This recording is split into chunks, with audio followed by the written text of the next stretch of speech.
Please stand and join me in the pledge. I pledge allegiance to the flag of the United States of America and to the republic for which it stands, one nation, under God, indivisible, with liberty and justice for all.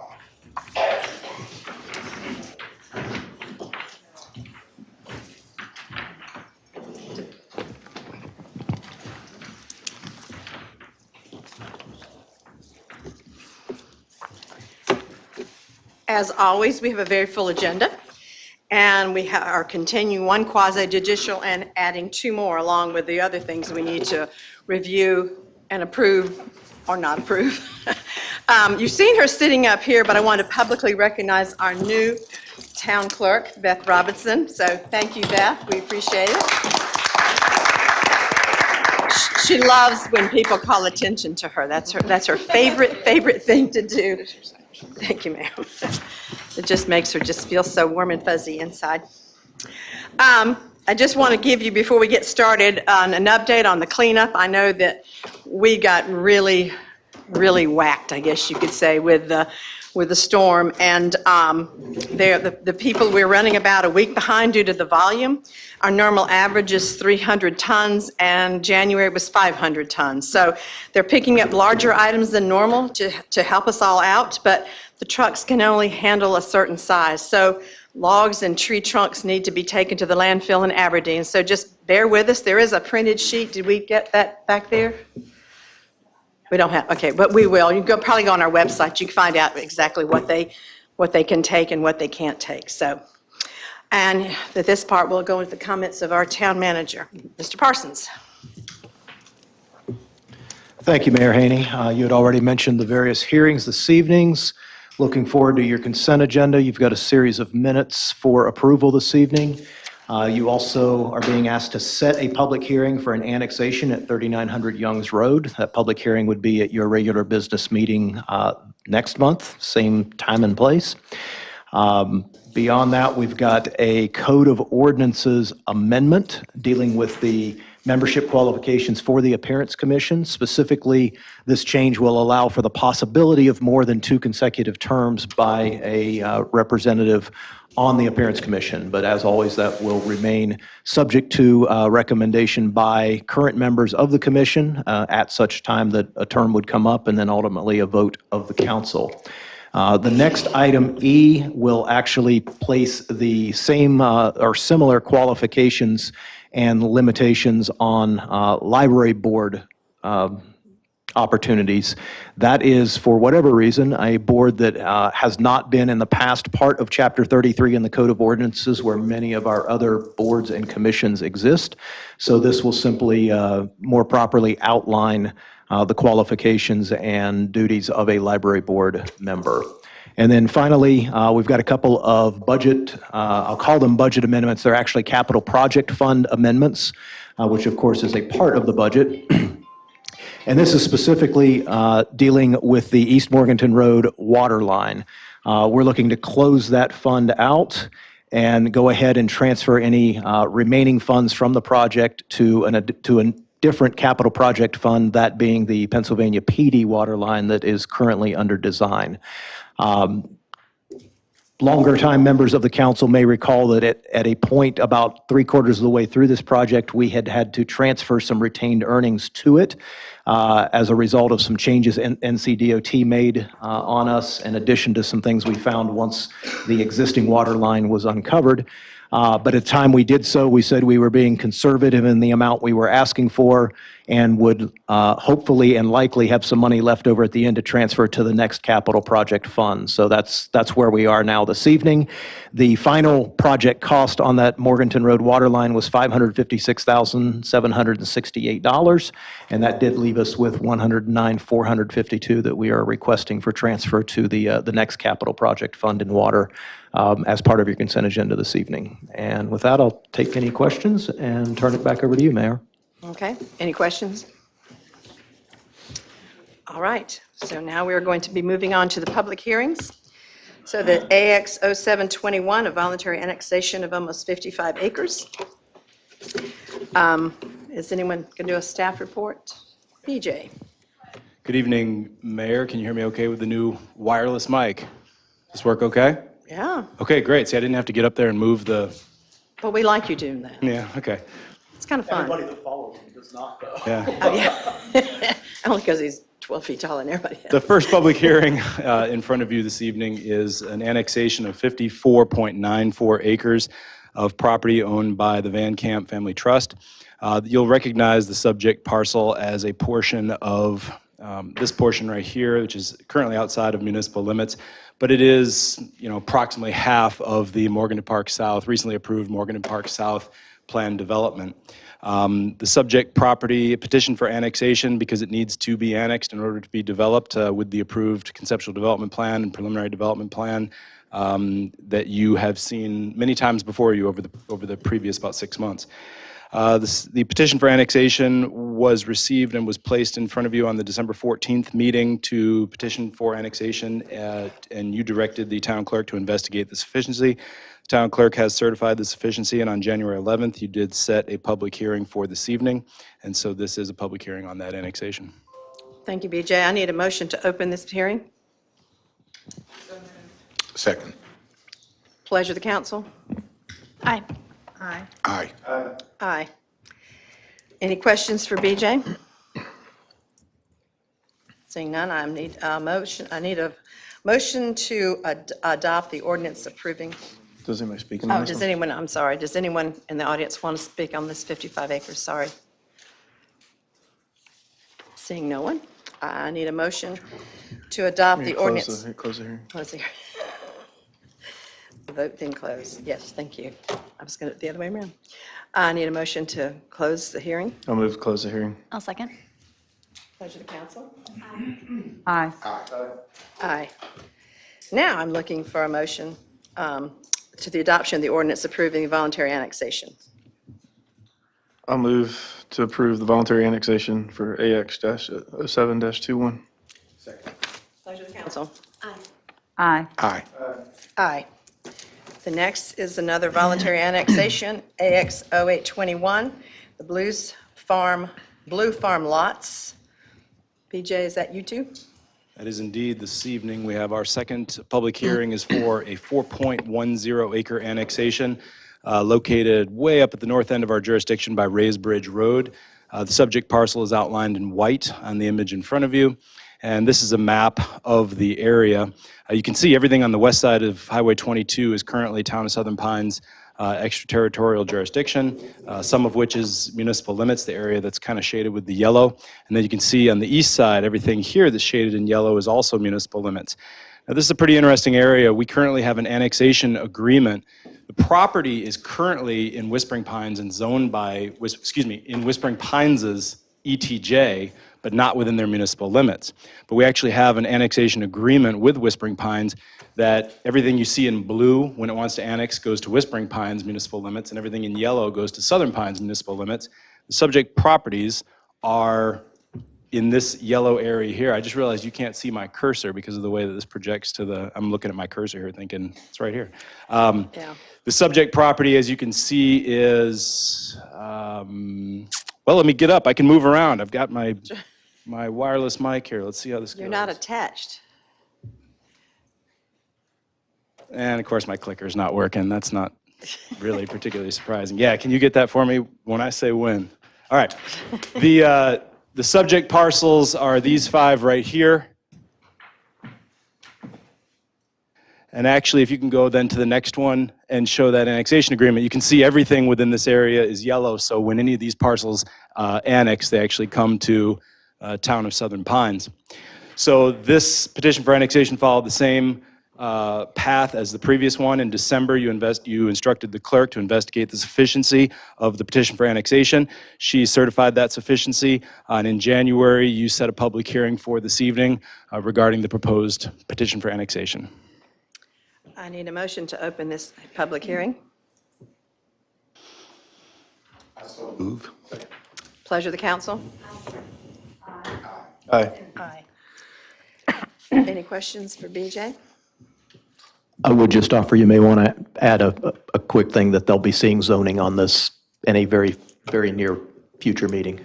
Absolutely. One of the interesting things about a petition for annexation when it was previously in someone else's jurisdiction, some of you may recall when this happened with Carroll Pines actually, is that when it comes into our jurisdiction, it doesn't have any zoning attached to it. It's currently zoned by Whispering Pines and their ETJ. So once it is annexed in, you will be soon seeing a application for initial zoning. It's not a rezoning, it's actually an application for initial zoning, because once it's in our jurisdiction, it needs to have that zoning laid on it. So you'll see that next. For that clarification, Reagan. Yeah, and what has been applied for is our most equivalent zone to what it's already zoned for in Whispering Pines. So they're not asking for greater density or more intensive use. It's for a single-family type of use, but it's our most equivalent zone to what is already on it. Any comments or questions? Seeing none, need a motion to close? Move to close the public hearing. Pleasure of the council. Aye. I'm looking to a vote to adopt the ordinance for this annexation. I move to approve the voluntary annexation in AX-08-21. Second. Pleasure of the council. Aye. Aye. All right, so now we are coming to our first quasi-judicial. It's the Waterworks. So the parties involved with the Waterworks Phase 1, please come forward to be sworn in.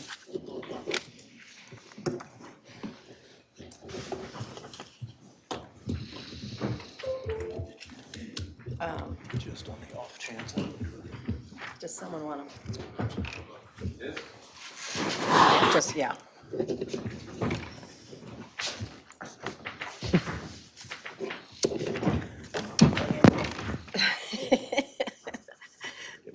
Left hand. There you got all the correct hands, I guess you could say. So please place your left hand on the Bible and raise your right hand and respond to the following. State your name. BJ Reed. Do you solemnly swear that the evidence you shall give to the board in this action shall be the truth, the whole truth, and nothing but the truth, so help you God? Thank you very much. Yep. Thanks for holding that. Council members, you know the drill on quasi-judicial. So any site visits? No. Any ex parte communications? No. Any specialized knowledge you have of this case? Anyone have a fixed opinion that is not susceptible to change based on what they learn at this hearing? No. Whether they have a close family member, business, or other relationship with the applicant or other affected persons? No. Is there an attorney representing the petitioner or the opposition? No? Okay. So let's get started. I'm assuming the way BJ is standing up that he is, To say, yeah. yeah. Good evening, Madam Mayor, members of council. My name is BJ Grieve with the Town of Southern Pines Planning Department, here to present the staff's report for file number PD 12-21. This is for Waterworks Phase 1. This is a preliminary development plan. The Waterworks property, first of all, I'd like to enter into the record as Exhibit A. Well, let's open this hearing because you got there before I was ready to go. I need a motion to open this hearing. I'll move to open the hearing. Second. Pleasure of the council. Aye. Aye. Okay, go ahead. You jumped up faster than I was ready for you to. Thank you. Sorry. I got, it's all stacked up and I want I to get it know. out before it all bleeds out my ear. So, all right. Once again, BJ Grieve with the Town of Southern Pines Planning Department, here to present the staff report for file number PD 12-21.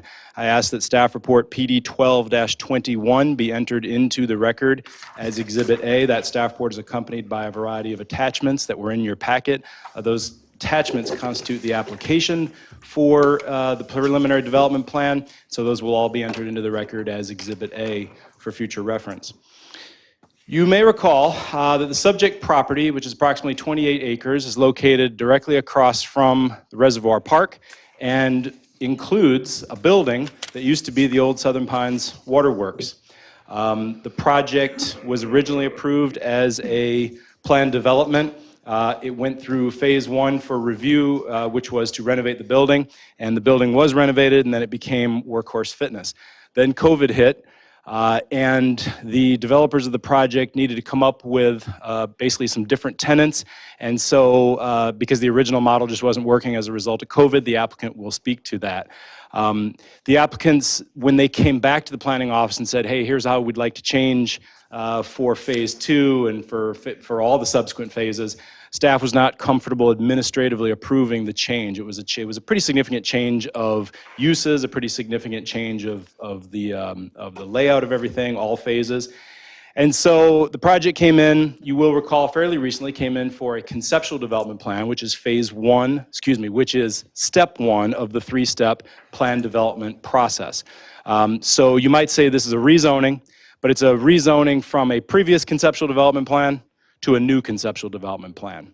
The present conceptual development plan that you have already approved, and it's important to note, you've already approved that. We have received the updated version that has the 40 dwelling units instead of the 80 dwelling units. This is the image of the revised version that was provided by the applicant that goes into the file and is now the zoning for Waterworks. You can see that the phases are laid out in this plan, and what we are looking at tonight is this area right here that says 1A and 1B. This is Phase 1. This little gray area right here, is the existing building. It is a 4,260 square foot existing building. I purposely use this image because it kind of lines up with the fact we're looking from the south. We're kind of looking up, with everything being planned north.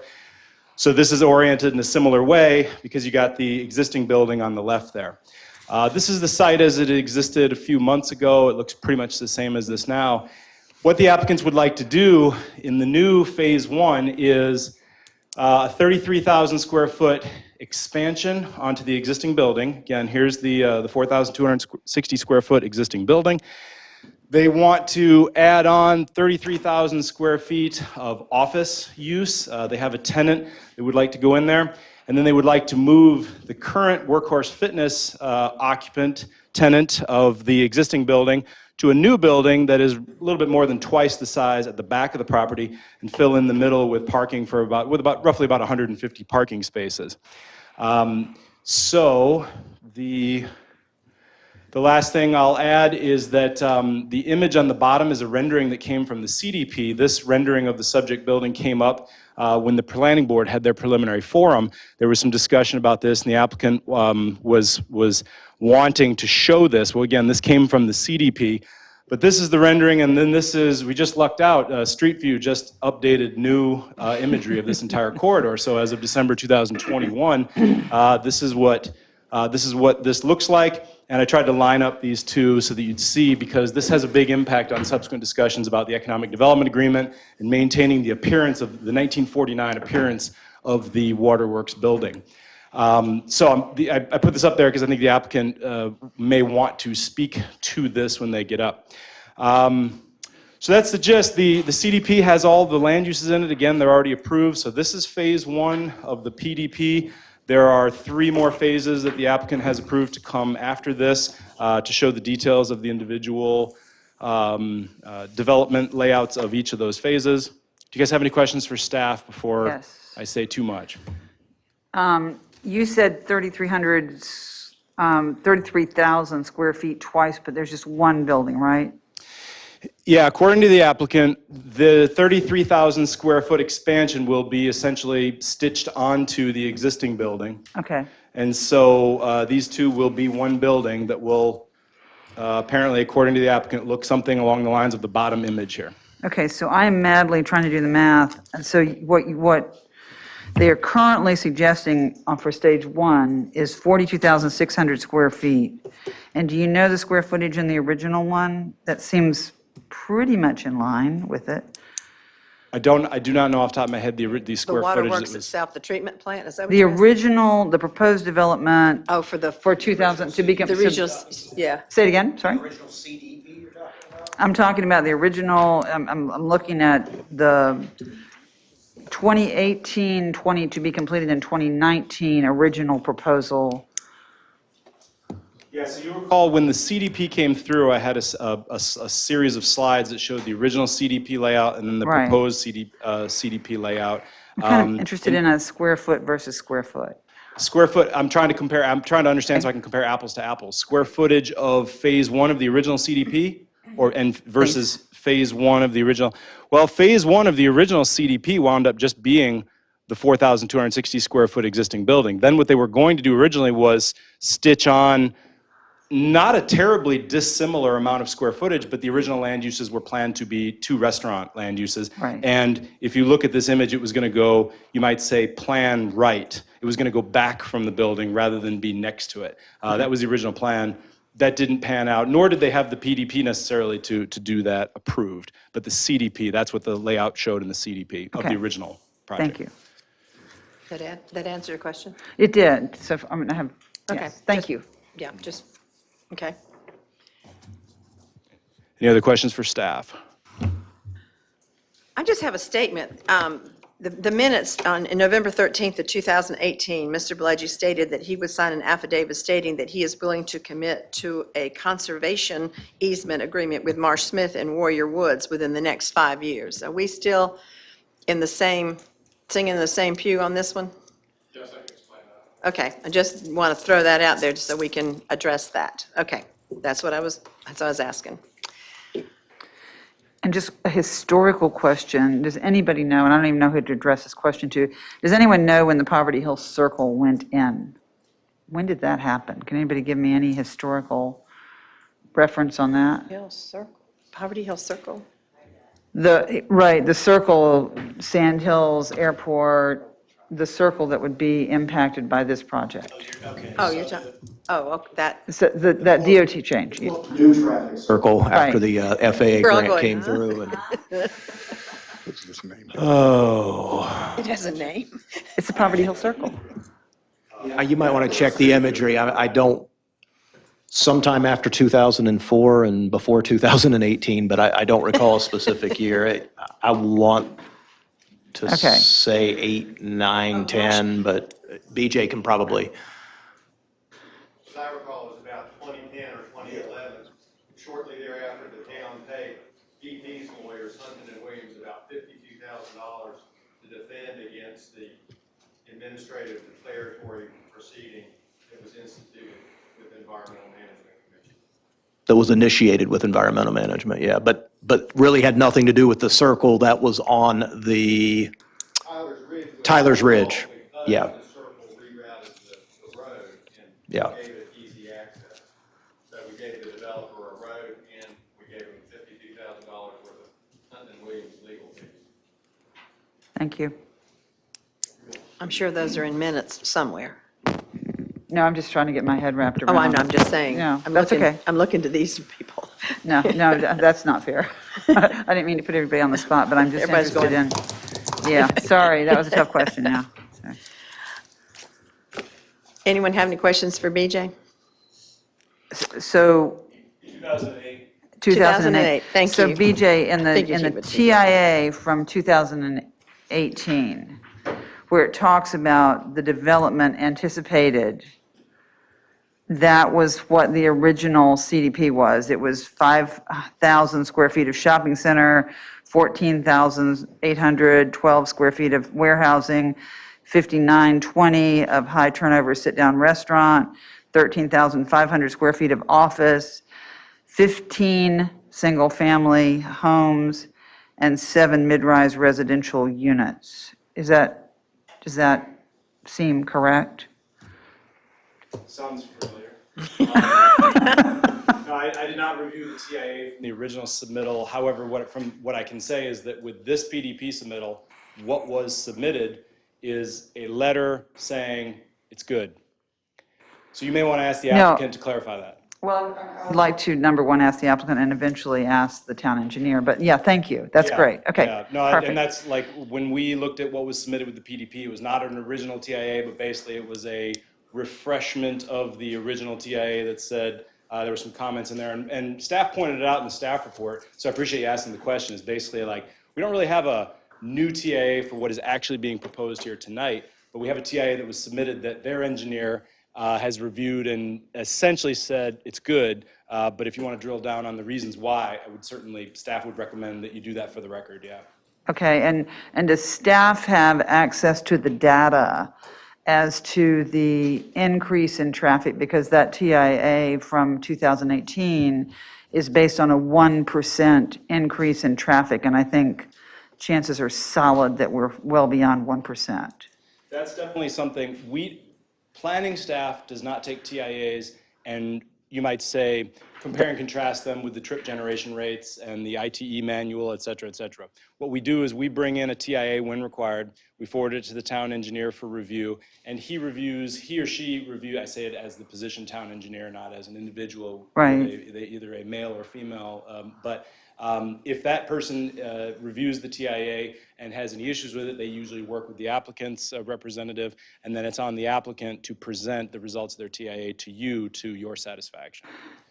And I'm assuming that DOT's report as to our percentage of traffic increase is something that you all have access to. Is that correct? Yeah, when a TIA is submitted to when a TIA is for a project that accesses onto an NCDOT facility, a copy is provided to NCDOT. They do typically provide their letter reviewing the TIA and saying whether they agree with the recommendations or not.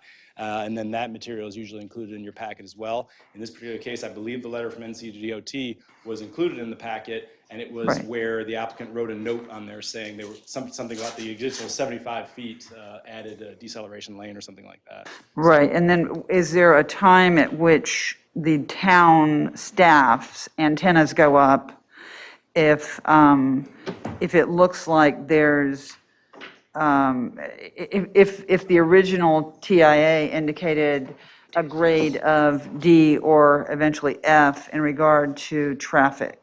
Is that something that would get your attention, or is that something that you would just teach me what happens in that regard? There's actually a better person in the room here tonight to teach you that, but it's a spectacular question. I appreciate you asking it. Yes, the answer is yes. Even for projects that don't go through a PDP process and come in front of you, Right. during the site plan review process that is administered by the Technical Review Committee, any requirements of the UDO to assess trip generation, look at the impacts to traffic, look at drops in level of service, and then there are thresholds for when those drops in level of service trigger improvements, if it's on a municipal facility that we control, as well as we work with NCDOT. But I'm already speaking right at the edge of my corral of responsibility, so I'd like to introduce the guy who's standing on the other side of the fence of that corral, who Right. can take it from here, Mr.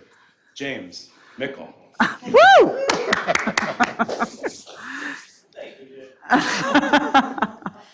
I'm sorry our staff doesn't get along. It's really sad. I wish they did. It's really bad. He's in the same office. I as me know, now. And it used to be so nice. We were separated. And I think Partial wall, and he's so tall, Yeah. he hangs over the partial wall. I think maybe the appropriate thing first is to thank him for that fabulous introduction.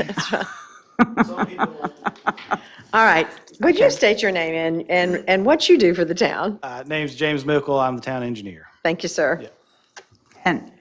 And James, do you have a background in, Hang on, do you want him to state sure. stuff? Go Sure. ahead and state. That'd be great.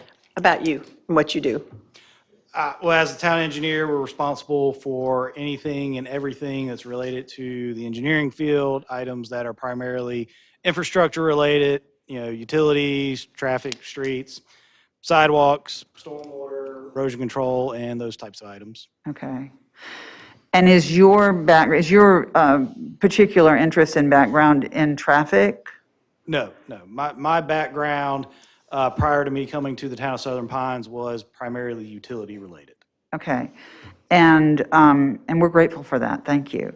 But let me ask you the same question I was trying to ask BJ, and perhaps not as eloquently as I had wished, but is there a time that with grades, and I'm sorry, I come from being a high school teacher, and a D causes me concern, and an F causes me a lot of concern. So I understand this is sort of a same grading scale. Is there a time at which your antennas go up on an old 4-year-old TIA, and you would say, hold on, we're looking at a D right now and the potential for an F in regard to this project? Yes, there are times when things might seem out of order or like, yeah, that really needs to be looked at again. The assumptions made in the original were either way off, way low, way high, could be any number of different things.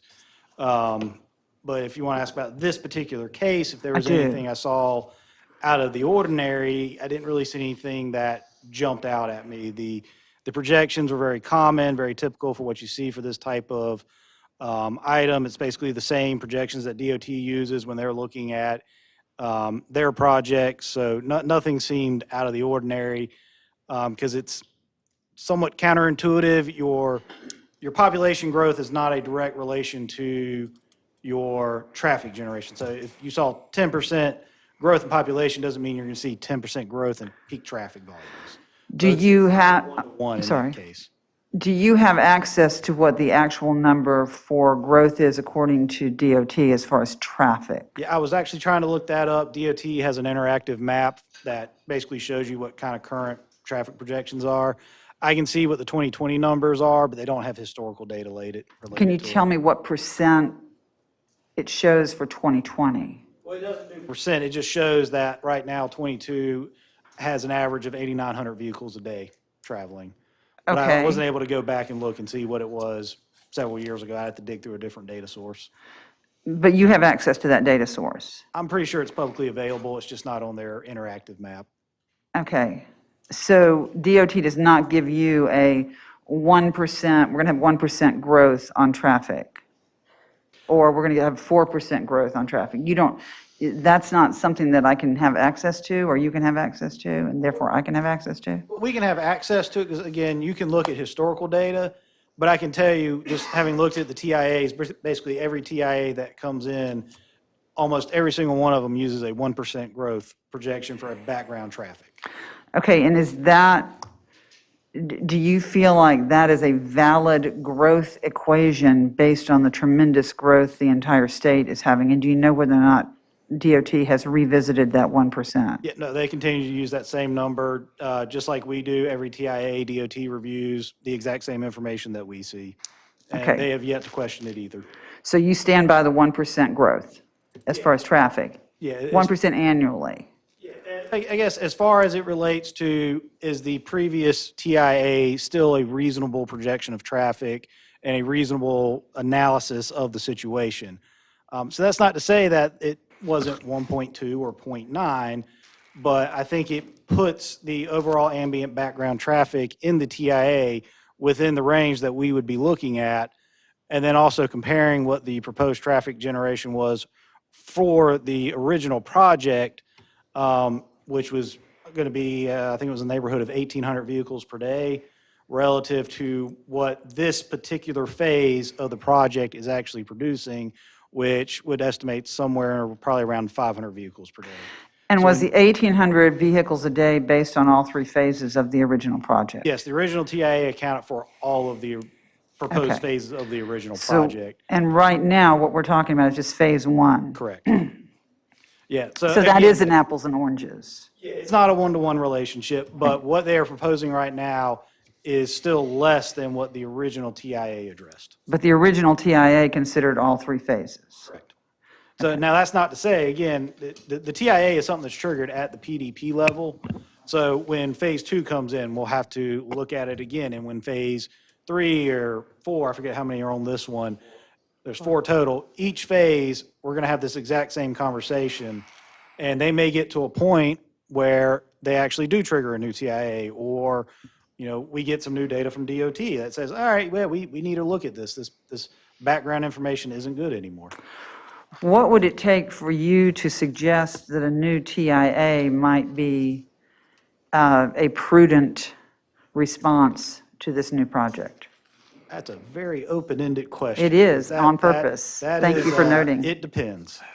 Okay? I don't That's a know that- really open answer, too. Yes. That was on purpose also. Can I just ask a clarifying question? Would you say that the traffic growth corresponds to population growth? It corresponds, but it's not that 10% population growth equates to 10% traffic growth. It's relative, so if, population, and this is just for illustrative purposes, but if population goes up 10%, you would see an increase in traffic. It just wouldn't necessarily be a similar 10%. Because a lot of times when you're looking at these analysis, it's not just about daily totals, it's really focusing in on what is the peak hour traffic. And that in of itself is not a linear relationship to your average daily traffic. Okay, and I think it's sort of a follow-up question from Ann's is, so since 2018, have you seen a significant enough change in our population that would potentially warrant the 1% inaccurate for the last 4 years? I haven't seen anything that would make me think that 1% would be a bad assumption at this point in time. And can you further educate me in regard to the TIA that talks about, it has a lot of information here about LOSF, not only on 22 and Reservoir Park Drive, but also on North Carolina 22 and PD Road. And it says, capacity analysis indicates minor street approaches expected to operate at LOSF, that's failing, during the weekday AM peak hour, and LOSE during the weekday PM peak hour under future 2028 traffic conditions. Can you explain to me why that is not something that triggered a request by the town for a new TIA? Well, that's a common thing. So basically, the TIA is primarily focused on the capacity of the primary arteries, as you might Correct. say, is making sure that the bulk of the traffic is operating at an appropriate level of service. You know, And is an LOSF an appropriate level of service? no, it's not, but the level of service F is on the adjacent side roads, the minor approaches. Well, So, 22 is what you would have to pull onto from this project, am I wrong? well, yeah, but I think you said the LOSF was for the minor approaches, not for 22, if I understood you correctly. 22 and Reservoir Park Drive, that sounds pretty major to me, and then 22 and PD Road, also an LOSF. Yeah, but is it the entire intersection, or is it the movement off of PD and Reservoir Park that it's those individual movements that are the level of service F? So the traffic moving on 22 has an acceptable level of service on it. But what you're seeing is delays for people that are exiting off of Reservoir Park or off of PD Road. They would be the ones who see that level of service F. And being that they are the minor approaches, you know, far significantly less traffic, that's generally an acceptable practice.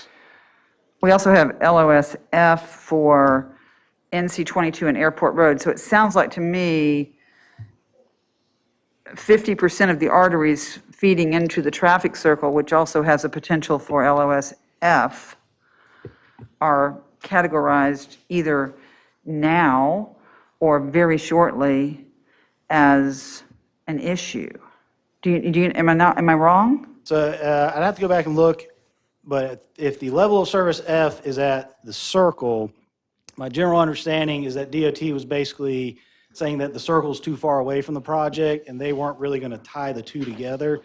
Essentially, some of the other larger projects going on at probably the time that was going through. And that's not DOT saying that, that's me saying every artery into the circle based on this project and the impact here in this TIA from 2018 with a 1% growth, which I question, and I know we've already asked, Ms. Clemens has already asked the question about whether or not there is a correlation between traffic impact and population impact, and I can't imagine that there's not. But I'm also really working on, and I'm just trying to do my job, I apologize, and I appreciate your patience, but I really would like to understand how we can possibly hang our hat on a 1% growth from years ago as we continue to grow at this exorbitant rate. Are the new people not bringing cars? I mean, I'm really confused about where the rationale is there. Yeah, well, like I said, you have to understand the way that they calculate the way that they do these analysis. They're Okay. not going to sit there and say, it's 1,000 new cars. Okay, well, 1,000 new cars is not all going to go through at the same time. So they're going to spread those out over time, but then there's a general relationship between what that 1,000 new cars equates to as far as that peak hour. Right. So I agree. it's- I agree. Again, it's not a one-to-one relationship. So just because you see an overall population growth of 10% doesn't mean that that single peak hour, which is already kind of an increased number over what the average daily traffic is going to see a similar 10% increase. Right. It sees an increase.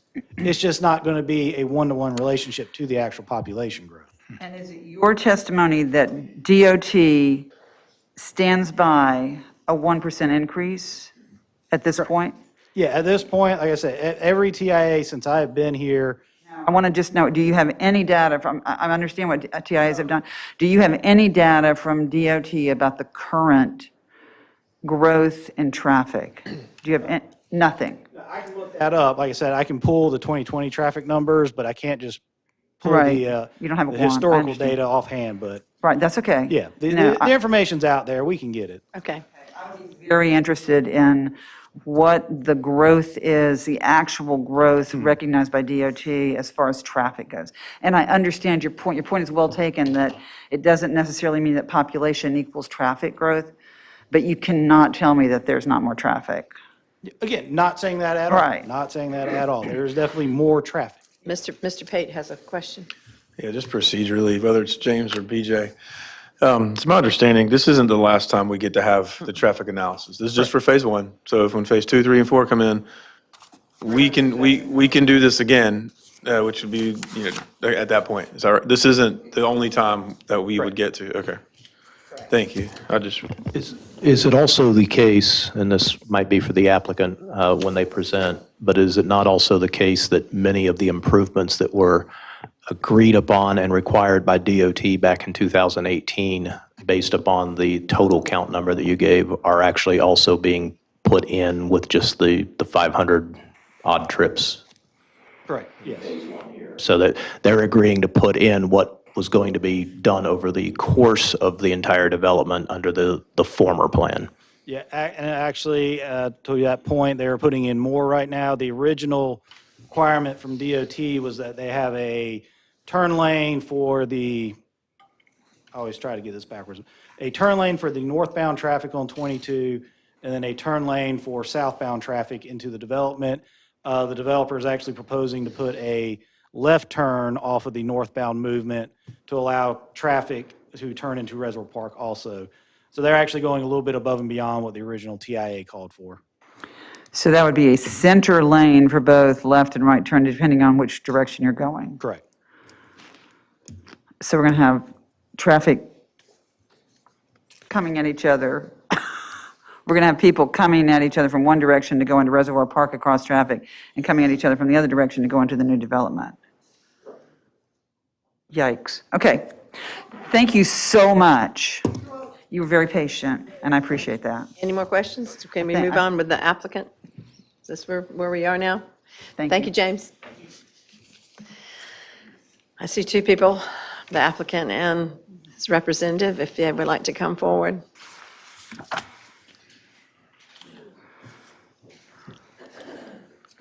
If you will state your name, obviously, and Kevin Lindsay, I'm an engineer with Crawford Design. I live in Southern Pines. You need my address? sure. Well, 130 Evergreen Court, and it says Pinehurst, but it's Southern Pines.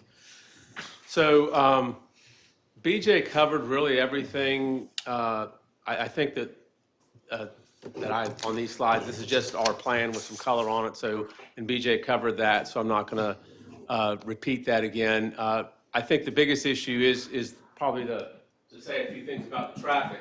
Can you take the mic? Yes. Yes. Now that you can. So currently, as you have a misaligned intersection without any benefit of a left or a right turn lane. So currently, there's quite a bit of traffic coming in and out of Reservoir Park. That I don't have the numbers on that, but it is a very high count. And then that intersection is not lined up with the intersection to what is now the Workhorse Fitness. So what we'll be doing is we will be adding I don't know how else you would do this. You have a left turn lane into Reservoir Park, a left turn lane into our facility, and a right turn lane into our facility. So what that will do is the road will widen out. You'll have several lanes to get into. It will actually slow the traffic down that's coming right now. That's coming down the hill extremely fast as it's 45 miles an hour. We asked DOT if they would look at reducing the speed to 35. They said they would not. My personal belief is that once we do this, the speeds will naturally slow down because of you're going to have some options when you come up there, people will slow down. So that might be something that they would reconsider in the future. And DOT did look at, based upon the proposed density of what we had in the CDP, and based upon that and their current projections, that's why they required us to increase our storage from 50 feet to 75 feet. And that's the part for what here and here. So, yeah, so we increased this part here. It was 50, now it's 75 feet. And so we have to get a driveway permit from DOT.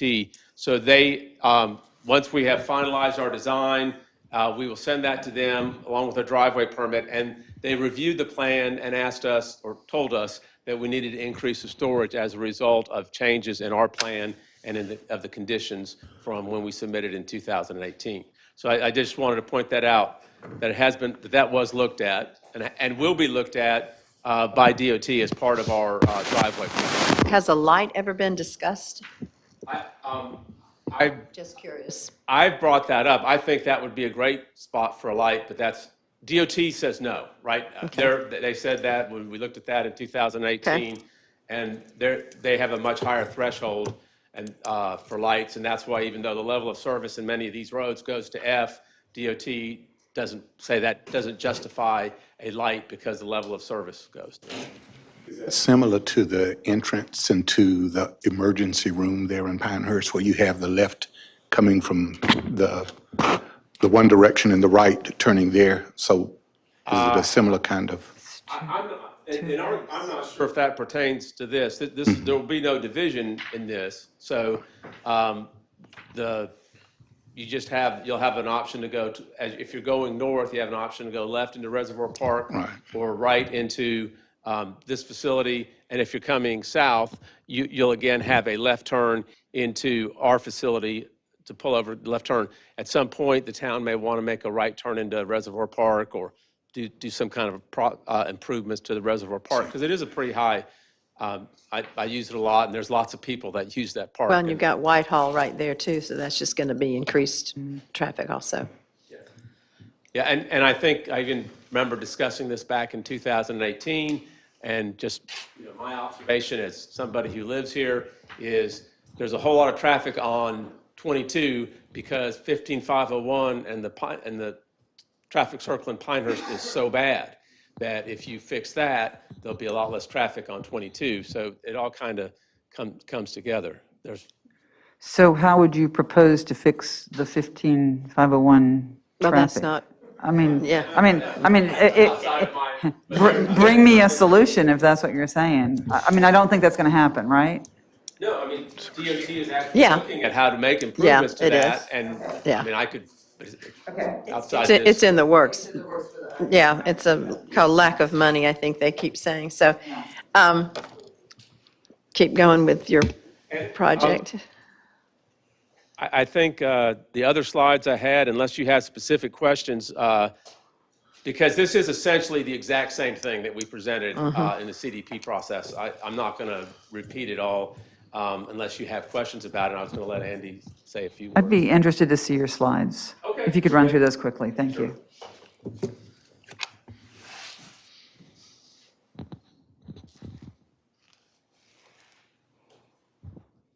So these are just two conceptual elevations of the front of the building.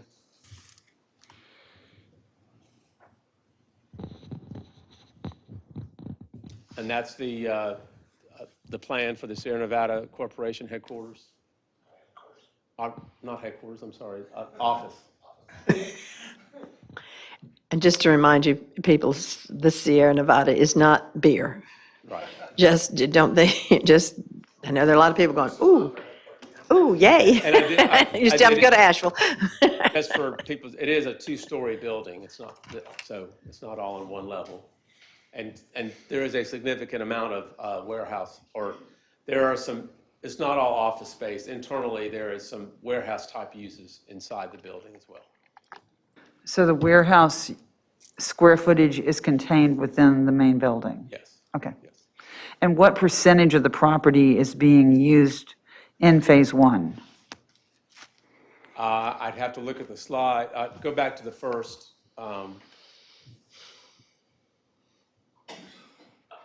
So, let's see that, well, I'd have to go back to one of BJ's slides of the CDP. And you can see it's a relatively small percentage of the entire property.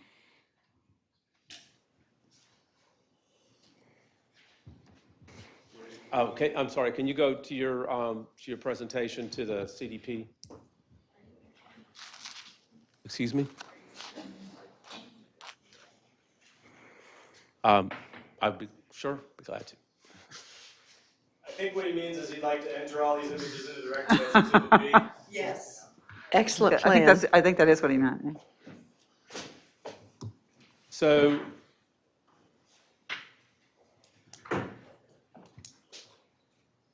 I'm trying to pull out some numbers here in terms of the overall. So at the end of the day, we have an open space, undeveloped area of 17.1 acres. Phase 3 is 3.3 acres. Phase 4, the potential for 3 single-family, that was 2.5 acres. And Phase 1 is 3.6 acres. So it's a little over 10% of the overall property. So 10% of the property and 25% of the population that the entire property would house. That's, Is that right? it would seem like a reasonable number. I mean, I'm not sure is there a No, no, significance of the question that I'm missing? I don't understand. it's okay. It's okay. And the rest, is there a lot of wetlands, or is that wetlands? Yeah, Is so- what, you have so you can this- point out? You have a large property, and, you can see the general area of Phase 1, Phase 2, Phase 3, and that's where the development is going to occur. A very low-density possibility of a Phase 4, 3 single-family homes up here within that large area of open space of 17 acres. And then there's also additional open space in, some of this is shown in here, that's additional open space inside of those. So the majority of the property will remain as open space. It's primarily wetlands. There's, the area for the trails. So most of the property will remain as open space and will not be developed. So I did not go specifically to visit the property, but I did take my 2 golden retrievers to walk around Reservoir Park, and a lot of that has been clear cut. I mean, A lot of what has a been. lot of that property has been clear cut. The trees are gone, right? Yes. And the trees are gone, and where is the bald land now pursuant to that diagram? Well, first of all, what you're seeing is where they've been doing some grading. There Which were requires some that we trees, clear but cut. most of that area was already cleared and part of the water treatment plant. So, so this, if you look at this, this was all part of the water treatment plant and the towns. I don't know what all they did. They had other, they used it for storage. There's a fence. There's a lot of this is fenced. There's a fence. Basically, all of this area was fenced in.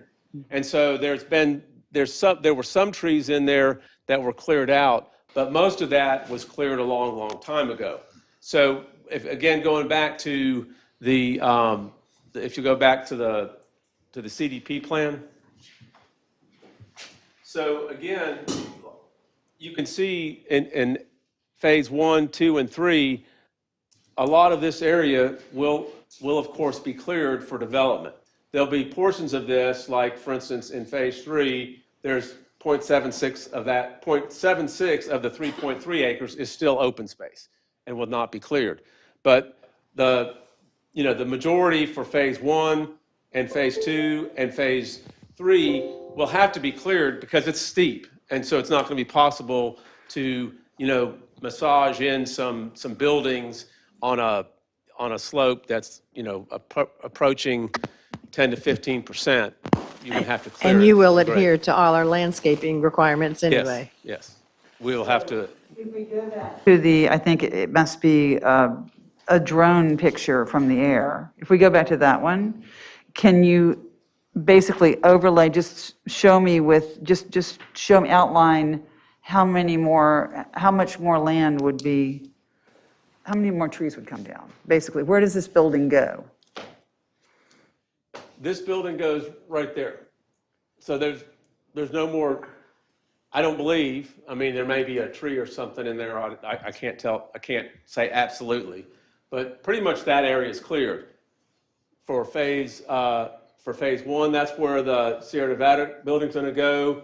The Workhorse Fitness will basically come back here, on the edge back here, and then there will be an And land- additional building okay. in the future. There'll be some additional buildings in the future. Would the new Workhorse Fitness, would you take down more trees and clear cut more land in order to build that, or would that go on land that's already clear? I would believe we I would want you probably to have to take. know. Yeah, okay, go ahead. I can't tell you right now for sure, but I was going to say, I think we'll probably have to take down a few more trees just to get that in. I mean, we're trying to keep, there's a hill right now. What I can't tell you is, I'm not sure, I think most of that hill has already been cleared. So, but I can't say for sure that there's not going to be a few more trees that come down. I don't know, I don't have the exact number. Okay, thank you. One more question. Tell me again, your credentials, tell me what your background. You're a civil engineer, and do you have any experience with traffic reports or overseeing traffic reports? Do you have any experience with TIAs? I am not a traffic engineer by experience. Okay, thank you. Andy? Any questions for Kevin while he's up here? Thank you now. State your name and address, please, Andy. My name is Andy Bledgy. I'm the principal owner of I'm not Patah. sure the mic is on.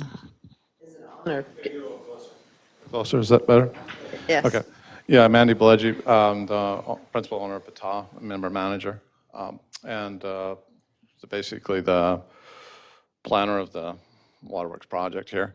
To address some of the issues I heard already, I'll just kind of quickly go through those and maybe answer some of your questions.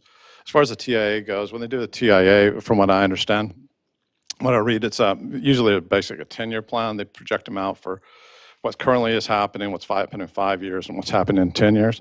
When we presented the first one in 2018, it projected forward so it can be used by the town for approximately 10 years. I think the town requires a shorter distance for getting new ones or if something amazing happens. In our particular case, we actually reduced the number of uses of our project because it used to, when we first proposed, it was going to be 3 restaurants, which has a higher density and a higher usage area.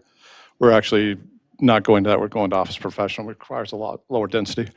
In addition, the original TIA took into account that the community or the high school that was going to be impacting that is now gone.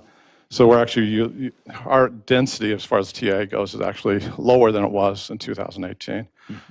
We also have increased, working with the DOT over the last 2 years. It's not that the project stopped. We continue to work with everybody. But working with the DOT, we've actually modified the entryway to actually increase what we were originally going to do. That's mostly, I wouldn't say it's so much charitable, but it seemed to work better. But we've increased turn lanes into the Reservoir Park, which we were not required to do. And once again, we are not saying we're going to do them, but it looks likely we are going to do them. I don't want to overcommit here, but right now that's what's been approved, and that's what the DOT has requested. So it looks like that's the direction we're going when we get the driveway permit. To answer that question, yes, we have the DOT we've requested over the time. We thought it was a good idea to put not only a light there, but also a walking path across. That's a DOT call, not ours. So it's not something the town can require of us, or it's a DOT request. So if that's something you all want, you have to make a request to the DOT. So, and they'll look at it then. The other question was something earlier. I think somebody asked something about the environmental thing, or designating permanent land to the environmental. Adam Carter, our wetlands guy, we're working with the Corps of Engineers right now, trying to distinguish what we're going to do and what they would like. And so we're in the middle of that right now. We expect a response and an offer from the Corps of Engineers of what they want in the next, probably in March. But it's designation of wetlands, we just had them redesignated. But it looks likely, once again, not committing to anything, but it looks likely that we're going to be designating at least 5 acres, if not 10 acres of land. And it'll be on the far end of towards the Warrior Woods side. I can show you that here. But it looks like over here at the end of the trail is the pump station, Southern Pines Pump Station. But it looks like this section from this piece here from the trail over, this is the wetland line here. It looks like this section to the wetland line over here will be the 5 acres, and if it goes to 10, it'll be over to this piece. Over on this side. These are the wetland lines here. So it looks like this section, and possibly another 5 acres over this section will be designated permanently. And what's the deciding factor on if it's 5 or 10 acres? It's kind of what we need. It's what they request from us to mitigate certain, we're putting a trail across the wetlands, so it's a mitigation issue. It's with not the DOT, but with the Corps of Engineers, it's a negotiation. What they want, what we want, how things impact certain pieces. Why is that not a part of the proposal? Why do we not already have that determined? Why- Heard? I understand that, but if you're going to say, I mean, I got to say 2 things to you, Mr. Bellecci. Number one, I think what you've done with the Waterworks building is unbelievable. It's lovely. It's always been just a beautiful skeletal structure that was waiting to be saved, and thank you for what you did. It's lovely. The other thing, though, that I want to say is you scare me very badly when you stand up and say, I want this approved for 80 units. No, we're only going to do 40. And I'm looking at the old record, and it was only 15. So that does not breed trust on my part. That, in fact, wakes me up in the middle of the night. If you want me to approve something for 80 houses, but you go, no, I'm just going to do 40. And now you're saying, we might give 5 or 10 acres. So there's a piece of me that feels just this tremendous responsibility to the people of Southern Pines to know the deal before I make it. Well, first of all, I'm not required to do any Understand that, acreage. but you're standing up there in front of us all saying it's probably going to happen, and I want to know if it is going to happen. I don't want an empty promise. Well, if you don't want an empty promise, then I'd say it's not going to happen, but it's an intent to make it happen. If you're approving it today, you're approving it like it shows there, and there's no designation to make that a permanent easement of wetlands. Is there intent to make that happen? Yes. But what you're approving today does not have that in there. So if that's a breaking point, then that's an issue for you personally. Can you, correct me if I'm wrong on this, but based on the meeting and the approval in 2018, excuse me, the meeting in 2018, November of 2018, it said that there wasn't a conservation easement, so there is something required there. No, my understanding of the 2018 meeting is that I am open to that, and we'd be working with the Corps of Engineers, and we'd also work with Marsh Smith on what to permanently designate some of those wetlands to this purpose. But because of the developments in that part of the developments in Phase 4, there's still potential pathways, there's still potential easements in those areas. So if I designate them today and say, hey, I'm giving this to them today, we may not be able to do some of the things that we need, like pathways and such. In this particular case, that did happen, because originally we thought we could go over that section next to it, and the DOT, or the Corps of Engineers, would prefer us not to do it, plus we couldn't use Warrior Woods, so we had to move the trail back. So if I would have designated back then, early, it would have precluded us to change anything.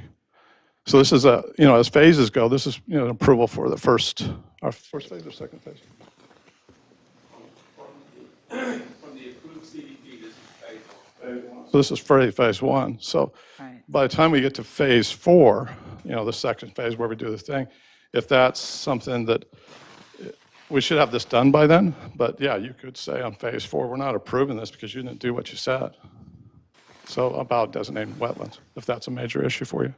How many jobs will Sierra Nevada provide? At least 85.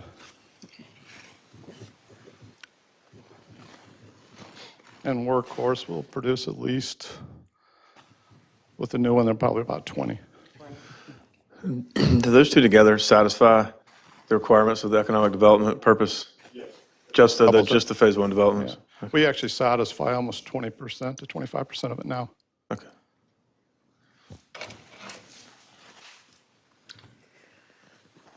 Any other questions? Question I think somebody had. Oh, the TIA went through. Yeah, okay, go ahead. I do have a question on the TIA. Forgive me if I'm mistaken. There's a road for Warrior Woods that exists in there that was not on this TIA. Is that correct?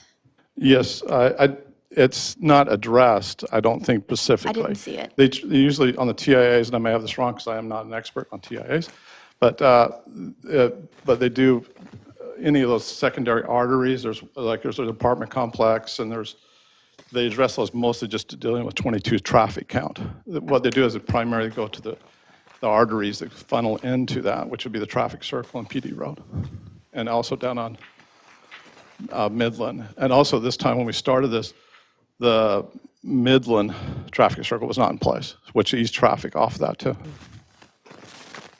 So just to kind of remind, last time it was 800 trips, and now it's 500 trips. Is this Well, for phase one. phase one? Yes. I know, And phase one. you'll see- That's what we're looking Yeah, at, is you're looking at phase only one. phase one. Yeah, you had, you'll see that we're actually under our total count, we'll be under that too, even with the way the residential changes. And to clarify one thing, the original residential, you said that it was for 15. We hadn't even planned into the other 3.3 acres. This time, we overlaid the entire property. The first one you're seeing did not overlay the last 3.3 acres. We didn't know what we were doing with it at that time. They asked us in this one to tell the town what we were doing. TIA was based on your unfinished plans last time, correct? Yes, it was based on, the reason the TAAs, we have a lower count now is basically restaurants changed off of professional. But you also are going to have, I'm sorry, but you're also going to have more traffic coming in and out of 22 during peak hours. Because originally, the biggest contributor to that TIA that was discussed at that point was the new high school, and it was massive amounts of traffic. That high school is now, it's my understanding, I may be wrong on this, that we originally, as things get approved, the next one that comes on, the next development has to be behind everybody else that got approved first. That one's now been taken off the grid, so we're now ahead of that one. So if they come back, they'll have to do a new TIA, they'll have to do a new plan, which will impact what they have to do. Having taught many years at the high school, that the new program where students are allowed to go in their junior and senior year to the college to take classes has basically created an equivalent amount of traffic. If you check the parking lot at Pinecrest High School at noon, it's halfway empty. So that traffic is happening, regardless of don't whether or know. not the new school got built. No indications that's true. That argument is, I think, moot. I disagree, but okay. Okay, well, let's deal with what we're looking at now, please. I'd say they absolutely wouldn't, but I would imagine people coming from Pinecrest would go Long Road to Airport Road and would not go on NC 22. How about the people coming from Union Pines? They wouldn't come on this part of 22, they would turn right at Airport Road. Circle, right? That's a possibility depending on that way they go, but they would not be coming through Different this traffic circles. intersection. You've got one at Midland Road or one at the airport. Right. Right. It would not be coming to our project. They would not. I agree with you. They may be going home that way, but they would not be coming that way from school. Hopefully, they'd come down and use Workhorse, but I Maybe don't so. know. So, or they'd be going to Reservoir Park, but yeah. I'm not an expert on that area, so. It's fine. Thanks. Okay. The reason I was asking about the emergency room is because I know that that's a busy spot. The emergency room right there, First Health When in you got all the Pinehurst. turn lefts, Yeah, rights. and considering that this, where you are, will in no way be as dense as that, but yet the emergency room functions well with the turning lane coming going towards, going north, and also the one coming south you're without a light, and it functions well. Realize that what you have today is extremely dangerous. I will just say that up front. Reservoir Fork is a very dangerous turn. This complex is a dangerous turn. That's why we're putting in the lanes. So if you look at the turning lanes, the flow of the traffic down 22 will actually be safer going this way, because you can now, the DOT has requested that we put higher density storage lanes. By having higher density storage lanes means that you have more room to pass. So another reason for that, I believe, is they put the fire department up above, so that allows people not to get stuck in traffic at that point and get bottlenecked. So we have now turning lanes on both sides, so traffic can pull over in the turning lanes, and so emergency vehicles can get past. So what we're doing is just forgetting about what we're doing as far as a complex go, is a massive improvement to that section. And you're helping us out with Whitehall. Well, I'm not sure, I haven't seen the plans for Whitehall, but. Well, we don't have any yet. But people are walking it now. So when Walking there's and more. parking down there. Yeah, but yeah, we're still doing feasibility studies. Believe that Whitehall on both lower parking lot and other populations will increase, and we hope they do too. I mean, Right. that'll help. Based on the timing of the phasing plan, are we going to be based off the 18 TA for the entirety of every phase? I mean, you guys know we're going to have this conversation again, so I'm just, Each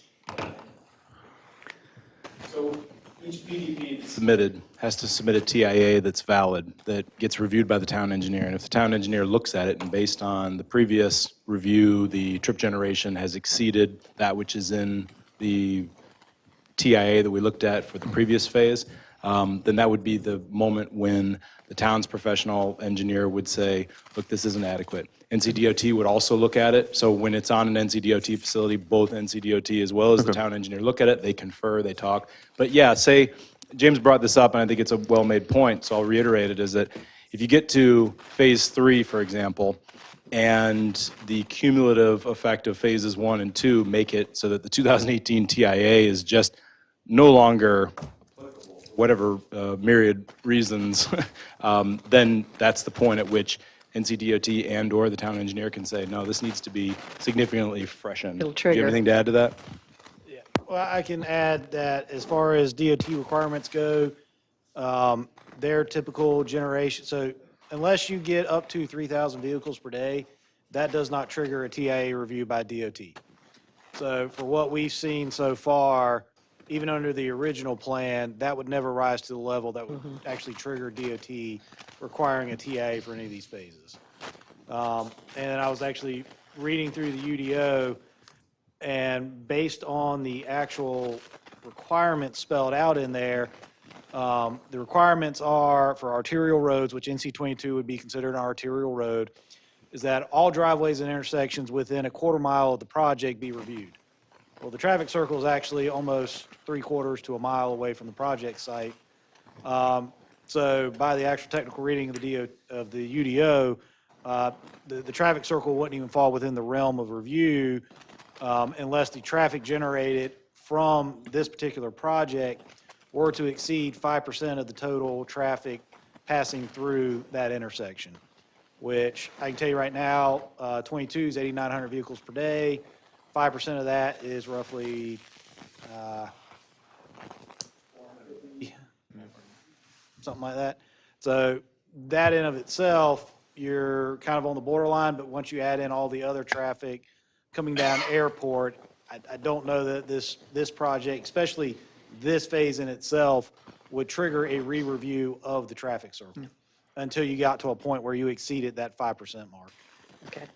So what's your opinion on why the traffic circle would have been addressed then, James, in the original TIA as it relates to this project? Because the original TIA accounted for over 1,800 vehicles per day, which would exceed that 5% limit, which is why it was probably brought in.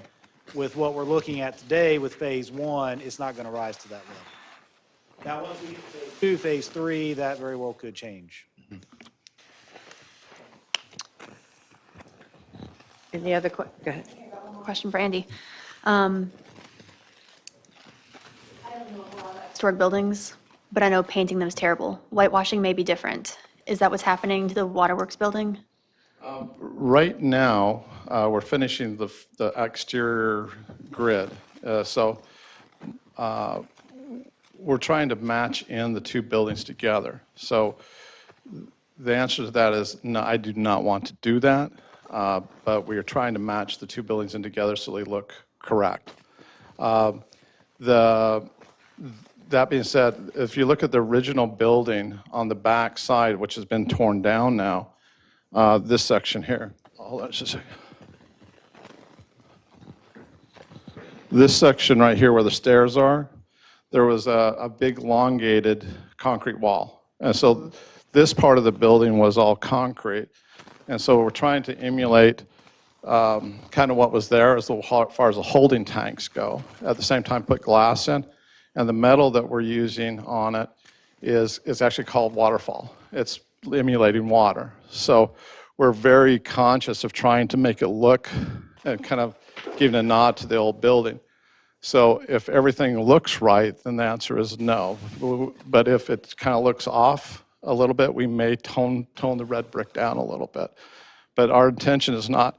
The Waterworks building, when we ended up with it, was, well, it wasn't in good shape, but at the same time, it's not on a historic register. So everything we've done, I guess this is where, I guess our reputation as a company, everything that we did was not required, but we try to keep everything there historical. So we're doing the same thing here. We're not required, and I hate to bring up that we're not required to do something. I know you all like definite answers, but one of the things when we're doing development, we try to hold on to as much natural fiber as we can. At the same time, you have to remember this is not on a register of historical building, although it is historical to Southern Pines. So, and we understand that. And so part of the agreement we had with the town of Southern Pines is we'll make our best attempt at maintaining and saving the building. And to show you kind of like the upper edge above those, there was no windows in the buildings when we received it. The upper top was completely collapsed on the brick side, the upper facade. So we had to take it down almost 6 feet in some areas and 3 feet in other, and re-brick it back up. So we are very conscious that it's an important building, so we're trying to hold that. At the same time, the reason we were able to buy this originally was an economic development feature. So economic development is a key element as much as this historical feature of it is. I mean, it does. You've done a good job. Yeah, you did a beautiful job. No more questions for them, and I know that Marsh had signed in, and I know that he's involved in the easement. Marsh, I've only spoken with Marsh once since 2018 because it's more of the Corps of Engineers. But yeah, once it's done, it's a donation to the state. It's not, Marsh's company does that, but yeah. You're good back there? Okay, he's good. Okay, so, moving right along. Let me wake up my computer. So we have to either approve or deny the preliminary development plan. So we're looking at adoption of attachment A. Sorry? Oh, yes, I thought you were saying, I'm good, sorry. I thought you were just waving to me, Marsh. I know.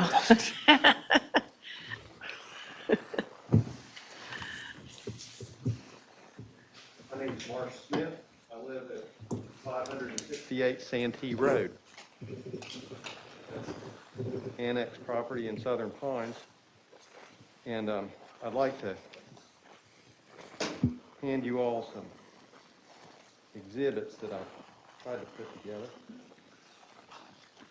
So that would be Exhibit B? C, because the others were Well, I numbered them 1, 2, 3, 4. A, B, C, D, C, D, E, F. I guess you could name the whole packet, whatever letter of the alphabet you want to. And then there are little sub-exhibits.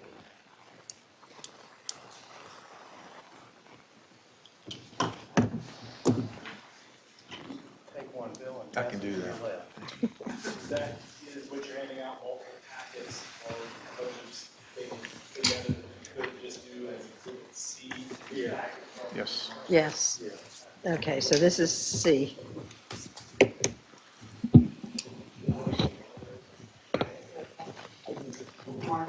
For the clerk or not? Okay. Mr. Parsons? The copier instead of 7, you would have had one. Sorry about that. And I apologize. Have you stated your credentials as well? Yeah, I'm a practicing lawyer. I've practiced since 1989, and I've done multiple lawsuits involving NCDOT and road projects, using the National Environmental Policy Act and the North Carolina Environmental Policy Act, analyzing the environmental impact statements and the environmental assessments that NCDOT did. I've been in state and federal court about it, and I've been in front of administrative law judges about the same issue. So I live in Warrior Woods. I walk my dogs on the road that goes right by this place multiple times a week. And I was here in 2018 for the hearing. It was a complex hearing. This kind of zoning is very complex, and the average citizen has a hard time following it. It's a veritable alphabet soup of acronyms and buzzwords. Very hard to follow. The package, I got Exhibit 1 from Ms. Robertson mid-afternoon on Friday, February 4th, with a link to the agenda. And the link didn't take me to the agenda. It took me to the home page, and I searched for agenda. You see, that's page 2. And the first thing that the search query got me was an October 18th, 2017 agenda. There's a magic formula to finding these agendas, but it's not really clear on your website. So you got 113 pages of just this part of your package. You guys are like medical students in college. Your workload when you get this is just amazing. And it keeps you hopping on these things right at hand, and it's really hard to address things on down the road that are strategic in nature. You're wrapped up in the tactical right now.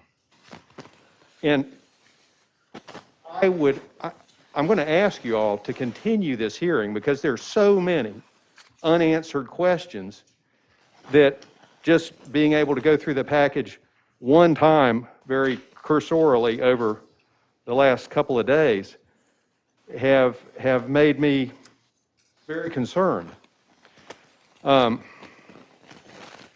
haven't had time to compare the 2018 package to the 2022 packet. I just heard about Phase 4, which seems to be, if I'm correct, on the other side of Mill Creek, over there where the Greenway is. I attended the 2018 hearings, and I had no idea that that part was proposed for a 4th phase of development. Exhibit 2, we talked a lot about the conservation easement back in 2018. And after the 2018 council approved the conceptual plan,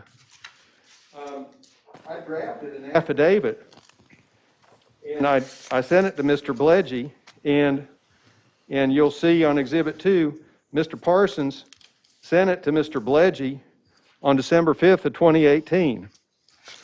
And you can see what the affidavit was about. A conservation easement on the wetlands contained within the parcels. And apparently it's still not done. I forgot who was to own the property, so I looked up on the Moore County Register of Deeds a 2019 deed where the town conveyed to PTAH 28.8 acres with road frontage on Highway 22 and there were no tax stamps on it. That indicates zero consideration paid. It's just in return for the jobs created. So I submit to you that it's appropriate for you all to expect something in return for the free land, just in addition to the jobs.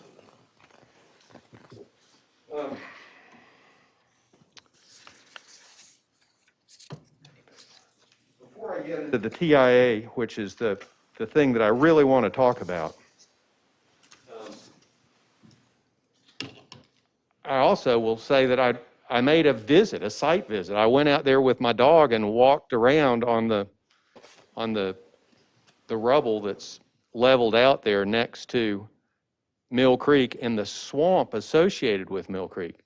Maybe y'all know this already, but Mill Creek is a designated high-quality water. It's very special, pristine water when the town's not having sewer leaks, which they seem to have cleared up over the last 2 or 3 years. We did fix that. Except for one recent misstep. But it's a very important stream, and the wetlands keep it pure. They filter out all of the pollutants.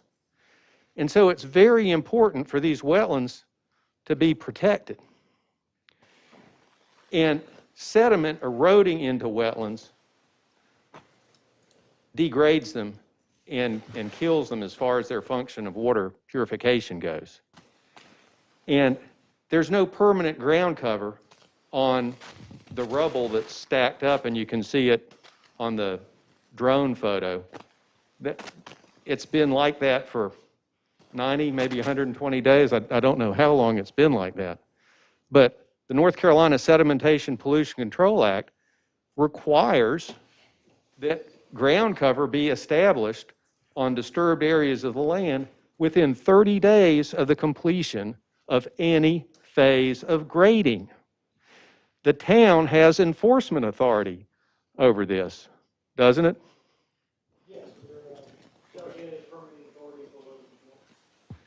And so I'm here to tell you, I didn't see any ground cover on this area that's disturbed.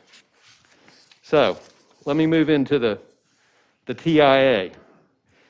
Exhibit 3, just as the cover page of Ramey Camp and Associates 2018 TIA, and y'all may not know this, but from litigating with NCDOT, I can tell you that there are 2 big engineering firms that work with DOT all the time. And it wouldn't surprise me at all if 90% of their revenue comes from NCDOT. So Ramey Camp and Kimley Horn are the 2 big firms that do that kind of stuff. Ramey Camp's one of them. And so let me take you to page 10 of that TIA, which is page 66 of your package. Ambient traffic growth. Ms. Peterson talked about this. 2% to generate the projected 2019 traffic, and then 1% to go forward into the next decade and the following decade. 1%. Well, everybody might do it, but remember, you've got to remember what their perspective is, because I submit to you that perspective dictates perception.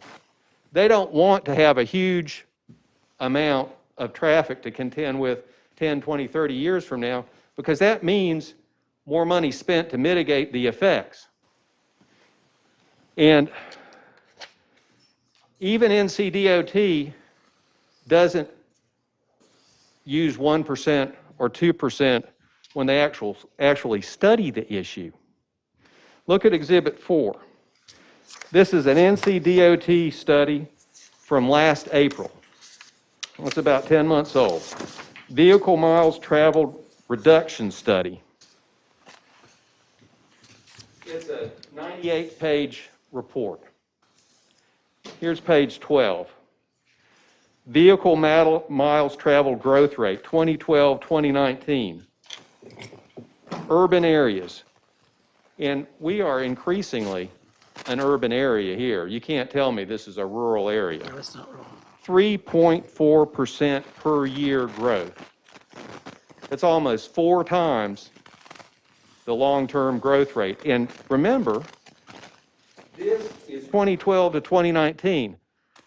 I can't tell you how much faster our traffic is growing 2020, 2021, but I would wear a pink tutu and dance in front of you if it was less You than. threatened to do that, and we just can't have you do that. Well, you know, I've done that. I've worn it as an armband. And once is plenty. Okay. I All right. still have that, burned on the back of my eyes, You can have a private tutu show. That's between y'all. So, what you see from exhibits 3 and 4 is that experts in traffic, they work for the people that hire them. They make the picture. It's like in court. You have 2 parties with hopefully competent lawyers representing them, and you all, the judges, you decide. Well, you don't have that because I can't afford to hire a traffic engineer to present these things to you. But I can show you this NCDOT report saying the annual growth rate is 3.4%, and that was 2 or 3 years ago. What I can suggest to you is it's important for you all to continue this hearing, and it's important for you to hire your own traffic engineer. I wouldn't expect an engineer who deals with landscape design or utilities to know about traffic engineering. You saw Mr. Lindsay, who is the proponent's engineer. He said that's not his thing. He doesn't do traffic engineering. You all need somebody to tell you the truth. And you need it from the perspective of the citizenry who has to drive on these roads. I drive on this road several times a week to go to Carthage. When I'm going to work, if I have to come out the Warrior Woods Road to get on Highway 22, it's a minute and a half or 2 minutes before I get a launch window to go out on the road. And by the way, Tyler's Ridge with those right in, right out entrance, lots of people ignore that. They make them left ins and left outs, make unsafe movements there on Highway 22. I see it. So I would urge you to continue this case, to continue this hearing, and hire a traffic engineer, not some mutant who's lockstep with developers and road builders, but somebody who's an independent thinker, who can give you the long view of this. And our quality of life depends on it. I had a friend who was a pianist, and he used to play the organ at Wrigley Field in Chicago. And he said the hardest thing about playing that organ was there was a second or two delay between when you pushed the keys and when you heard the sound coming from the organs way on the pipes on the other side of the field. You all have an even harder job. It'll be 10, 15, or 20, or maybe 30 years before y'all actually see the results of what you do today. And it's important that you carefully consider it, because the citizens' quality of life depends on it. Thanks for listening to me. Thanks, Marsh.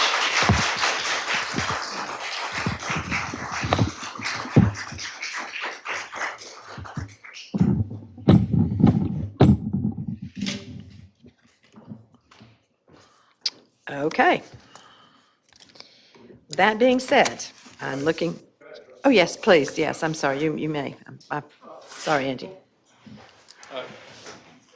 A couple of issues I'd like to address. Yes, I did pay for this. I don't want anybody to leave this meeting thinking I did not pay for this.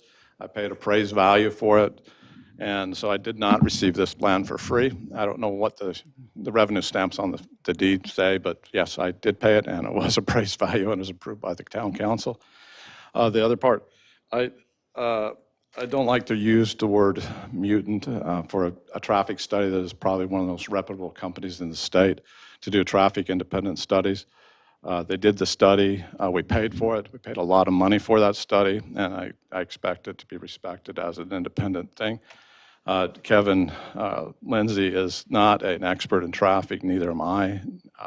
The town has their own expert that is an engineer that you all have hired and paid for, and we paid a considerable amount of money to have TIAs done in accordance with the town council's guidelines and the guidelines.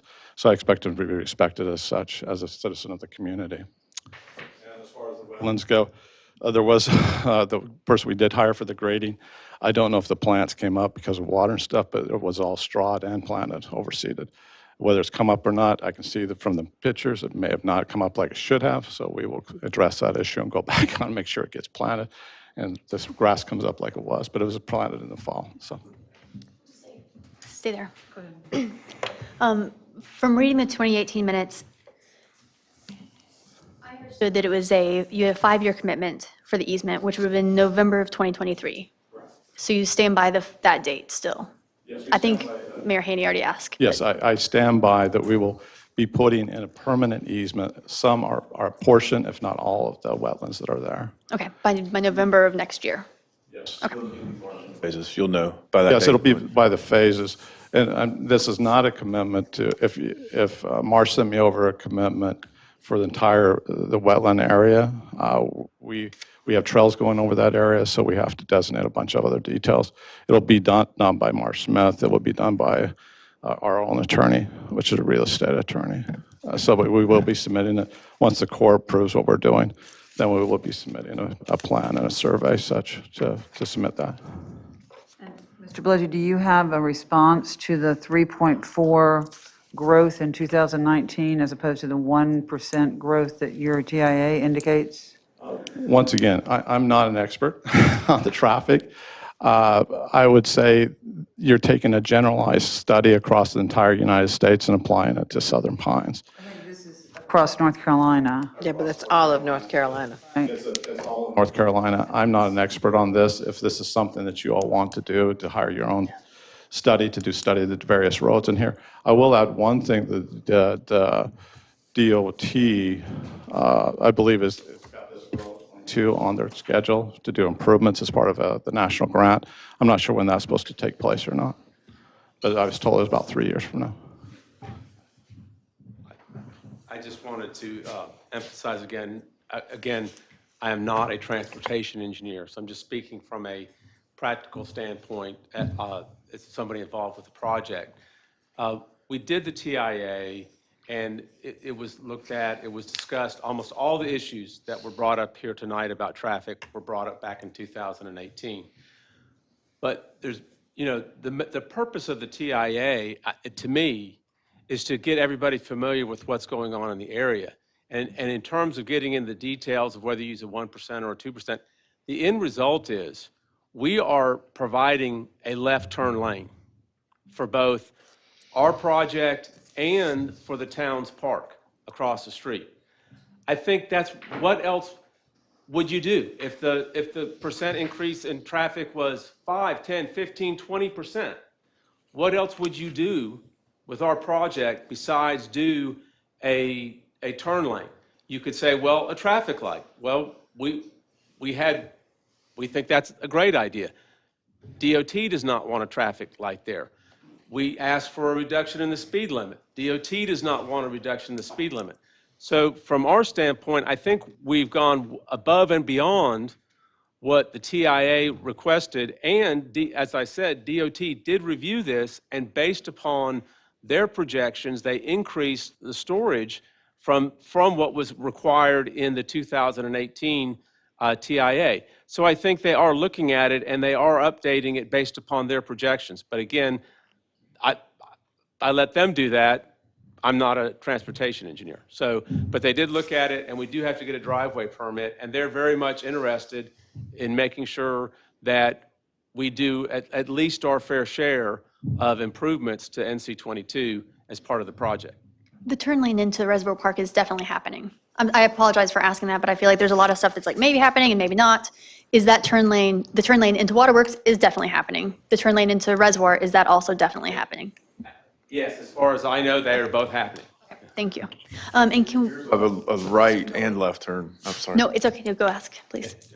Going to be not only left turn, Yeah, but right both. turn lane and a left turn to go into Reservoir Park. Sorry, Tim. And a left turn. There'll be a left turn from both directions and a right into our park, into ours. And there's also a right turn lane coming out. Okay, I was going to see if James could come back up and I could ask James one more question.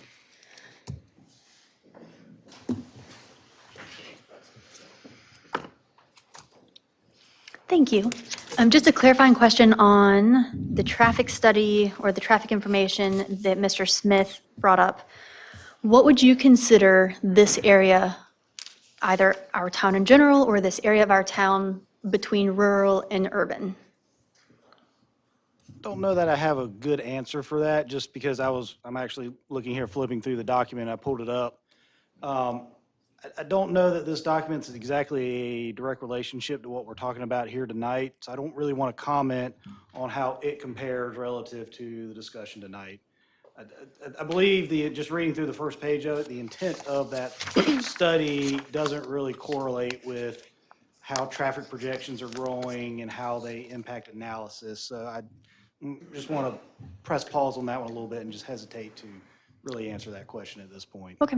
But let me follow up. The question was not the legitimacy of that. The question was, how do you classify Southern Pines, as rural or as urban? So if you take that statement and pull it away from what it means to that report, I would say. I want to know how do you, So if we're just trying to define, is Southern Pines a rural or an urban area?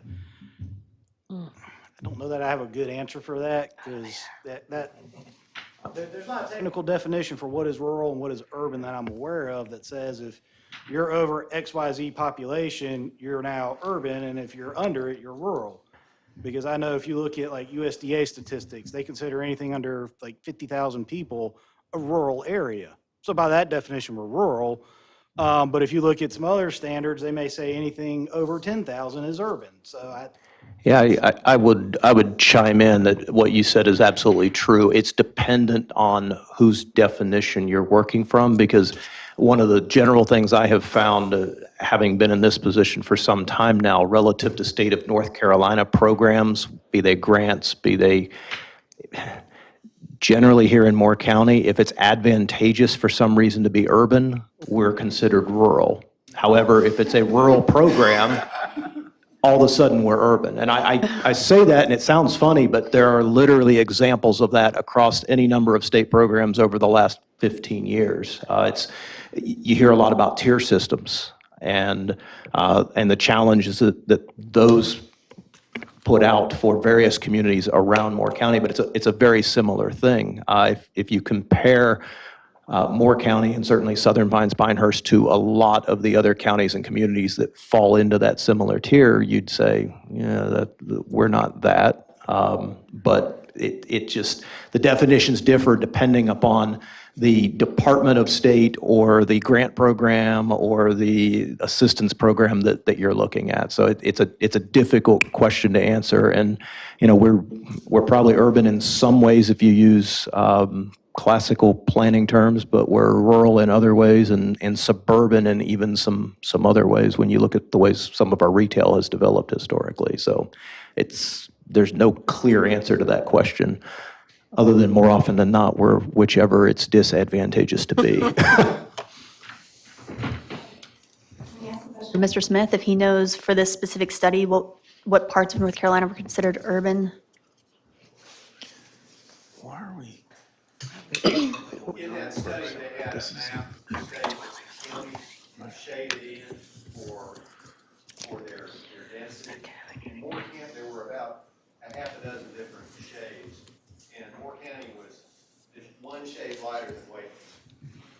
Can I just say, I appreciate this conversation, but it's getting lost quasi in the weeds. judicial, and we're talking about stuff that none of us are qualified to talk about, and so try to get back to Let's get back to the hearing, the what we're quasi doing. judicial part. Yeah, thank you. Yes, that was we're getting lost in the weeds. We would stay here so long that my thing just completely kicked me out. It said my session had expired.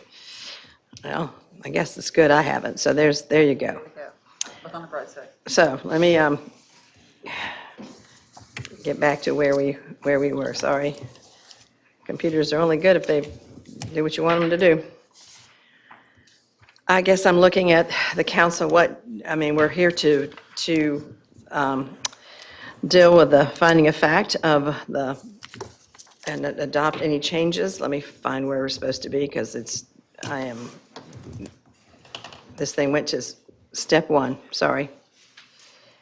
Here we go. Sorry. Oh, Lordy.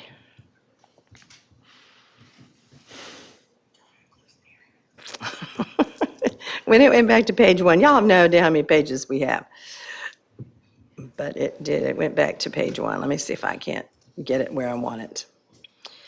Trying to get to the motions. Yes, It's page 50 of 265. Yeah, when you close the hearing. okay, yeah, we do. I just wanted to get where we were. Okay, so I do need a motion to close this hearing. I move to close the public hearing. Second. Pleasure of the council. Aye. Aye. Aye. Aye. Oh, I'm sorry, I thought you eyed under your mask. Okay, so we're looking at finding a fact, if that's where we are, and to adoption of the finding of fact, with changes or no changes, or to not approve. What is the pleasure of this council? So do you want discussion at this point? You're welcome to discuss. I felt like we discussed this a lot, We did. personally. Well, just in discussion, I mean, this, to me, this is an application for phase 1. I know we got deep into the whole thing. Yeah, we But I'm didn't just need trying to, like, what we're being asked to look at is just that one piece. Not what it may turn into or what it could. We'll have our chance to do that. But I'm just trying to The maybes and the narrow could'ves. into like what, True, if that's the correct, this is just phase 1, right? true. I appreciate your sentiment, and I also am hesitant to approve based on just phase 1, based on the fact that it hinges completely on outdated TIA. And I think it should be continued to pursue another TIA, and certainly, and absolutely, there's no standing for this, but goodwill would be one consideration. I would love to see some agreement as to the preservation of the land. If that is an existing agreement from 2018, it seems like maybe parties could take a bit of time and figure out where we're headed with that. I think if we, does the train leave the station? Maybe. But I also think that Mr. Smith is correct. I would like for my grandchildren, should I ever have them, to be proud of the decisions that we made at this point. And I think that your point is well taken, and I admire you greatly and admire your thought pattern. But I'm also a little gun shy after being told there were going to be 80, let's approve it for 80, but I only need 40, but we used to have 15. It seems a little bit like there are a lot of things that are undecided, and I'd like to have some more definiteness before approving. And again, hats off to Mr. Belengi for a brilliant job on the Waterworks building. It's fabulous. I understood that the update from 80 to 40 was happening. Did it get updated? Yeah, that happened. You adopted That's See the already number in been, there. yeah, that's dealt with. Yes, that was already dealt with. I'm still searching. I'm sorry. This is very annoying. I'm just, I guess, since we're in discussion, It gives me I no time to understood, scroll. that's fine. That even though, yes, it's older, and it's the first time I've been a part of a hearing where this TIA we were looking at was 3 or 4 years old. I understand why it kind of happened with the pause in the program. But that, by default, it's still within the time frame to be a valid TIA for the requirements of this proposal. Is that correct understanding? Yeah, again, from my experience and what I've seen up to date, I don't have any concerns with what's being presented. Well, is it when you're dealing with most arteries that come from that property, looking at a grade of F soon? Is it, of course it's relevant, is it what we really want to roll with as far as a current study? Mayor, are you doing okay? You getting Still there? not finding it, but y'all keep talking.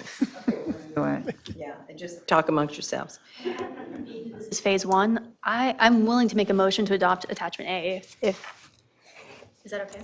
Yes, or he can, I think so. Well, yeah, go ahead. I mean, In front of me, if you want me to read it. found it. Okay.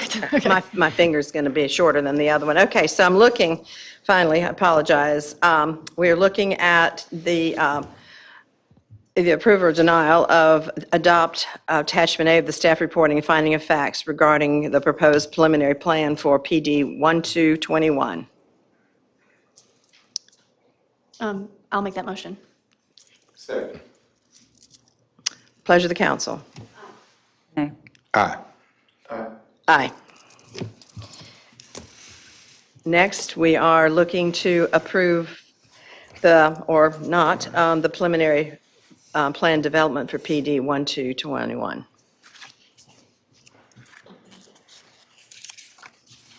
I move to approve the preliminary development plan for PD 1221. Second. Pleasure of the council. Aye. Aye. Aye. No, thank you. It's 4-1, so we're moving forward on the preliminary plan. So thank you, Andy and Kevin. Appreciate your time, and Marsh. We do appreciate the project. We do appreciate what you've done in the past. You have, it's a beautiful building, and you do a good job, so. And I know you'll do the right thing, and you always do above and beyond. That's what you've done with every building you've been involved in, so we thank you. I think, why don't we just take a break, since it's almost 8 o'clock, and we've been here for 2 hours. So we're going to take 10 minutes. Thank you. What's that? I'm running for the border. Yeah. Absolutely. We have to break record, we'll break record. That's it. Absolutely. Absolutely.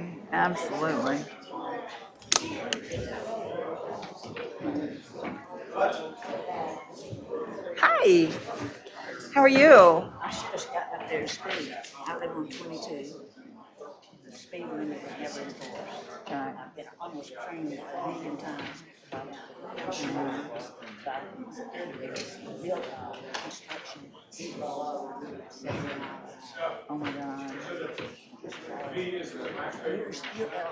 And I just talk space. I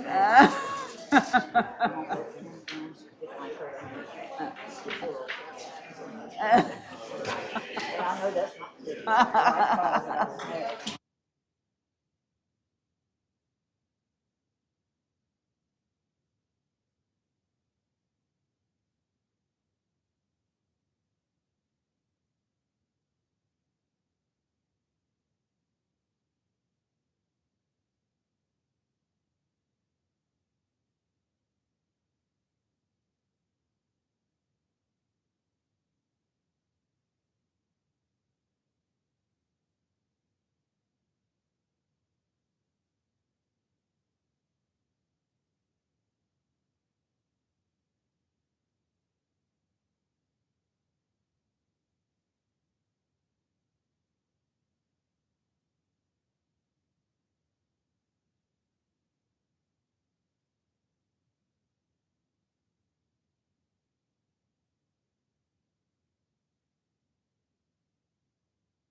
Okay, so now we are doing PD 1321.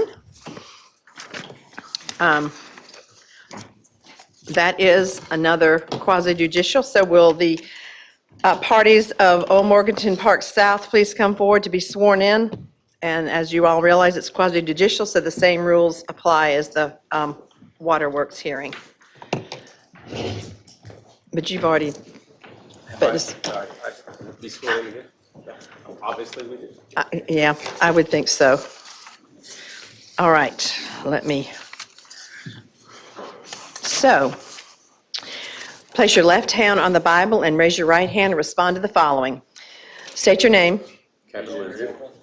Do you solemnly swear that the evidence you shall give to this board in this action shall be the truth, the whole truth, and nothing but the truth, so help you God? I do. Thank you very much. Council members, you know the drill. Any site visits? No. Any ex parte communications? No. Specialized knowledge you have of this case? No. Anyone have a fixed opinion that is not susceptible to change based on what they learned at this hearing? Whether they have a close family member, business, or other relationship with the applicant or other affected persons? Is their attorney representing the petitioner or the opposition? Okay. All right, we shall get started. All right, BJ, looks like you're up. Now, last time I walked up and started talking, I think you need to open the public I hearing. do, okay, true. So I need a motion to open this quasi-judicial hearing. Second. Okay, pleasure of the council. Aye. Thank you. Hi, my name is BJ Grieve. I'm the planning director with the Town of Southern Pines Planning Department. What you have before you is application number PD 13-21. I would like to ask that the staff report and the accompanying attachments and packet all be entered into the record as Exhibit A. PD 1321 is for a phase of a project that we lovingly refer to in the office now as Old Morganton Park South. It used to just be called Morganton Park South, but it is now Old Morganton Park South because you're familiar with what we refer to as New Morganton Park South, which is just to the east. So, not to be confused with Morganton Park North, to the north. All right. It's not going to get any better, people, as this goes. Yeah. I'm here all night. Yeah, we know. Yeah, we know. All right, so what you have in front of you is the CDP for Old Morganton Park South, which is file number MRD 0113 that was approved in 2013. I am proving Mr. Smith's case about an acronym alphabet soup. This is, as I said, it was an MRD 0113. This was approved. We now refer to this as the conceptual development plan for a plan development zoning. You can see on this plan, for reference, we have Lowe's Grocery is pointed out on this picture. You can see that the area that is circled in red is the subject 1.12 acres. I'll toggle back and forth briefly between these two. So Lowe's Grocery is right here. Now, Old Morganton Park South is not the CDP for Old Morganton Park South. A portion of it is actually in New Morganton Park South, a portion over here. Okay, so a portion of this has actually been carved out and is now down here.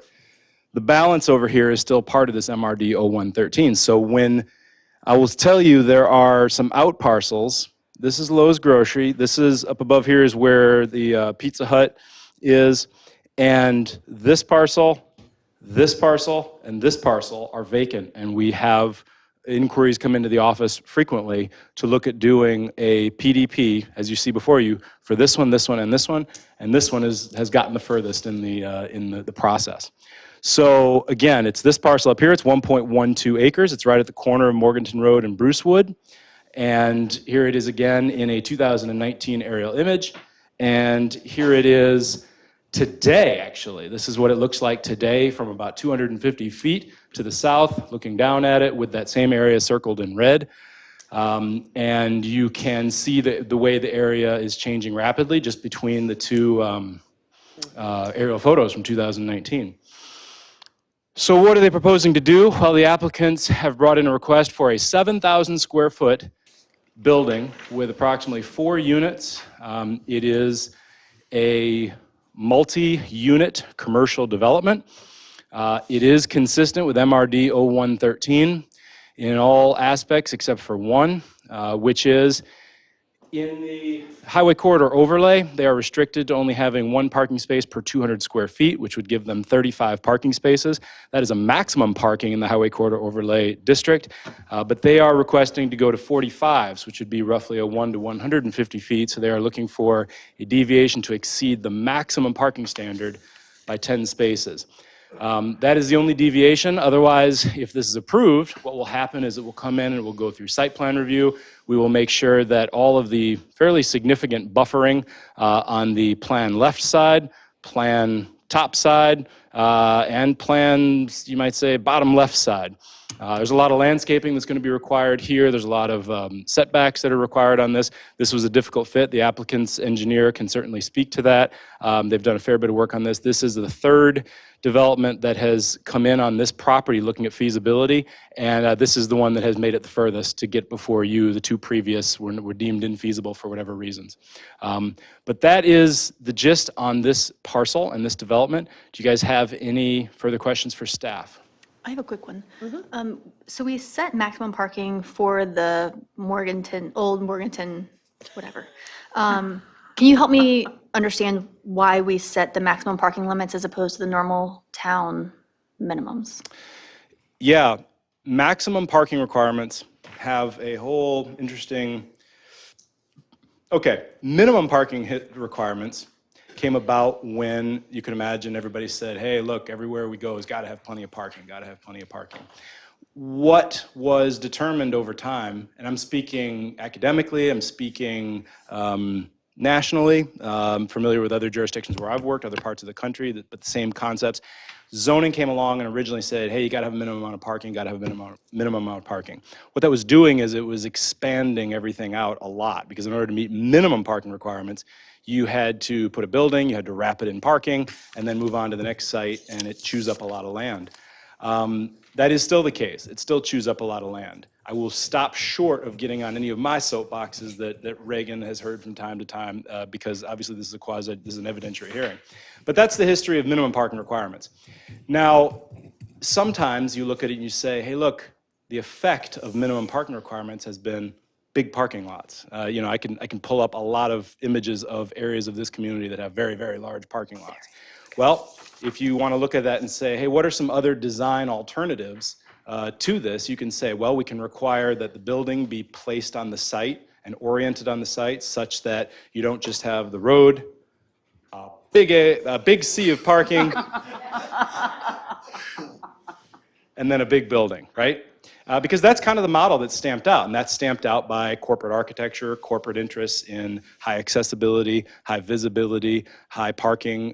That's a very much a corporate interest. Nothing wrong with that, but that's what drives their perspective. The community can say something like, you know what, not so much parking. We're going to put a maximum parking on here, and we're going to make you orient the building a certain way, all of which is done by our highway corridor overlay. The Morganton Road overlay, which is another zoning overlay, also restricts parking to a maximum. And that was because a long time ago, the Morganton Road overlay was adopted. I'm sure Reagan can enhance this a little bit because he was here when it happened. I can only look at the paper trail left behind. But basically, the Morganton Road overlay was adopted because this whole corridor had a different character of development that was supposed to be implemented. It has not wound up happening that way. That maximum parking is still a remnant of that overlay because the overlay has not been removed. But once again, also the highway corridor overlay has a maximum parking, and the highway corridor overlay applies to a lot more areas than just this Morganton Park North, Morganton Park South Old, and Morganton Park South New. Does that answer your question for now with the caveat that he'll enhance that a little bit? Yeah, if I may just enhance, because I was here during what amounted to the rewrite of the Morganton Road overlay, because it started back in the 90s as one thing. Area was actually envisioned at one time as almost a replica of downtown, if you can imagine such a thing, given the topography as Morganton falls to 15501. That sort of went away in a different iteration, and when the overlay that went into place that created the maximum parking, and again, only relative to the Morganton overlay, not the highway corridor, very much along what BJ was saying, there was a hope that maybe by limiting the parking, and it was legitimately a limit of sort of ground floor parking. It was to try to provide some form of incentive to maybe go to decks, partial decks. Bottom line is, even with the recent increases in land prices, they have no way kept up with the increases in construction prices. So we've not seen, that I can think of, a singular project come through here that did not request some form of deviation from that parking requirement, nor has anybody even remotely been able to pencil any form of deck in that would financially make some sense. That's probably even more true today than it was 10 years ago, and certainly the 15 years ago or so that the most recent overlay standards went into place. Decks have just become terribly expensive with the construction being what they are.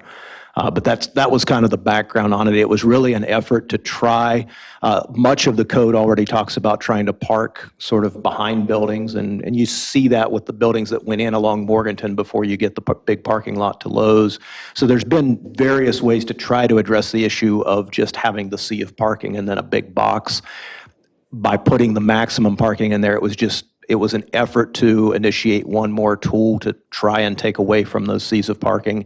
It is clearly a tool that just has not worked out, and it legitimately does not pencil very well these days at the densities that we allow to develop. When you see decks, they're generally associated with very high-rise urban center type of buildings. I know I just used that urban term again, but literally sort of central city type of stuff. Okay. So. So what you're saying is, we created a plan so that it would look a certain way. We have adjusted pretty much every building to not fit within that plan because they've wanted more parking, and we've said, sure. So we had a plan and it wasn't working, but we're going to continue it not working because we've proven the plan's Yeah, not I won't say we possible. created a plan that it would look a specific way, because there are certain small area types and plans and things that will go that far. This was more just sort of a general set of standards that we hope people would be able to design within. But yeah, it certainly has not worked out that way. And just quite honestly, even the relation of buildings to Morganton Road, that sort of went away with the Lowe's Center itself, because there was more of an interest really initially in having what we're talking about now in the way of the Parkway that will go down by Target, sort of having that in, and then the larger scale grocers and retail sort of being along that and aligned to it versus Morganton Road. But clearly with the way that the Lowe's Center got oriented, it almost made an awful lot of the old Morganton standards just moot in the way that things would go in from there. Now, clearly with Target and that is actually going to end up going in that way. But this was sort of the first domino to fall relative to those Morganton standards. Did Lowe's come? I don't remember. How long ago? Not that long. 2016, 2016. yeah, I believe. Just more of a curious question. As we do these things, this square in red is independent. I mean, there's a lot of parking right next to it. It's empty when you took this picture today. But they can't factor in, oh my gosh, look at all that. It's their own independent thing when we get each one of these. Is that? Okay, so to answer your question, they're asking for a deviation to exceed Yeah, the maximum parking. If that deviation to exceed the maximum parking is not granted, and they are said, no, you want to put in 7,000 square feet, you got 35 spaces, there you go. They do have the option of going to the adjoining land use and negotiating a shared parking agreement. Shared parking agreements are in the UDO, they're encouraged in the UDO. You can get a couple credits actually for other things for entering into a shared parking agreement. However, the adjoining land use does not have to enter into that agreement. You know, okay. it can't be forced necessarily. But again, just like, Just in this instance, 35 would meet the minimum number, however, would it not? 35 well, see, there's no minimum, there's a maximum here. Right. So For the minimum- use that they're No, the suggesting. minimum for retail would be 1 to 200. Okay. outside of this area. But the maximum is actually 1 to 150 or 30, or, 1 to 150 to have 35, so. Are they requesting? Excuse me, I'm wrong on that. Okay, it's 1 to 200. Yeah. The maximum they can have is 35, or 5 per thousand for 7,000 square feet, 35. What they're requesting is 45, which translates to 1 to 150. So when you're talking minimums and maximum and flipping between them, you just got to. Yeah, and my only point is the 35 may actually meet the minimum, and a shared parking agreement wouldn't necessarily be required. No, shared parking agreement would not be required. Yeah, that's true, because yes, elsewhere, 1 to 200 would be the minimum required for, so the minimum is also the maximum here, and for this particular land use. Minimum is also the maximum. Just so happens it's 5 per thousand is the minimum elsewhere, and 5 per thousand is the maximum here, so. Do you It's see an magic number. issue with us holding them to the maximum? The Or, excuse maximum me, or no, the the- minimum, or what we currently have. Yeah, what we said is the maximum. Can we hold them to our requirements? We can say we are not going to grant the deviation. The maximum is 5 per thousand. You may have 35 parking spaces on this site because they're asking for a deviation as part of this PDP to exceed that to go to 45. Okay. And I will go ahead and throw in there that my professional planning director recommendation would be to not grant it. And in fact, to stop granting so many deviations to exceed parking because, and that's my professional recommendation as your planning director. But you don't have to So- follow it, it's up to you. I will agree with you on If that. they have the 35, you're saying they don't need an agreement for somebody to park in those 100 spots that, Well, when you took the that? adjoining land use is private property. The adjoining land is private property. So parking on that, if you are parking on that to go to this development, that's an issue. You know, that's. Well, they're because gonna run into this one and then run over there. Yeah, it happens, and, you know, but we get complaints. People will call us frequently and say, hey, look, this land use is parking on my property. They don't have a right to do that. They're parking over here, they're walking over here. You know, parking is provided by, you know, Lowe's and those who pay into the arrangement to maintain Lowe's parking lot, which would presumably include all of the tenants that are sharing that parking for that particular development, they're paying into that. You know, those agreements and those contracts are as unique as, you know, commercial lease agreements that have all kinds of stipulations and arrangements and who benefits who and who pays for what. So yeah, I mean, if you drive in there and you go park in front of Pizza Hut and then walk over this development, you know, I'm certainly not going to sit here and say that's okay because that's not my prerogative to say that. But the subject property is 1.12 acres. They have the ability to provide parking on their site for their use. They have a requirement to provide that. And right now, the requirement is that maximum be 1 to 200, or in this case, 35 parking spaces. They're asking for a deviation to exceed that by 10, and that's at your discretion. Is there a requirement for the new space to buffer in their parking to segregate it from the others? Do you mean buffering like landscaping? When you say buffering, Well- buffering to me always instantly goes landscaping, because that's the UDO, that term Okay. means landscaping, thick landscaping. Thinking like the barriers that would determine, you know, this parking area is for this building and, No, the UDO doesn't have any requirements that they put up signage or any type of like, hey, don't park over here, you have to park over here. So, you know, right now, that would come down to, it exists. Once again, the UDO requires on-site parking, that you provide on-site parking. Sometimes it has a minimum, sometimes it has a maximum, depending upon where you're at. After that, if you have a problem with parking with an adjoining land use, that usually becomes a civil matter if you meet the UDO standard. okay. So, So you wouldn't have to have the little cement barriers going around? no, the UDO would not require any type of bollards or anything like that to prevent you from parking on adjoining land uses, no. And it would really screw up the flow and the circulation of the site for sure, and that would be a real challenge with fire and everything else, so. Any more questions for BJ? I think Kevin was up here. Kevin, are you speaking on behalf of the applicant? Thanks, BJ. Yeah, I was here.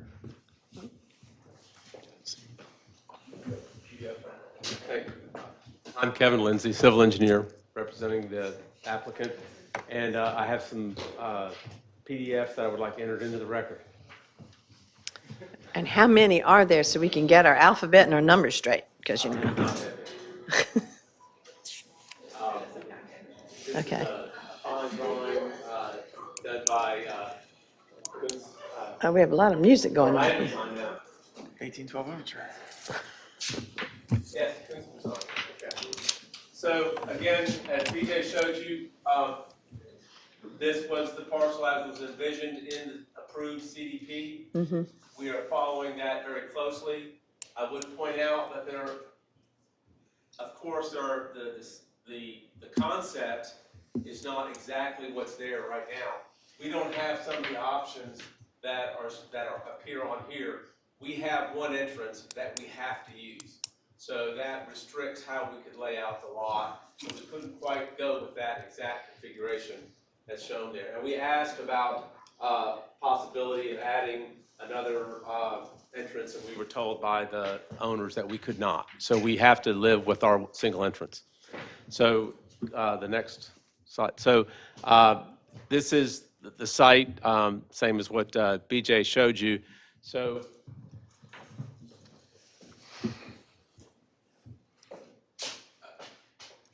the big thing here is that there is, as part of the overall plan, there is a 30-foot landscape buffer between our development and Old Morganton Road. I'm sorry. Just watching out for all the people at home. You know. Yeah, I talk so loud, I always think I don't need it. So there is a 30-foot buffer between us and Old Morganton Road, and in addition to, we have a buffer, a 40-foot landscape buffer in the back, and if you could back up one slide.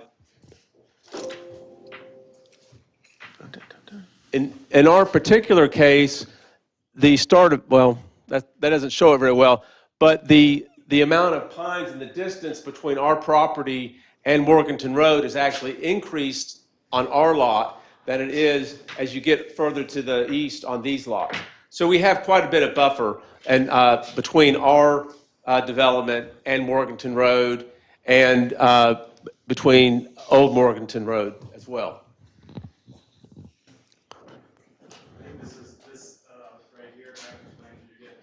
Yes. So the back of our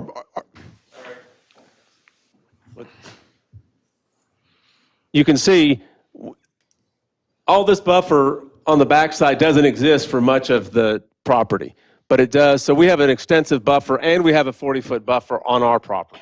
So there's a lot of buffer on both the front and the back of this property. And the same architect that has designed the other buildings on that development will be the architect for this project. So we will match, they'll get the architectural compliance. It's going to look like very similar to the other buildings that are there. So we will match. Next, please. I wanted to point out from the stormwater standpoint, this is the stormwater control measure submittal for the Lowe's development. And it says on here, parcel 1, allowable additional impervious 0.67 acres. And we are going to comply with that. And so we will stay within the 0.67 acres of additional impervious area. And there's another slide in there. So the only deviation you're asking for is an additional 10 parking spaces? Is that right? That's all we're talking about? And I'll come back to that. And this was just how, when they did if anybody was interested in the TIA, that's what was there, what they presented in the TIA at the time. The red has actually been built with the change from the TIA. Originally, the gas station was down here. This was the original location of the gas station, and it was put over here at this location, and it was put over here. These two parcels, as BJ pointed out, have not been built, and this is our parcel. And these are the two parcels that have not been built right there. So Into your parcel, you said you wanted another entrance, which was denied, but the way into it is to go by the gas station, pull in Yes, to the left off of, yes, Yeah. on this, you come by, you go by the gas station, and right before you get to out parcel 2, you come into our property. And we were just asking if we could come out and have a circular route, and we were told we could not, that we would have to stay with that entrance.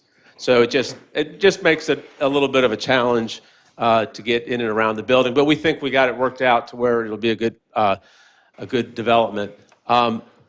So going back to the parking, because this is the opposite challenge for me in many developments, because typically I'm coming in and the town is saying, you will give a parking space for every 100 square feet of a restaurant because we don't want people that can't find a place to park.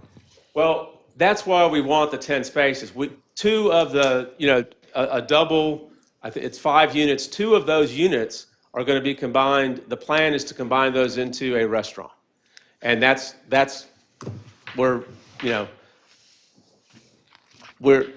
nothing's ever guaranteed, but that's really that's what the plan is. That's what we're going for, working with the design group for. We think it would be a mistake to hold to a one over the world requirement that was put in here that is far less. If we were doing this in Southern Pines, other than in the district that you don't have to do any parking, we'd have to provide more than 45 spaces. And the town would be telling us, you must provide 52, 55, whatever it is. Or unless we asked, BJ would say you could ask for it. We would have to provide whatever the requirement is unless we got a waiver. And the minimum, in this case, 1 to 200? But it wouldn't be 1 to It would also 200. be the same. It would. For this particular land use, it would be 1 to 200. Not if we're putting a restaurant in. Restaurants would be 1 to 100. So for two, You haven't designated land uses within this 7,000 square feet called commercial. go to our site plan, I mean, we called it out. I mean, if got restaurant, 2,000 square feet, one per 100, that would.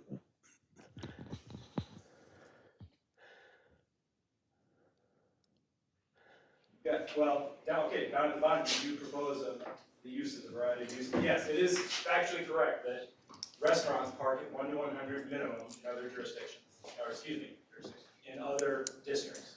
That is correct. If we went by the other districts, we would be required to have 47 spaces. So. Yes, that is correct. Okay, so. For that mix of land use. Yes.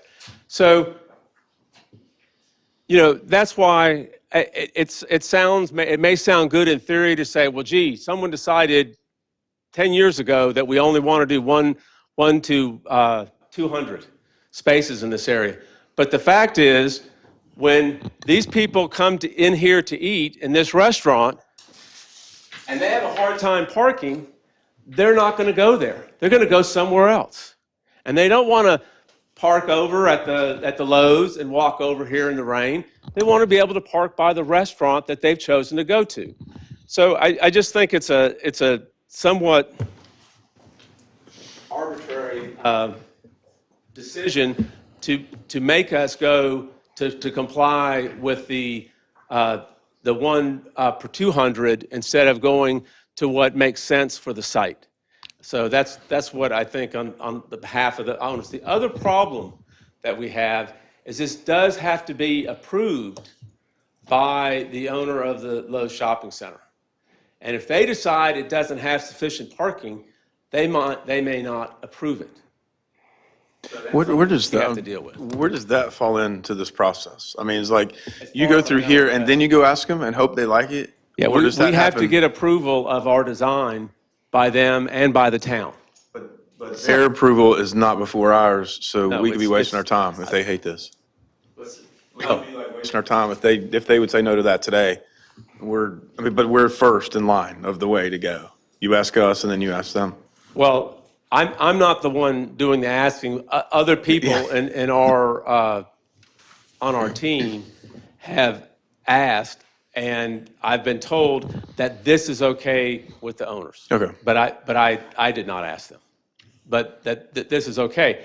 And if you think about it, it is important to them. They don't want us to say, yeah, 35 is great, because our people can park over on your parking spaces. They may not necessarily think that's a good idea. Okay with the owners based on 45. Yes. Or 35? No, it's based on 45. We don't know if it's okay based on 35. Based on 35. Gotcha. Okay, that's, We didn't ask them that. We sent this plan to them to see if this is okay. And I think, I mean, looking at it, I think 35 is tight. And I think it's, you know, the, what's over there on 15501, the restaurant? No, where they were going to put the. Hickory Tavern? What's that? Hickory Tavern. Hickory Tavern. You know, originally at Hickory Tavern, it's my understanding that that dirt area was going to be a restaurant. Now, I don't know what the density that got approved, but I can guarantee you that if that had gotten a restaurant built there, that place is already tight on parking. It would be absolutely miserable trying to find a place to park in there. It was an office building. I don't recall it being a restaurant. Okay. But anything there, you can see how difficult it would be to park. And I don't think we want to create a situation where, you know, we have a difficulty parking. And I mean, and like this lot has a 30-foot buffer on the front and a 40-foot buffer on the back. That's a lot of buffer for a 1 acre lot. so would you consider meeting in the middle, 40?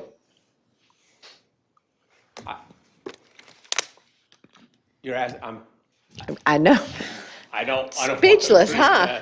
that. Well, I'm just trying to figure out, I just feel that people are not jumping up and down about 45 at all. You can kind of get that feel. And you're not jumping up and down about 35, so can we meet in the middle?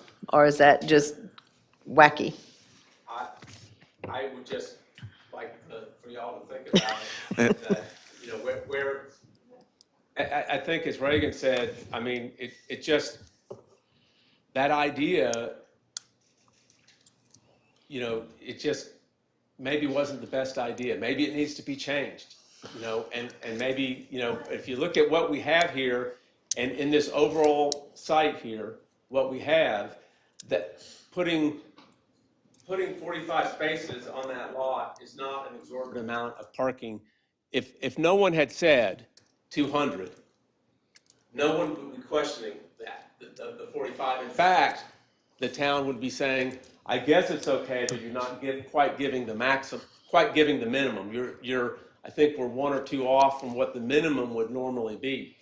And the town would be saying, we guess that's okay. I think the town would probably okay to be off a little bit by that.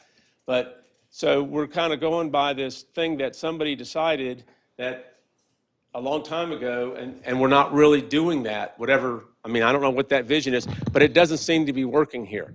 So here we are, we're going to take this one acre tract and say, by goodness, we haven't been doing it, but we're going to do it now. We're going to make you have less parking there so that, you know, when somebody drives over here from Fayetteville and they want to go to whatever great restaurant goes there and it's raining, and then it's like, oh my God, I'm never coming back here. So. Oh, they'll be back. They'll be back. As Mike Sonia used to say, we don't have a parking problem, we have a walking problem. I'm always laughing about when I read in the paper that Pinehurst doesn't have a parking problem. And I'm like, well, you've never gone to Pinehurst for an event and driven away because you can't find a place to park. So. I appreciate what you're saying, and I'm just looking at this. BJ just told us there's multiple little spots that are coming and wanting to put things in. So your 10 extra spots sounds great, isolated, but this is not Hickory Tavern where it's isolated. I mean, this is part of a bigger thing. And so these 10 spots, you know, it could result in hundreds more spots if all the little parcels said, oh, we need that, we need that, we need that. And then I did hear if there was something about why it was done, it was to avoid sea of parking. And this, even though it sounds small, and it is, helps alleviate that a little bit. Could you put one of the aerials back up? Kevin, when you talk to the owners of Lowe's who have to approve this plan, and you ask them if they would approve it if there were 45 spaces, did you also ask if they would approve it if there were 35 spaces? I did not talk to them. Someone else from our group did, and that was the plan I gave them. So I don't know, Did and I don't know anyone- if they asked them about 35 or any other So number. so we have hearsay about somebody who you work with who talked to them about 45, and we have no evidence in regard to So 35. the assumption is we were going to approve it, Right, right. just saying. Well, I mean, that's what we were asking for. We were asking for Okay. approval. And so, Feisty.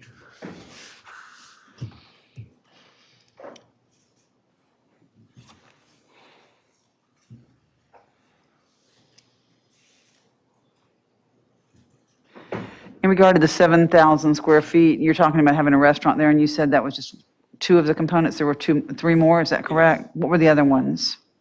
one will be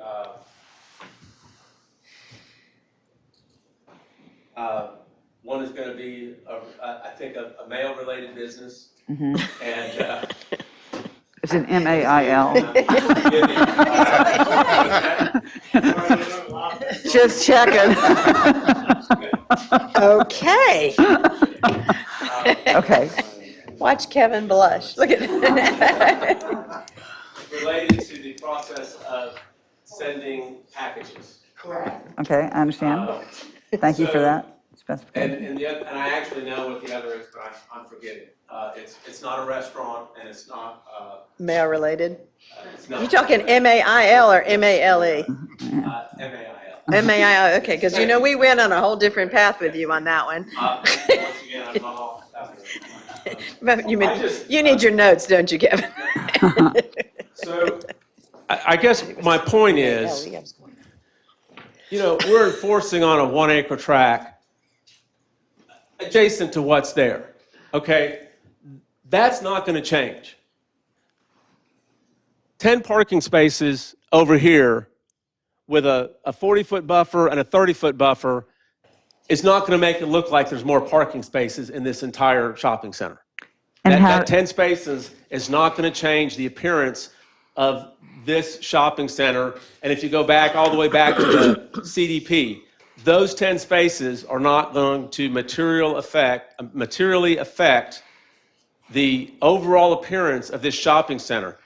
It can, however, have a significant impact on the businesses in this shopping center if it's hard for people to find a place to park. And how do we respond to our critics who say it also has a significant impact on precedents? For, Parking spaces, for the next small businesses that come in. well, What do we say to them? I think the fact that, Reagan, you know how many approvals there have already been to increase parking over the maximum in this, on Morganton Road? I couldn't tell you exactly. I mean, you're looking at what's built over there, so you've got the pavilion building, you've got the surgical and medical clinics that went in with approvals for additional parking. And then, of course, I don't recall the specifics on the Lowe's Center, but I'm pretty sure that is not that's parked above the max. So, I mean, it's just, I understand, but in terms of a tool, and again, my recommendation would be to go back and really look at what was the intent of the Morganton Road overlay and the highway corridor overlay. Because what's actually our restriction here? Is it's the one, where's the 1 to 200? Is that for Morganton Road or for? Actually, both highway corridor overlay and right now still Morganton Road overlay. Both overlays apply to the subject plan. I know, but one of them is 1 to 250 and one of them is 1 to 200. Well, the highway corridor overlay is 1 to 200. Okay, so that's actually what's hitting us on this one. And I'm not one of your planners. I don't know what the logic of that was. I'm just saying it's clearly been an issue. There's clearly been a lot of exceptions to that.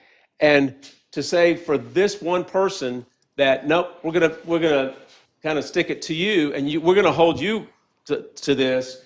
And, I don't know what's gonna happen with these other two, but I would look at, how did we get to this point? Why did we agree to something 10 years ago that we're having to grant all these exceptions to? Maybe we need to relook that and figure out a different way of doing it. I think we've talked about this enough, and we need to move forward, if you don't mind. So I'm looking for, calling for the question at this point. What does, most, yeah, but I'm just saying, does anyone else have more discussion? I'm just thinking we, More questions of me? yeah, I think not. Okay, so I need to, I'm looking for a motion to close this hearing. Second.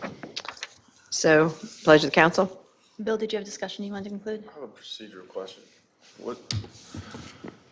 What's the procedure for a review of alternate layouts for the parking?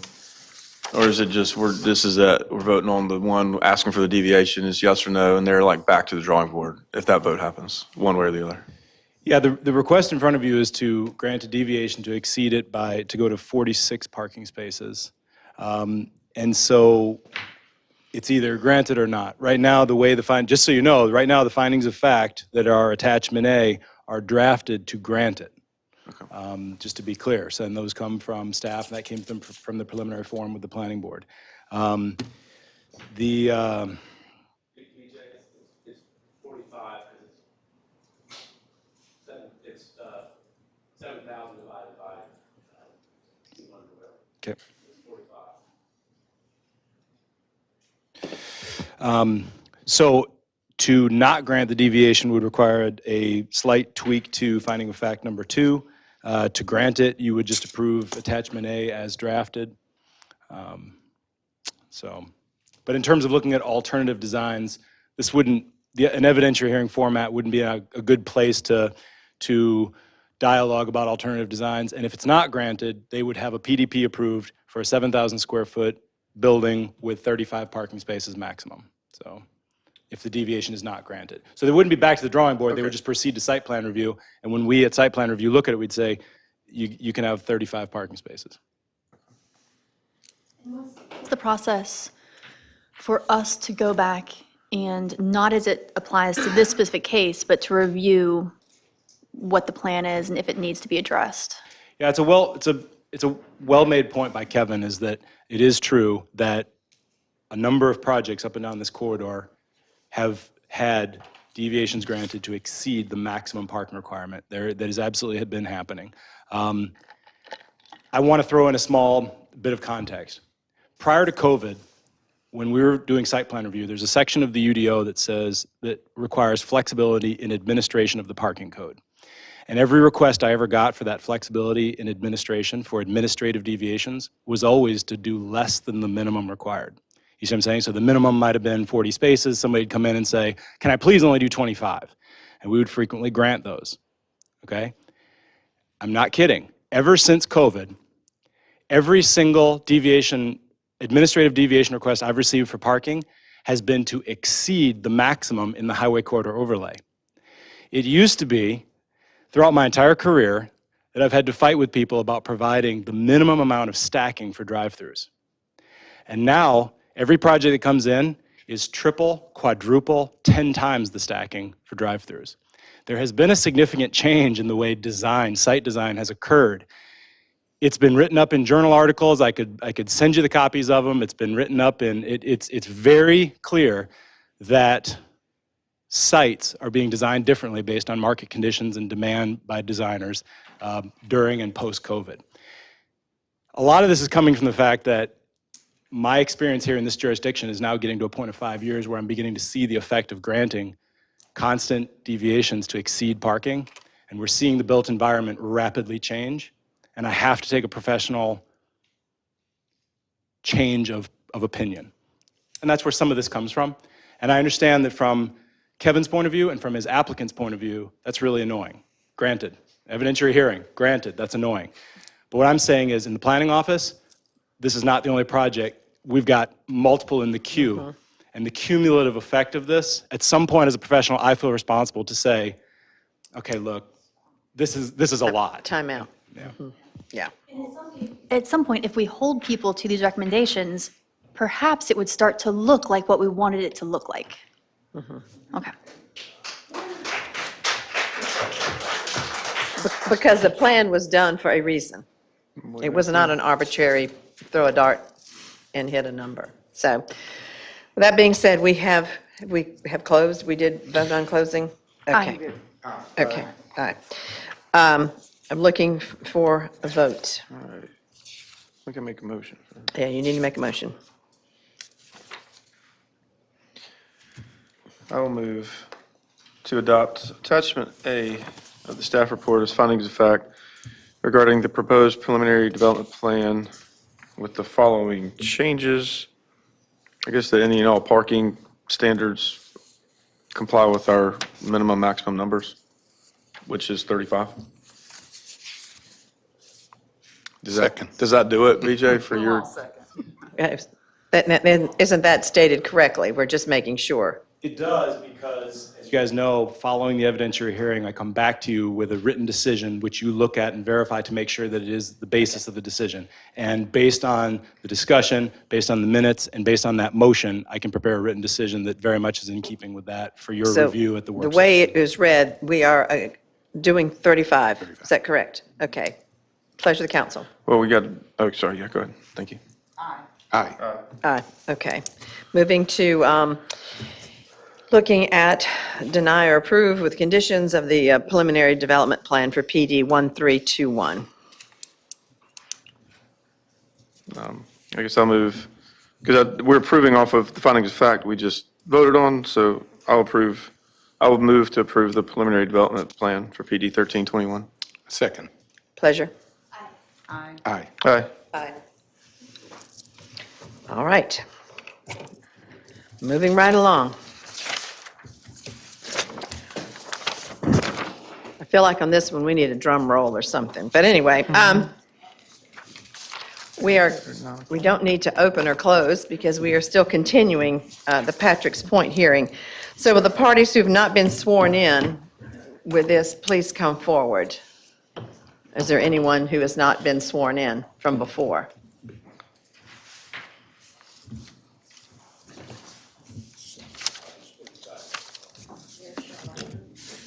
All right, where's mine? You can come. Sorry, Linda. Okay. Place your left hand on the Bible and raise your right and respond to the following. State your name. Linda Braswell. Do you solemnly swear that the evidence you shall give to this board and this action shall be the truth, the whole truth, and nothing but the truth, so help you God? Thank you much. Okay, council members, do I have to read what this whole thing again? We've already gone through this, the ex parte. Reagan, I'm looking at you. Okay. Yeah, I'm just making sure before we, because I'm getting really good at this. Okay, council members, any site visits? Yes. No. Any ex parte communications? No.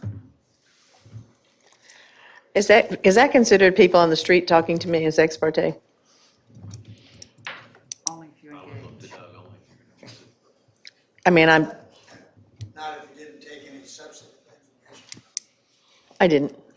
Okay, so never mind. Specialized knowledge you have of this case? No. Anyone have a fixed opinion that is not susceptible to change based on what they've learned at this hearing? No. Where they have a close family member, business or other relationship with the applicant or other affected persons? Same one I've disclosed. My sister-in-law lives at Village Green. And my mother lives there, so yes. Thank goodness I can still say my mother lives there. She's 97, so, you know. Thank goodness. No, is there an attorney representing the petitioner or the opposition? I think Robinson here on behalf of the applicant. Of course, Crooms here on behalf of the opposition.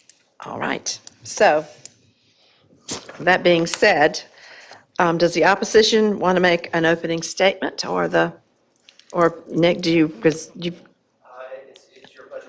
I think, I'll kind of approach the microphone. Good evening, council members. Nick Robinson here on behalf of the applicant 1700 LLC. I'm open to anything. We were kind of in the middle of presenting the rest of our evidence when we cut off at the January 11th hearing. So I would be well pleased to just carry forward.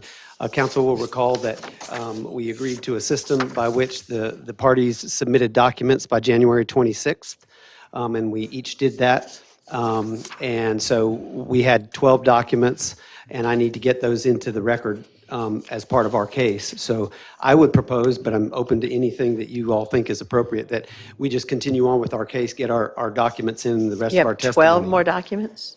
Yes, but a lot of them we'll be able to get in quickly. I hope so. Yeah. And the other side has 12 also, plus a lot of Well, photographs. but you have, Yeah. we're up to you. Yeah, we are up to you. I would agree with that.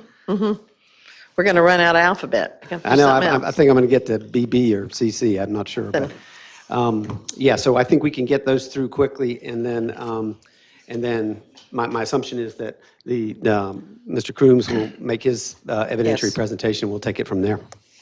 Is that fine with you? Yes, Madam Mayor, I have a few questions for several of the applicants. Okay. Witnesses, and I have one witness of my own to call. I hope that my side takes no more than 25 minutes.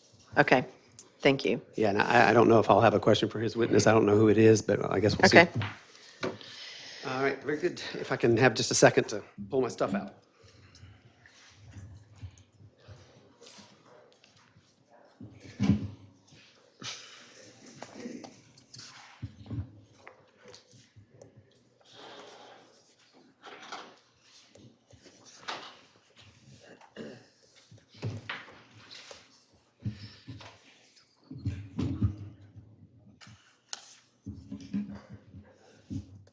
All right, can everybody hear me?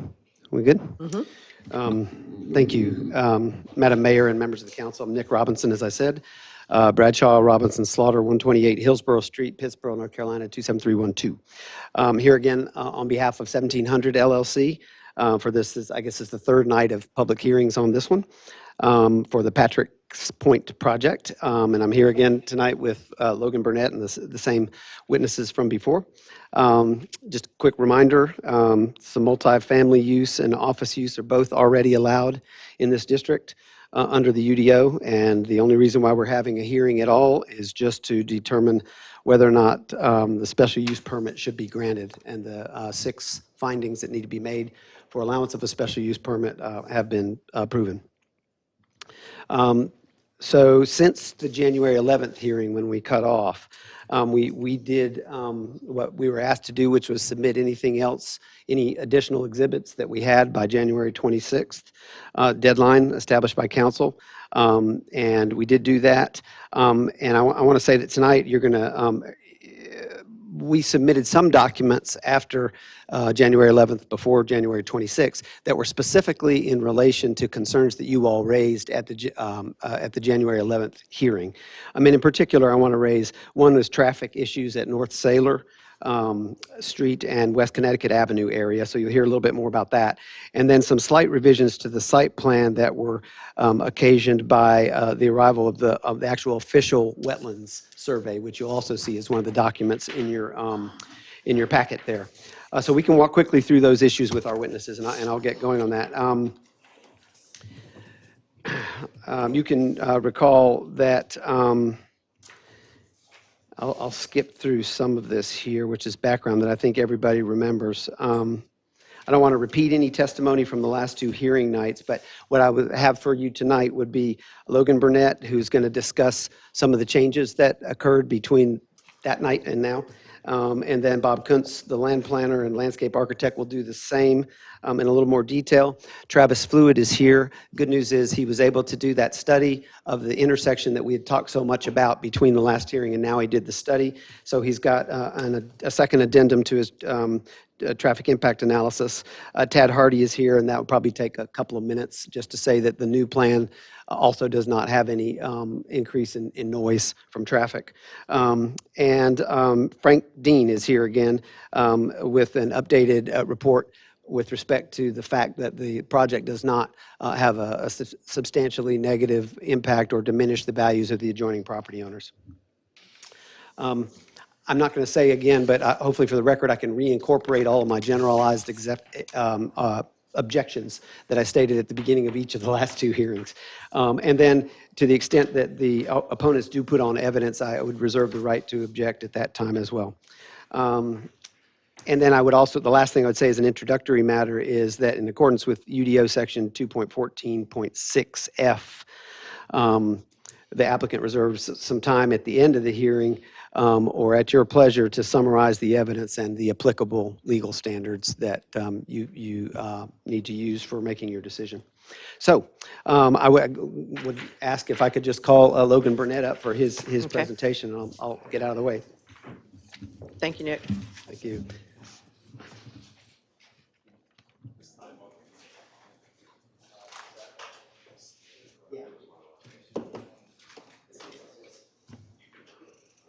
I get to doing this. We've got the late slot tonight. Number 5 on the ones you gave us. Okay. All right. Got that started. I'll dig in. Good evening to the members of the town council, town staff, and members of the Southern Pines community. Tonight marks our third evening together discussing the Patrick's Point project. So again, I want to thank you for your continued thoughtful consideration of our proposed project. Before the experts. I'm sorry to interrupt. This is going to wind up being a headache later. Bear with me. Is this being entered into the record then as Exhibit B, the next one in line? Yeah. Yes. It will be, but I guess, sorry, to the microphone, my intent, since I'm not really asking Logan any questions, as soon as he's done with his presentation, I was going to move the admission of the things that he put up on the screen and hand a copy to the clerk. And go through the lettering. And go through the lettering, yeah. I already have them pre-lettered, actually. Pre-let. This is more for convenience, so you know what I'm talking about when we Okay, get to that's fine. later in these remarks. Before the experts and engineers discuss with you the findings of their research and analyses, I feel it's important to explain why the site plan concept that was provided you on January 26th, when we submitted the documents for this meeting, is slightly modified from the one that we submitted to you on January 11th. Since the last meeting, we received the actually surveyed wetland boundaries on the parcel. This means that a licensed professional surveyor visited the site, located the flags that marked the wetland, which were replaced by Mr. Bill Mullen, who's the environmental consultant for Dr. J. Carter and Associates that identified the wetlands, and mapped them on our survey of the parcel. Typically, this step comes later in the process, but with the interest expressed by the town council, we accelerated the process to make sure that you have the full picture. We were able to receive the information just prior to the January 26 document production deadline for this hearing. Our previous site plan concept used the drawings provided by Mr. Bill Mullen to mark the boundaries of the wetland, which were taken during the site visit. Typically, these are reasonably accurate, if not, as stated last time, conservative. However, when we compared the actually surveyed wetland against the drawing from Mr. Bill Mullen, we found that there was a meaningful difference. First, the amount of wetland area was smaller by approximately 0.7 acres than the area previously identified. Second, the shape and location of the wetland areas shifted to some extent. Given this new situation, we examined the site plan concept to see if there were any opportunities to further improve the site plan and to improve the layout to make further steps to be in even greater compliance with the UDO and the multifamily development standards. We determined that this was possible, and I'll summarize the key points. First, the elements did not change from the last plan.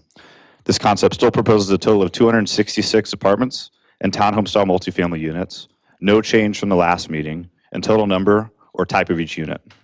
The setbacks and buffers along the property boundary with the Village Green neighborhood remain at 80 feet. The 50-foot planting buffer remains. These both exceed the required UDO amount of buffer by 30 feet. The 3-story multifamily units are not closer to the Village Green property line and are still over 100 feet away. The office out parcel remains at 0.91 acres. Next, the elements that did change. The overall wetland area was reduced from 4.1 acres to 3.4 acres. The final wetland location increased the setback along US 1 so that the multifamily buildings are 90 feet away from the property boundary. With US 1, they were previously 75, so an improvement of 15 feet in this area, which is important because it's a gateway to the neighborhood and to the community. This creates a greater natural buffer along US 1 corridor despite the reduction of the overall wetland area. There's an increase of approximately 0.6 acres of open space. There's a reduction of 1.2 acres of impervious surface. And finally, the configuration of the northernmost buildings was changed to place the buildings in a cluster, creating a quad or courtyard type amenity in that area. This is the second and final plan change due to the wetlands situation since we began discussing this project with the town. Both, we believe, have made the project better. These changes to the site plan that we presented at the January 26th meeting were voluntary changes to accommodate density and harmony concerns voiced by our neighbors at the Village Green. I believe this further demonstrates that we're not seeking conflict with them, but making important steps, again, of our own volition, to listen and consider their feedback, to place our smaller townhome-style multifamily units along the shared boundary with their similar townhome-style units. Since we met with the Village Green HOA and their council 31 days ago on January 7th, we've not received any feedback yet regarding the voluntary changes we made to the site plan with the intent of accommodating their concerns. We believe that we've made significant attempts to reach across the aisle and to cooperatively improve the project for all involved. There are a couple of significant final additions, which I'll draw your attention to the screen here, that I'd like to speak about that address the concerns specifically raised by Mayor Haney and Councilwoman Clement at the time of the last meeting. I'm sure you've seen this among the documents that were submitted to you by the January 26th deadline. As a part of our development and at our own cost, we propose to add approximately 1,800 feet, which is more than 1/3 of a mile, of sidewalk within the town right-of-way throughout the neighborhood south and east of the Patrick's Point project. This requirement could be imposed as a condition of approval subject to the cooperation with the town right-of-way or other areas as needed. This improvement would provide sidewalk along North Sailor,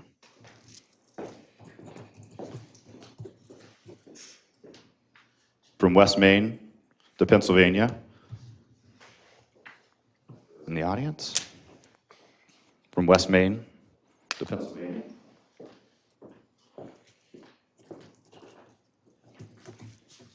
This creates a fully connected wide sidewalk loop that runs through the neighborhood and connects the two most popular commercial areas, Pennsylvania Avenue and Broad Street.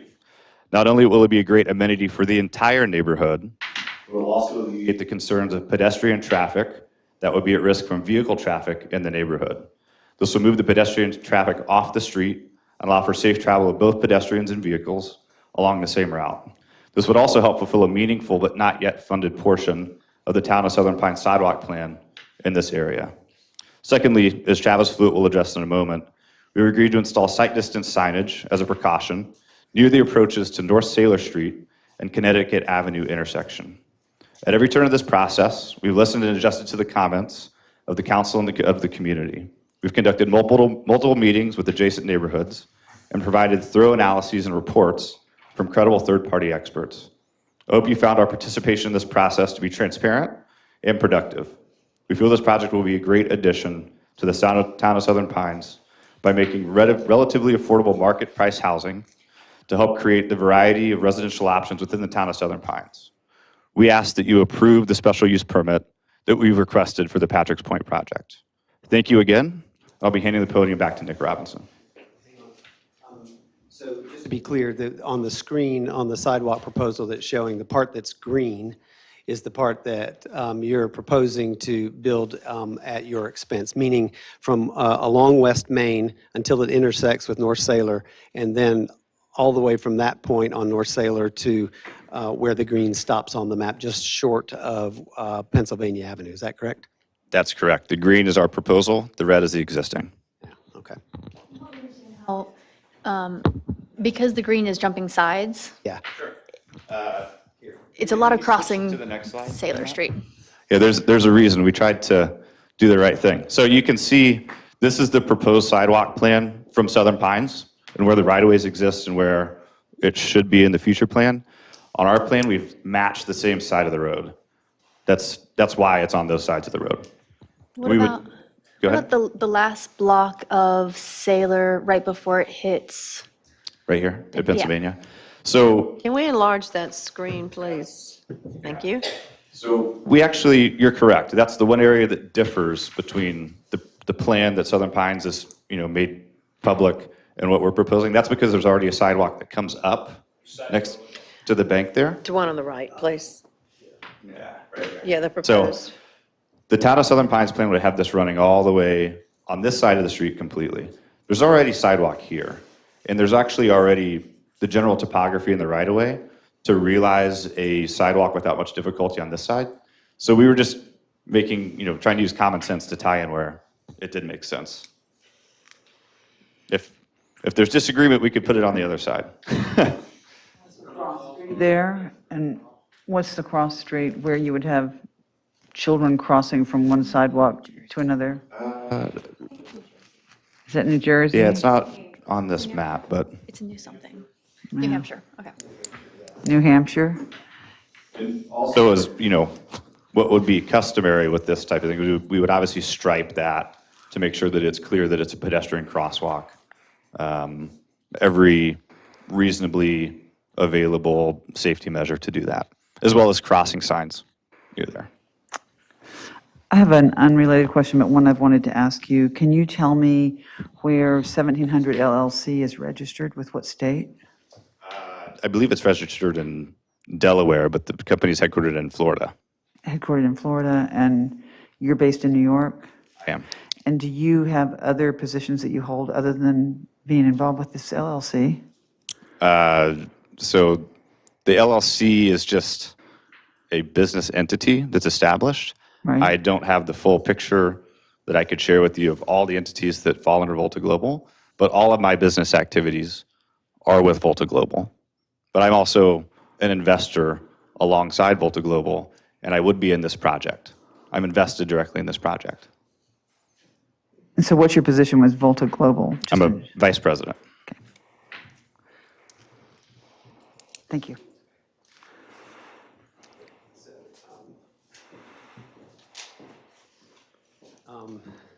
And if I may, this exhibit that's shown on the screen was submitted with all the other documents that we submitted, and I'd like to go ahead and tender that as Exhibit V, the one that's entitled Patrick's Point Sidewalk Proposal.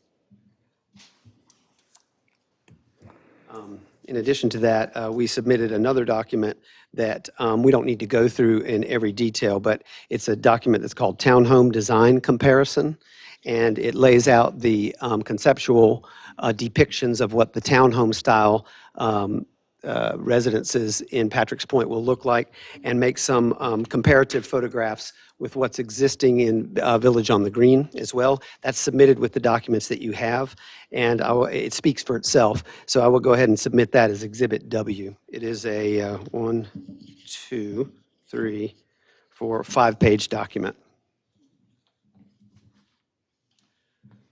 Great, thank you for that. Then I'd like to go ahead and call Bob Kuntz.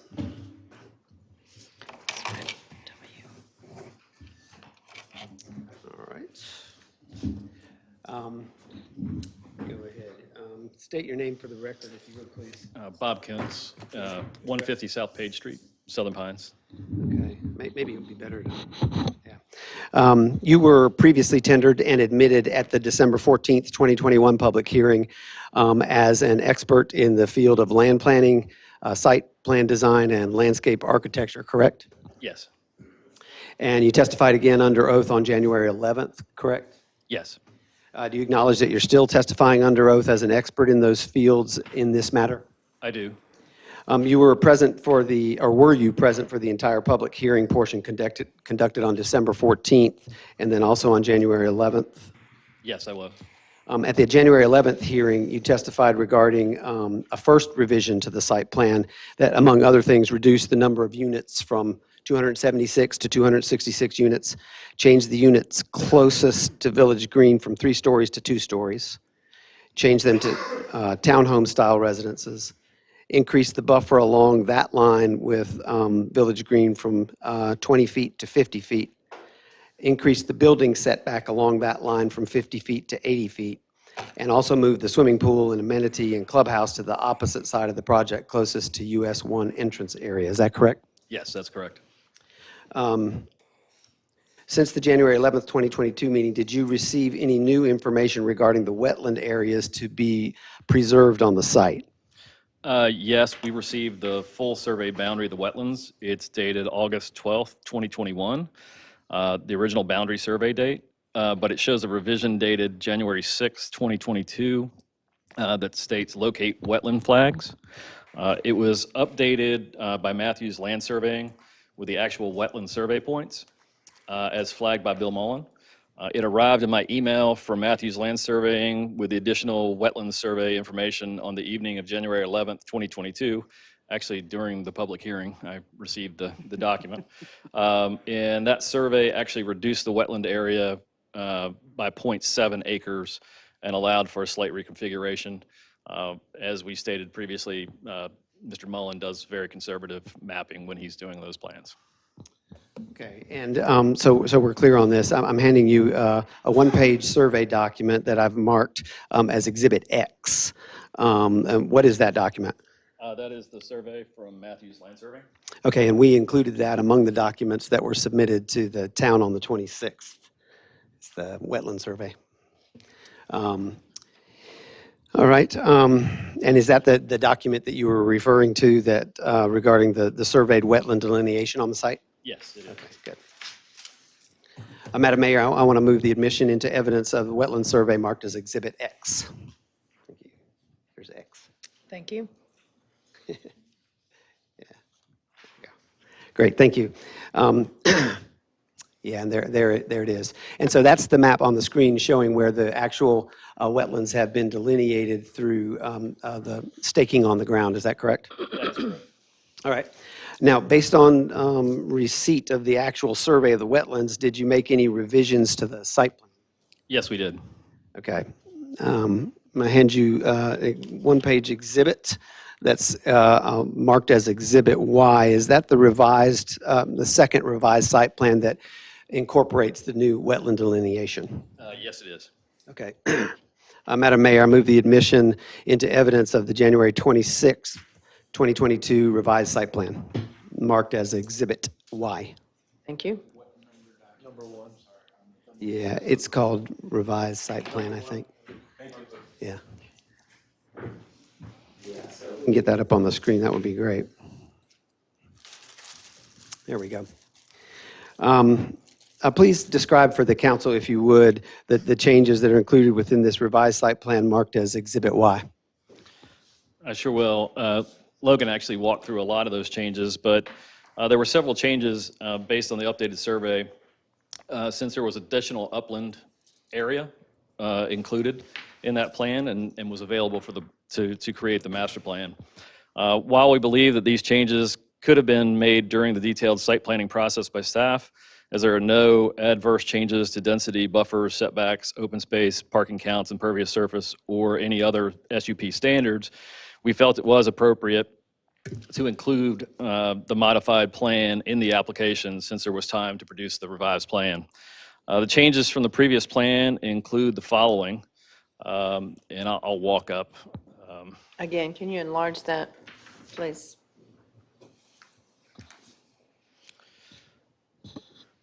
Thank you. Sure. So as I mentioned, the overall wetland area was reduced from 4.1 acres to 3.4 acres. This was consistent, as I mentioned in previous hearings with Bill Mullins, generally conservative approach to marking wetlands. The final wetland location increased the setback along US 1. So there were some fingers that were identified, and they aren't as pronounced in the actual survey as in Bill's plan, as they were on the ground. And actually, this area across the front got wider. This wasn't quite, this ended up getting wider, this wetland area across the front of the property. It got smaller in a couple of areas, but in general, it reduced by 0.7 acres. So due to that wetland change, we were able to actually push the buildings further back from US 1. Originally, we had buildings that were 75 feet in the front on US 1, and now the closest building is this building, and that corner of the building is about little over 90 feet away from US 1. So it actually is increasing the buffer along US 1 in this section. So the office parcel did remain at 0.91 acres. The planned setbacks and buffers along the property boundary with the Village Green neighborhood remain the same as they were at the January 11th meeting. Really, the only thing that changed is really from here this way and from here this way down. So let's see, the 50-foot planted buffer also remained along the backside, so really this side didn't change again. Two-story townhome style multifamily units remained in place. And then looking at the overall site tabulations, I think Logan mentioned these, but open space went from 11.3 acres, or is now 11.3 acres, or 44.2%, which is an increase of 0.6 acres from the original plan, which was 10.7 acres. Impervious surface went from, is now 11.1 acres, or 43.4%, which was a reduction of 1.2 acres from the original plan, which was 12.3 acres. The total number of units remained at 266, and the January 26 plan creates, this new plan creates a courtyard in this area, which before there was a little finger that came up and sort of blocked out this area. We were able to get more dimension, which we had talked about previously about how narrow the site was because of the wetlands. But this actually allowed us to come in, create a loop and a courtyard and something more traditional and more like the multifamily standards we're asking for. We were able to get the play area in and a square area as the multifamily standards ask for and specify. So we were able to address a lot of those items and all of those items as well. And then, so it was possible because of this much wider dimension in order to change that plan and get everything in and make it a little bit better.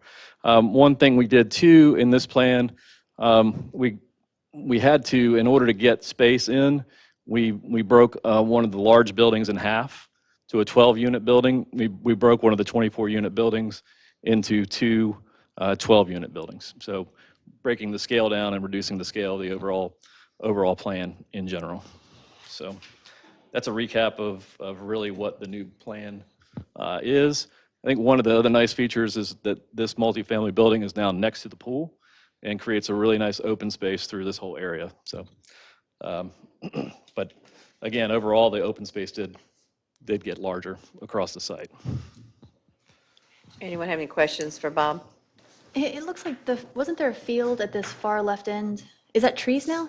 A field? Wasn't there okay. No, this is, we had, this area has always been a tot lot. Yep. And we wanted to save the trees and there are trails. They Okay. didn't show up on this, but there are trails and we wanted that to be a woodland play area. Okay, all right, Maintain perfect. the trees. Thank you. Right. The thing I would like to point out is, as Logan mentioned, we have the sidewalk connection. There's a sidewalk connection that we had planned and staff had asked for that connects to West Main Avenue where there's a sidewalk existing. So the plan that Logan presented would take that sidewalk, connect it in this block, and then connect to Sailor out to Pennsylvania.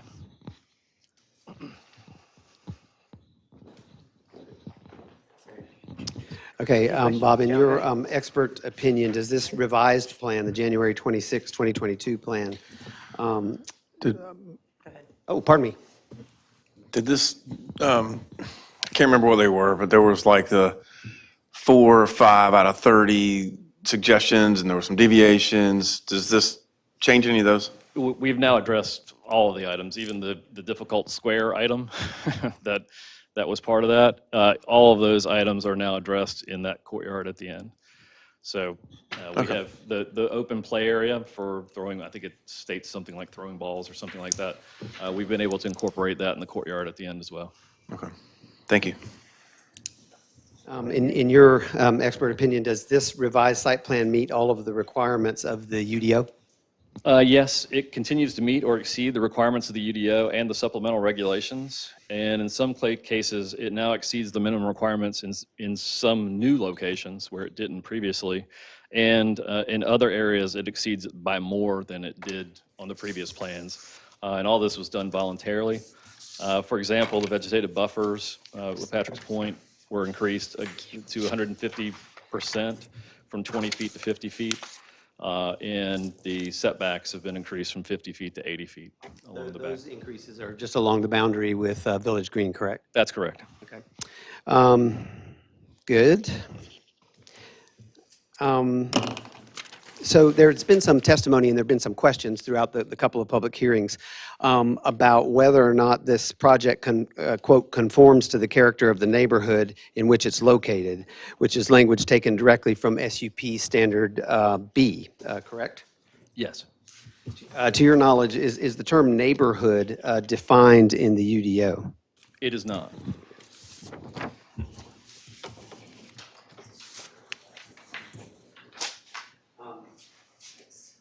I'm handing you a one-page exhibit that is a definition of the word neighborhood from Black's Law Dictionary, 11th edition, 2019, which I've marked as Exhibit Z. Madam Mayor, may I move the admission into evidence of the definition from Black's Law Dictionary of the term neighborhood? Yes, you may. Read that into the record. Now, would you please read the number one definition to the council? Yes, number one is the immediate vicinity, the area near or next to a specified place. Give that to the clerk before I forget. There's Exhibit Z. Are there other definitions in Black's Law Library, Black's Law Dictionary? Sure, I'll be glad to read the rest of it. They're not germane, but neighborhood, first definition is the immediate vicinity, the area near or next to a specified place. That's what he read. The next number definition, people living in a particular vicinity, usually forming a community within a larger group and having a similar economic statuses and social interests. And then the third is the condition of being close together. Okay. So you and I have talked before about what we believe neighborhood to be, right, Mr. Robinson? And I understand that I can't ask you to testify, but I can ask Mr. Kuntz. So based on definition number 2, that talks about people living in that vicinity, right? Would you be willing to stipulate that people do not live on US 1? I would say yes, people do not live on US 1. Thank you, that's all I mean. Great. So using that definition of the immediate vicinity, the area near or next to a specified place, well, let me jump back. As a land planning and site planning design expert, does that definition that I just read you strike you as reasonable within the context of land use and site planning? Yes, it does. And using that definition, what elements around Patrick's Point would you consider to be within the neighborhood? I would consider all areas that adjoin the property and are in the immediate vicinity, including single-family residential homes, townhomes, and the US 1 corridor to be part of the neighborhood. It's important to include the US 1 corridor as part of the neighborhood because of its impact on the surrounding area. We have heard testimony from the neighbors regarding the noise that they can hear from US 1 in the community. It clearly has an impact on the neighborhood as it stands today. I would consider anything that has this type of impact to be part of the neighborhood, since it influences the day-to-day life of the residents as a whole. Just as a park, shopping area, or industrial manufacturing facility would provide a unique character to its neighborhood. I would consider major transportation corridors to be part of the neighborhood. And so the key aspect of acknowledging that the highway corridor is part of the neighborhood is that a project that is more dense than the Village Green or other single-family lots further from the highway absolutely conforms to the neighborhood, even if, and actually because, it is more dense than the adjoining existing residential. Stating that Patrick's Point does not conform to the character of the neighborhood in which it is located, just because it's more dense than the Village Green, is only taking into account a part of the neighborhood and not the entire neighborhood. Our plan considers and conforms with the character of the entire neighborhood by creating a transitional use while still protecting the nearby less intense residential uses.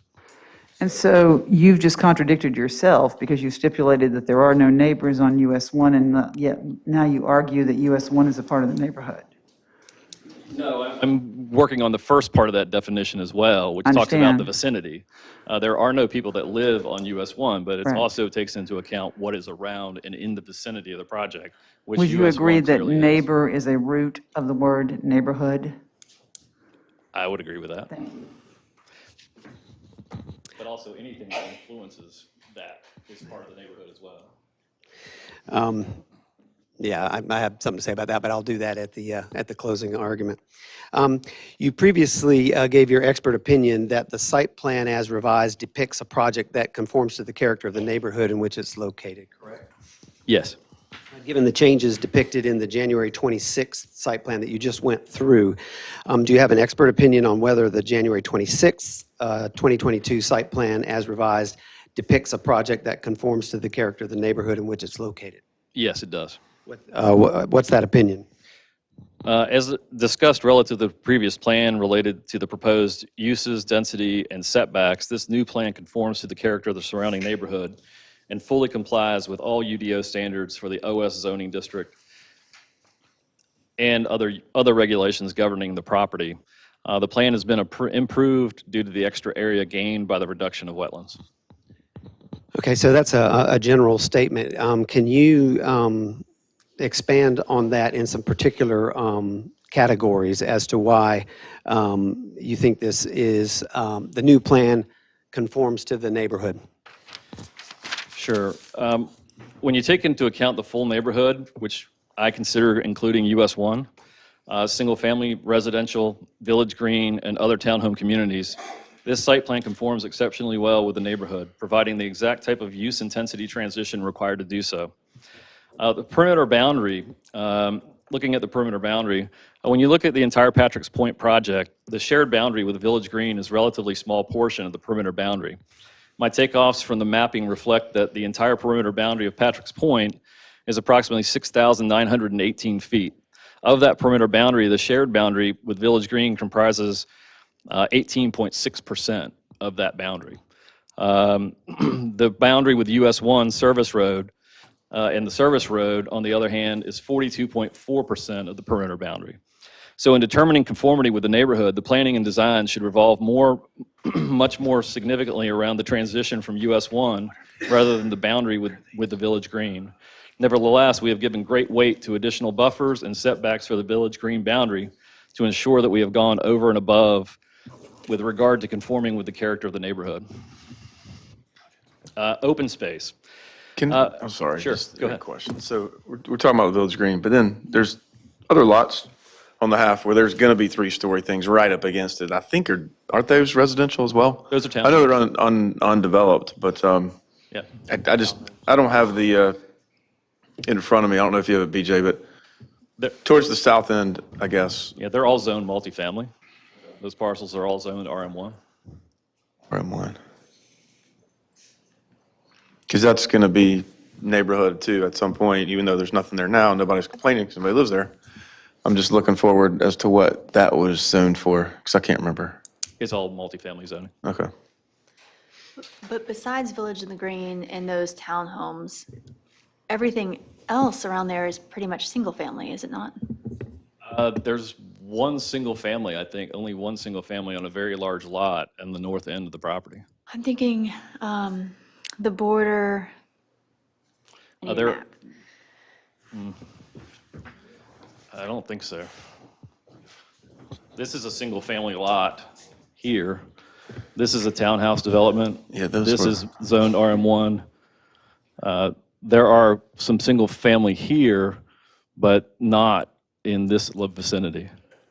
Where are the ones that There are are maybe a new one or two that are right here. not finished? That's not adjacent to the property. That's not adjacent to the property. The property boundary is here. Where are the homes that Mr. Gano has started in relationship to this? Where it says Hartford Lane, Okay. it's well, those properties right there. And they're single-family homes, are they not? Townhomes. Are they? Are they not? I don't Are they know. townhomes or single family? They're attached single-family. They're townhomes. Townhomes, okay. They're not completed. Are they to be owned or rented? I don't know, it's probably up in the air. Probably, yeah. Mr. Coons, are you aware of whether or not how many units are at Village Green? 57. How many units are at Village in the Woods? I do not know that. 30-something, I should know that. You're not testifying. How many units are at Village by the Lake? I don't know. It's not adjacent to the It's not parcel. adjacent. Is, I think, it's the bottom part. I think it's going to back up, I think, to that. I think so. It's here, and there's a large single-family residential parcel in between Village, and then here, and then there's the parcel, so it does not attach. It is not an adjoining property. And your argument on neighborhood is it has to be an adjacent property for it to be neighborhood? Arguing neighborhood by saying adjacent property, I'm talking about the impact of this development, especially since all traffic, there will be no influence. I would not see any influence from this project on this project, because there's a large single-family residence in between, and there's nothing adjacent, and all traffic goes this way or this way. Which you still contend is part of a neighborhood, where no neighbors live. Okay, just checking. Just want to make sure we're clear. You're saying, just to clarify, all traffic, you're assuming that all the traffic's going to go on US 1? No. He just said all traffic. No, That's I the said reason. all traffic would go this way or this way. Not, I can't imagine, maybe a car would come down this way, cut all the way around here, come this way, and then cut that way. I can't imagine that circuitous Okay, route. but that someone would I actually guess, do that. because you said all traffic, looked Oh, like, I said all traffic would go this way or this way. and that, see, the way you pointed, it looks like all traffic is on US 1 US 1, going this way right. or this way. Oh, okay, yeah, that was a small. I know- And yeah, that's the reason I wanted you to clarify that. Okay. Question that's actually almost similar, almost the same maybe. On the October 11th, 2021 report, which was from Kuntz Design, it says access from US 1 and the public service road will provide the only vehicular access to the site. Oh, yeah, to the site itself. I don't know, what is that, what's the difference? Why does it not include the other road that goes Service Road onto Connecticut? Because that's not the access. The access is onto the service road only. There is no access onto Connecticut. The service road turns into Connecticut, but Okay. all the access is directly to Okay, thank you. Connecticut. Yep. I think you were in the process of talking about open space. Open space, yeah. Looking at the open space on the project, when you compare the total open space in Patrick's Point with Village Green, they are virtually identical based on the town of Southern Pines standards. With the Patrick's Point having even slightly higher percentage of open space. Takeoffs from Patrick's Point site plan and the Village Green plat produced by Mr. Crooms reflect that the open space in the Village Green is approximately 40%, while the open space in Patrick's Point is 43%. So Patrick's Point definitely conforms to the neighborhood character from an open space perspective. Impervious surface. From an impervious surface standpoint, this project is in character as well. For example, we estimated the impervious surface for Village Green with an AutoCAD takeoff. The Village Green impervious surface percentage is approximately 37.5%. As part of our application, we've provided an impervious surface percentage calculation for Patrick's Point, and it is only 5.9% higher, approximately 43.4%. This is another way in which the Patrick's Point project conforms to the character of the neighborhood. So from a development intensity on the parcel, it's roughly the same, it's just taller. In addition, the changes we made between the first two hearings only improved the conformity of the proposed project. Changes made specifically to this site plan further increase conformity with the adjacent Village Green property. This plan and the previous plan from January 11th maintain townhome-style units directly adjacent to the other townhome units. In addition, the reduced height of these units to two-story is comparable to the Village Green neighborhood. The original submission plan placed 48 three-story units within 50 feet of the adjacent property boundary. This plan reduces the number and height of units along the property boundary by 46% to 26 two-story units. The closest three-story building in the Village Green property is now over 100 feet from the property boundary.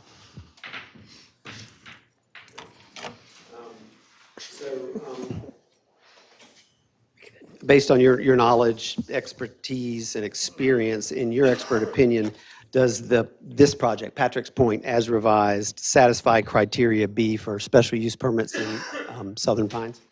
Yes. And based on all the foregoing and to the best of your knowledge as a land planner, do you believe this project meets the applicable requirements for an SUP? Yes, I do. You heard Logan Burnett's prior testimony regarding comparison, or you saw the exhibit regarding the comparison of the townhome designs between Village Green townhomes and the Patrick's Point townhome-style units, correct? Yes. And I think that was an issue that was raised by Councilperson Clement last time about what's the conceptual design going to be. Do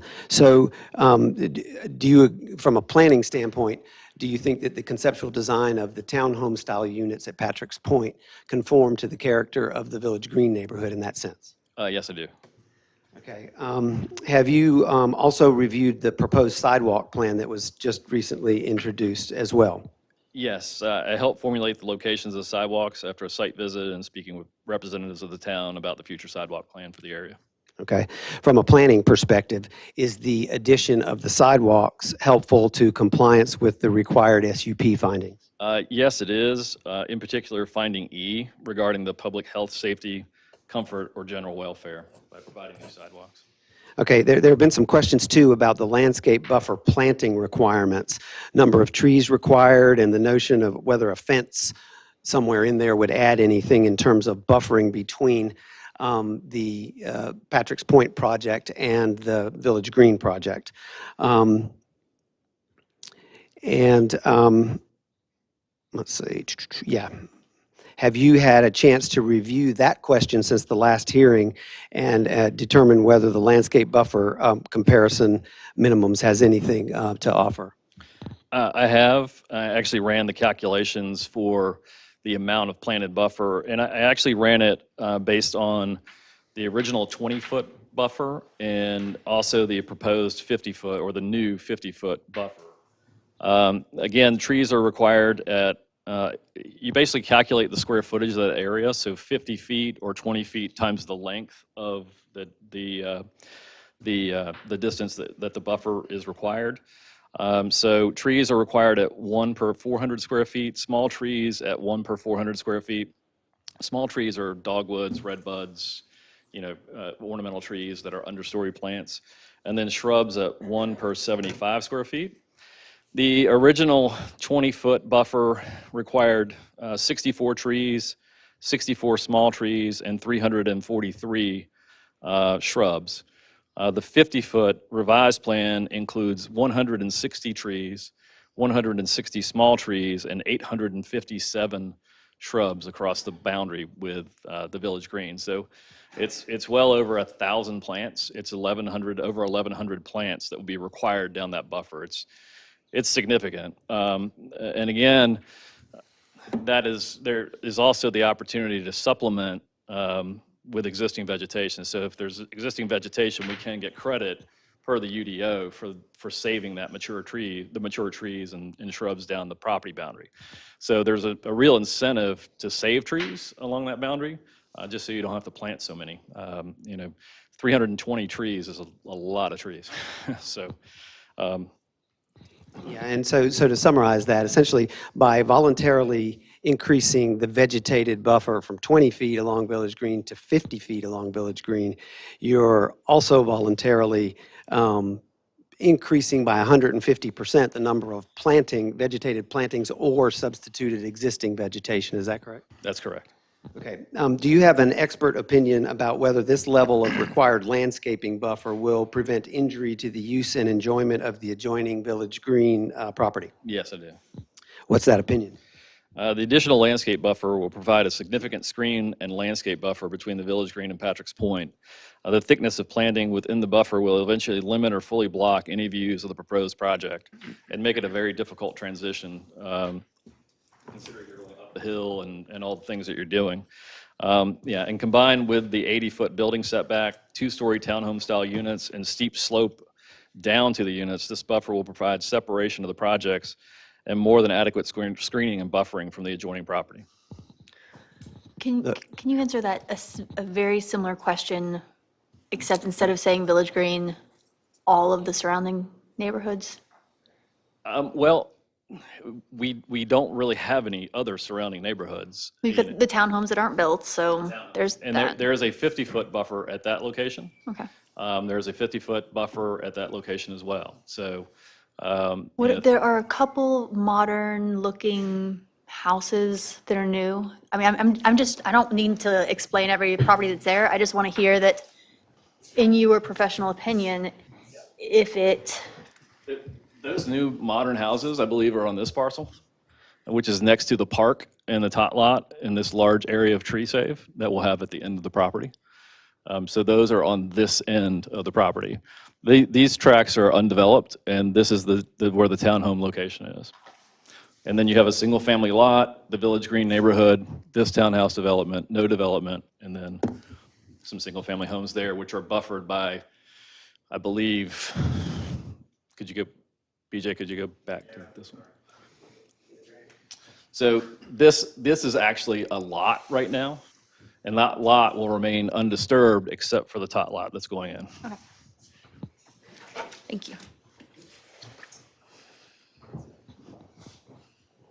Okay, that was all the questions that I had for Bob. Next Anyone witness. else have any Or if questions there's for other Bob? questions. We good?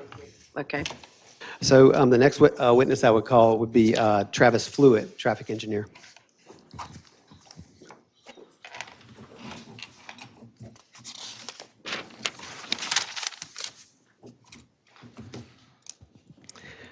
State your name and address for the record, please.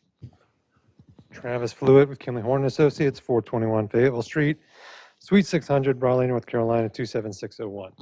Okay, hopefully we can fly through this. You were previously tendered and admitted as at the December 14th, 2021 public hearing as an expert in the field of traffic engineering, correct? Correct. You testified again under oath as an expert on January 11th, 2022, correct? Correct. Do you acknowledge that you're still testifying under oath and as an expert in that field in this matter? Yes, I do. Great. You were present for the entire, or were you present for the entire public hearing portions conducted on December 14th, 2021 and January 11th, 2022? Oh, yes.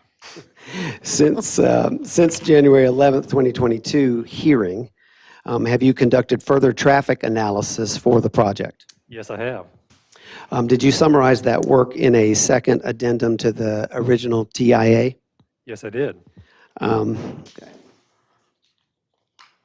I've got in my hand a document that's entitled TIA Addendum, hold on, 2. Number 3, BJ. This is Addendum 2, and which is dated January 26, 2022, and oh, sorry, I want to get the full one. This is the full 68-page one.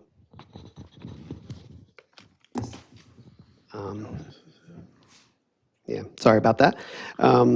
Yeah, which is a 68-page document. Is this a true and correct copy of TIA Addendum Number 2? It is. Is that your seal on the top? It is. Okay. I do have an executive summary of this one as well. Yes. But I'm going to go ahead and move the admission of this. I have these in a particular order, and I have this one as Exhibit CC. And in just a few seconds, I'm going to get you Exhibits AA and BB, I promise. Okay? I'll get to those in just a moment. Okay, so I would like to move the admission of the full TIA Addendum Number 2 as Exhibit CC. Okay. Okay, then now to clarify the other, I want to also, just for the sake of the record, move the admission as Exhibit BB, a document that's just comprised of the first 4 pages of the exhibit that I just admitted, and refer to this as the executive summary of the full 68-page addendum. So if anybody wants to just read the executive summary, that will be Exhibit BB. Yes. Number 4, I think, BJ. So I move the admission of that one as well. Number 2 is the first TIA addendum executive summary. Sorry, I'm looking at the list up there. Yeah. Number 2, therefore, first TIA addendum executive summary is DB, correct? No, I haven't gotten to that one yet. Number 3, full version. Yeah. Oh, sorry, second TIA addendum, got it. Number 4. Yeah. Or I haven't done 2 yet. Number 2 yet. But I tell you what, I can go ahead. The only reason why I have TI, do you all recall, I'm sorry about this, at the end of the last public hearing, I was not able to find the executive summary of the original first TIA addendum. All I had was the big, huge one. And so I just wanted to admit the executive summary of that TIA addendum 1. We don't have to read it. We don't even have to talk about it tonight, but it's denoted as Exhibit AA, and that puts us completely in order there, BJ. Okay. That's number 2 up there. Yes. Correct. Okay, I just wanted to get that part so that for the record it was complete. Okay, so let's step back for a second. You did some additional traffic analysis since the January 11th public hearing. Would you please briefly describe the additional traffic counts taken and analysis done for this TIA Addendum 2? We performed a new traffic count at the intersection North Sailor Street at West Connecticut Avenue and updated the analysis of that intersection based on that new count.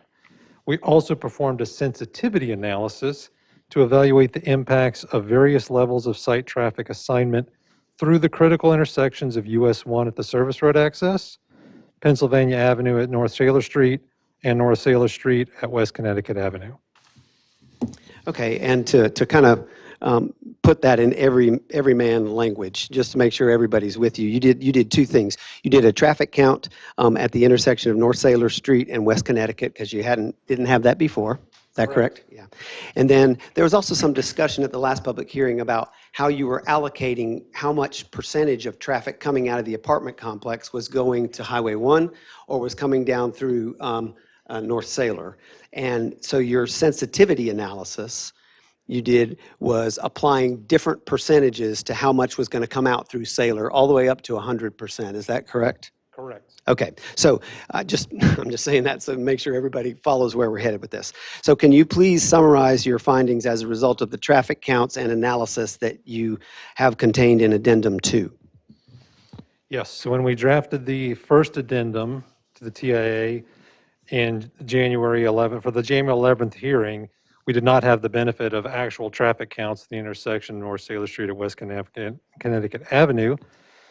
To be conservative in that analysis, we estimated the traffic volumes of that intersection, expecting that they would be much higher than the actual volumes.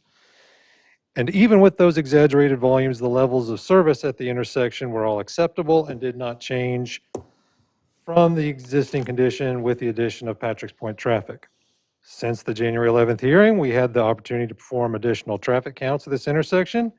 And just as predicted, it turns out that our first addendum assumption included 3 to 4 times more traffic than is actually at the intersection.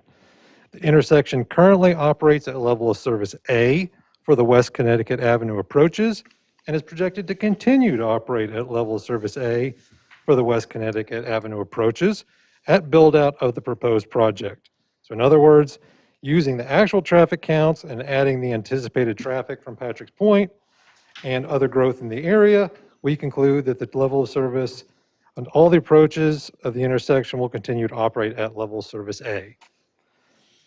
Having said that, we're aware of the questions about the way we assign traffic through the various intersections between going out to US 1 versus going Connecticut to Sailor and out to Pennsylvania. So we performed a sensitivity analysis varying the amount of traffic anticipated flow through those intersections. The sensitivity analysis we performed showed that even if 100% of the site traffic entered and exited through any of those intersections, they would still operate at acceptable levels of service. The changes in delay between scenarios are generally insignificant, and at most being a difference of only with most being a difference of only 2 to 3 seconds between the TIA results and the 100% worst case scenario. The worst of those being a 10-second increase in delay per vehicle, but most being 2 to 3 seconds. Therefore, this project will not create any traffic capacity issues at any of these intersections. So even if 100% of the traffic came through, left the apartment complex, left Patrick's Point, came through Sailor, Connecticut intersection, it's your expert opinion that there are no LOS issues. Is that a fair summary? That is correct. Do you, and by LOS I mean level of service, do you have any reservations about that opinion whatsoever? None whatsoever. Do you have an expert opinion as to whether there would be any traffic safety issues under that 100% scenario? I do. What is that opinion, Travis? It is my opinion that even if 100% of the Patrick's Point site traffic had to travel through the intersection of North Sailor Street at West Connecticut Avenue, which is extremely unlikely, it would not create an unsafe condition at this intersection. Can you go back a step, just, because at one point, maybe I'm losing my mind, we had 2,100 trips. How, explain to me, this is the logic in me, how does 2,100 trips not affect the level of service? Because it's spread out over the course of the day, with approximately 10% of that being in the peak hours. So about 120 trips in the peak hour, so about 2 vehicles a minute. And the delay, on average, for a vehicle on West Connecticut Avenue at Sailor Street is less than 10 seconds.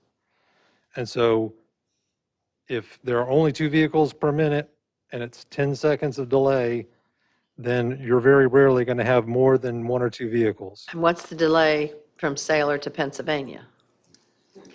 That is currently, I'm going to have to pull out my notes on that one. I've sat there longer than that. That is level of service C with 17 to about 20 seconds of delay, depending on the approach. Southbound is about 12 to 15 seconds of delay per vehicle. So that's level C as it currently is, before you put another 2,100 every day. Is that correct? Yes, the southbound is, yes. Currently level C, Sailor onto Pennsylvania. Okay.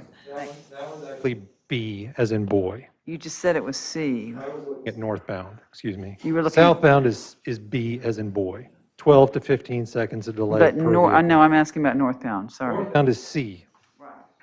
Okay. And that's before we add 2,100 trips? Yes. Okay. And then what is it after you add the traffic? It is still it is a C in the morning and a D in the afternoon. And what does a level D level of service mean in terms of delay? Generally speaking. Oh, sorry, I went off the script. Yeah. I've asked you this before. I know. Okay. He is an engineer, remember? At an unsignalized intersection, a level service D is 25 to 35 seconds of delay per vehicle. And to the best of your knowledge, is that level of service D acceptable under the UDO? Yes, it is.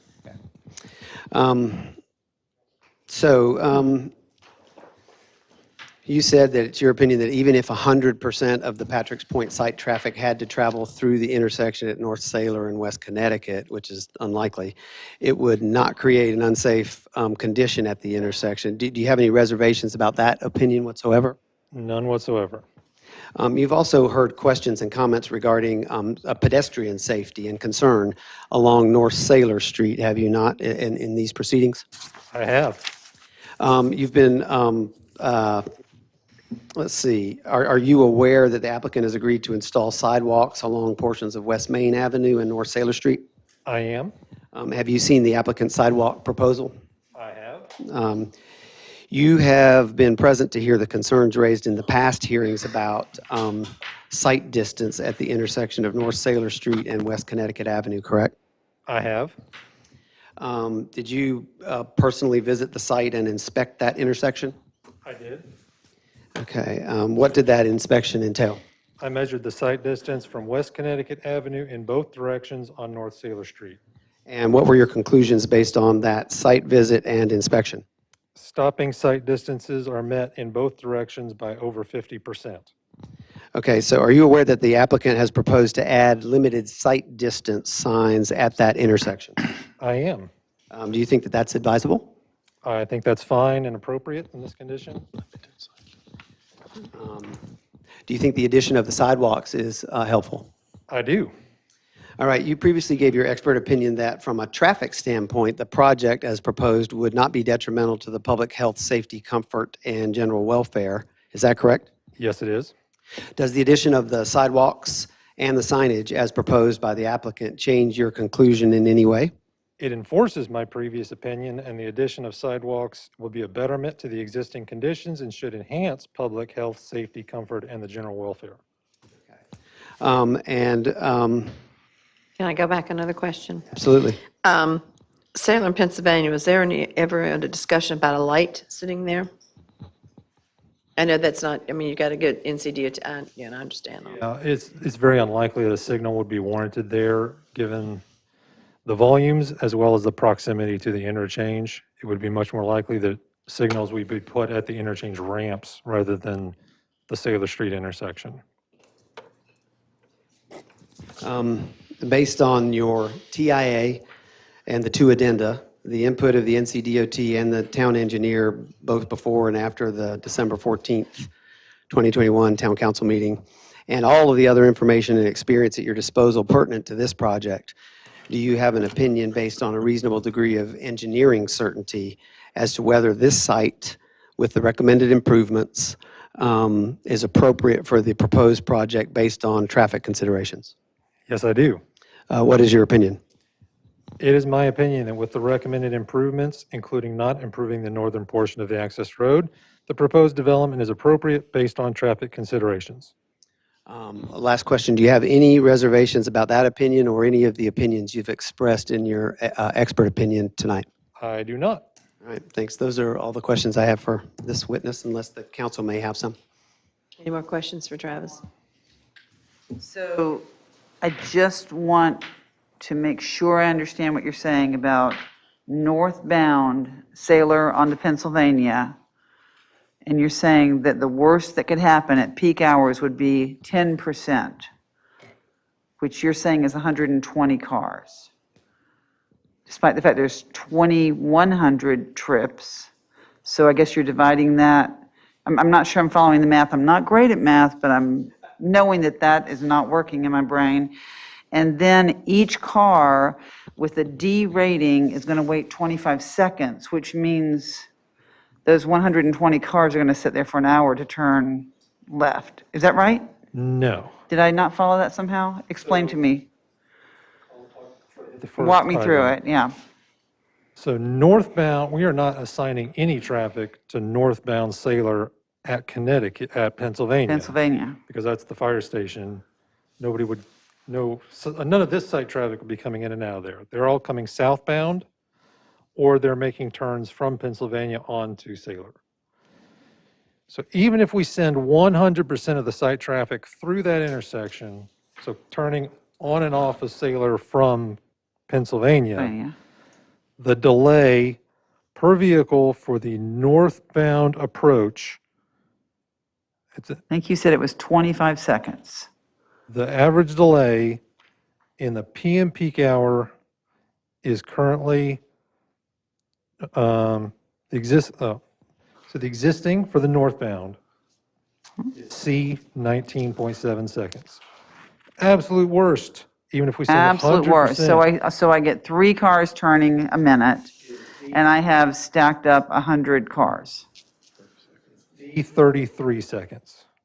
So on Yes, average. 33 seconds, so On even average, worse. each vehicle Okay. waits 33 Okay, seconds. that's all. Thank you. Do the numbers include turning from Pennsylvania onto Sailor? Like, do you have delay numbers there?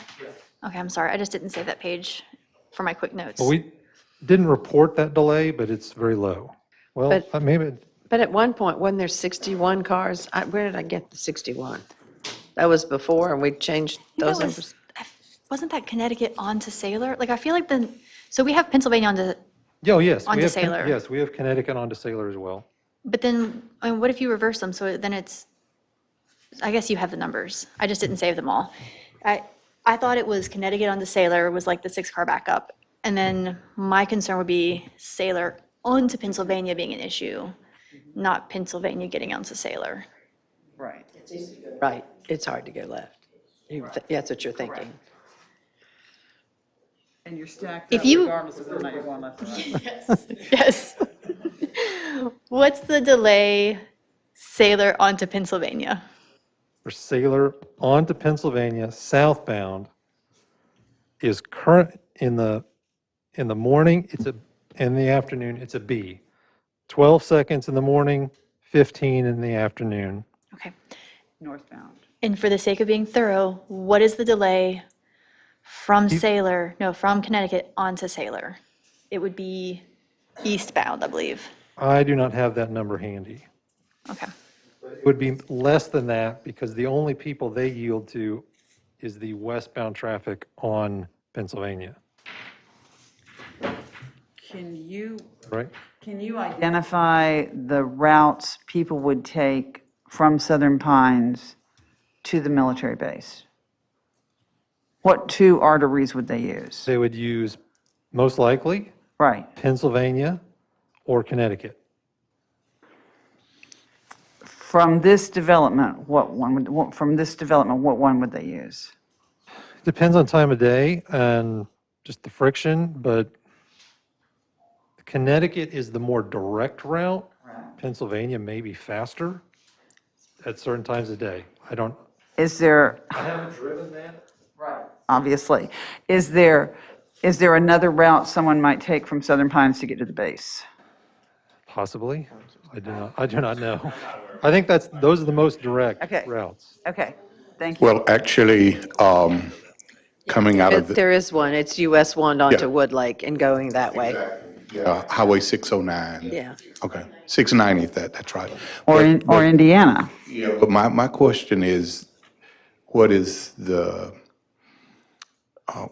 your numbers for making that left going eastbound on Pennsylvania up towards town? Right. That, off of Sailor Street? That's what he's calling northbound, I think, yeah. Right. Oh, okay, that's, yeah. You're calling that north and And we're calling it towards town. calling it east. Because one of the most challenging intersections is right there at the, Turning left off of That's the Sailor onto one. Pennsylvania. yes. Yeah, that's the one. Okay. How'd it go? It was 4:30 and I was the only car. I went There right you through. go. You should ride with me sometimes, because that's how I go to work, and it's not, Yeah, it wouldn't always be that way. no, no, it's not. Right. In the afternoon, even if 100% of the site traffic goes through that intersection, the delay for the eastbound left from Pennsylvania onto Sailor Street is projected to be From 9. Sailor onto Pennsylvania. Sailor onto Pennsylvania. Heading uptown towards the railroad tracks where people are walking. It does not report the delay for the left specifically. It reports the delay for the approach combined, but that was D 33 seconds. Right. For the southbound approach, so lefts and rights combined, presumably the left turn delay would be higher than the right turns, but it doesn't break those out in the analysis. It just averages them, because it's a single lane, it doesn't differentiate between the lefts and the rights. So it would be, as you approach Pennsylvania on Sailor, whether you're turning left onto Pennsylvania or right onto Pennsylvania, it would be on average, after build-out, if you assume 100% of the apartment traffic goes to that intersection, it'd be 33 seconds. Correct. So that's 120 cars, 33 seconds each. During the peak hour. Right, so that's 1 hour to turn left. Each vehicle waits, the 33 seconds includes the time you wait for everybody in front of you, if there is anybody in front of you. So it's the time you wait for those people. Possible. It's not 33 per car. Intersection. I think that's what you're thinking, is 33 per car. So we're like in Harry Potter land with instantaneous transmission now. Really confused. Just go through the wall, Ann, just go through the wall. What is it? Train station gate 9 3/4? Yeah, okay. Thank you. That's it for this witness. Travis? Question of Travis, I'm sorry. You're not done, Travis. The traffic analysis, does it take into consideration what happens when the train is coming through and the traffic is trying to be on Pennsylvania? No, it does not. Okay. Yes, sir. Does it consider the pedestrian traffic with strollers crossing? Yeah, we don't use crosswalks on a regular basis. I guess it's called jaywalking in some places. We call it crosses the street where you want to. Anybody that was crossing the intersection when the traffic counts were performed was included in the analysis. Okay. That good? We're meanders. Great. I'd like to call Frank Dean, MAI. And then after that, there's just one brief witness. Can you state your name for the record and address? Franklin Dean, 270 McCaskill Road McCaskill Road East, Pinehurst, North Carolina. As at the first hearing in December 14th, 2021, you were tendered and admitted as an expert in the field of real property valuation. Is that correct? Yes. And to summarize, you gave your expert opinion that the project would not substantially diminish or impair the property values within the neighborhood. Is that correct? Yes. And that opinion was memorialized in a written report that you did dated September 29, 2021, and entered into the record in these proceedings as Exhibit K. Is that correct? Yes. So we're going to call that the first report. Do you acknowledge that you are still testifying under oath as an expert in that field in this matter? Yes. Were you present for the entire public hearing portions conducted on December 14th, 21 and January 11, 22? Yes. Since the first hearing on December 14th, 2021, did you undertake to add your original analysis in the, to add to your original analysis in the first report? I did. And did that additional analysis result in you writing an addendum to your original report? Yes. My hand, what I've marked as Exhibit DD, which is a report from Village Appraisers LLC, dated January 11, 2022, which is an 18-page document that comprises your addendum to the first report. Is that correct? Yes. Okay. I'd like to move to admit, for the record, this 18-page addendum. This also was supplied with the documents that we submitted Okay. as Exhibit DD. Thank you. Okay, is it a fair summary, to maybe expedite, to say that in the addendum, you undertook to explain two different conclusions? One, that evidence of the lack of a negative impact of adjacent apartment project on adjacent townhomes in the Southern Pines, Pinehurst market.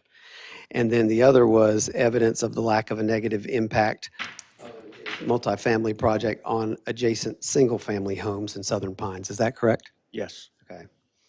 So can you But explain? just to clarify, you are generally a commercial appraiser, correct? I have been doing residential appraisals Also? since in the past 28 years as well. I thought you were predominantly commercial at this point. Actually, this is kind of a commercial project given the scale of it. Okay. Just to clarify. So can you explain for the council how you approached that first question, i.e. Whether or not there's a negative or a lack of a negative impact of an apartment project on adjacent townhomes? So I compared Eagle Landing Apartments, which is the most similar to this proposed project, to the Villas at Forest Hills, which is the land owned by the Villas at Forest Hills Homeowners Association abuts Eagles Landing. There were 10 townhomes completed and sold during the construction of Phase 1 of Eagle Landing. 10 townhomes were completed and sold after Eagles Landing opened the first phase. All 20 sold for at or above the list price. I also interviewed Erica Allen, the senior new home sales consultant with McKee Homes. And she stated that the project had no negative impact on sale prices and no negative impact on the list prices. Did you seek out and obtain additional support specifically related to Village Green and the potential impact of Patrick's Point on Village Green? Yes, I did. Properties continue to be listed and sold in Village Green. 35 and 44 Village Green Circle have sold within the past 30 days for 95% and 100% of their list prices respectively. And 57 Village Green is currently under contract to purchase.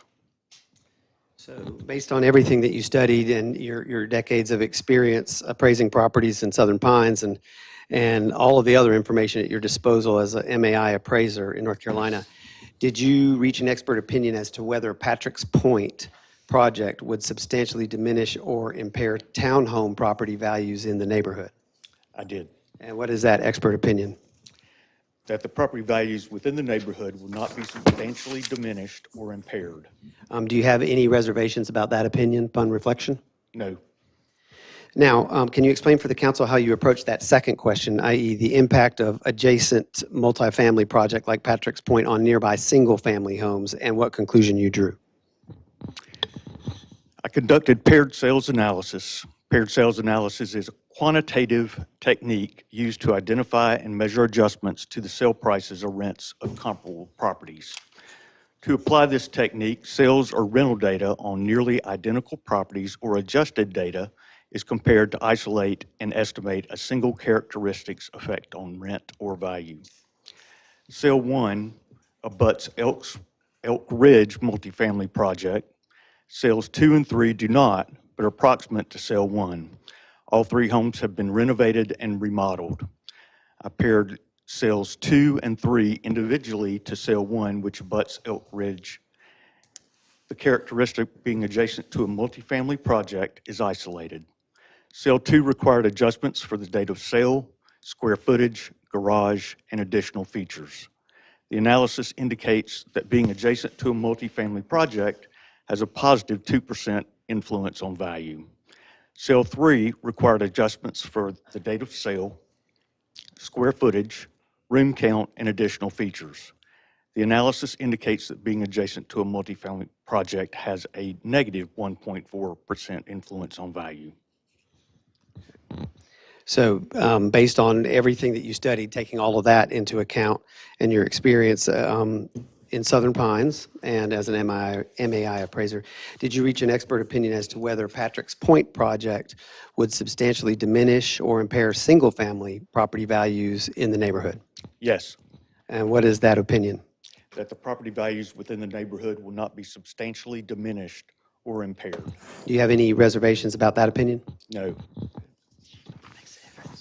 Those are all the questions I have for this witness. Just have one question. Does that analysis sort of take the neighborhoods as a whole and not necessarily the half closest to this development versus the half? Like when you're looking at the values and what things sold for, does where in Village Green or where on those other comps, like how close it was to the next thing, there might not be enough data points to be able to delineate The that. data, but there is. So you're just taking the neighborhoods as a whole and a sale on that neighborhood, not necessarily where it is in the, okay. Were you comparing some, because this is going to be all rental? Did you compare the ones that you're looking at, are they rentals also? Yes, Eagle Landing is definitely. Complete rentals, just verification. Was there any data from Eagles Landing prior to construction? Because I feel like during construction, I don't think values would be great. Nobody wants to live next to construction, so I don't see a change during construction versus after. But do you have anything before? I did not look at that. There wasn't any point to, these all backed up to the Eagle Landing.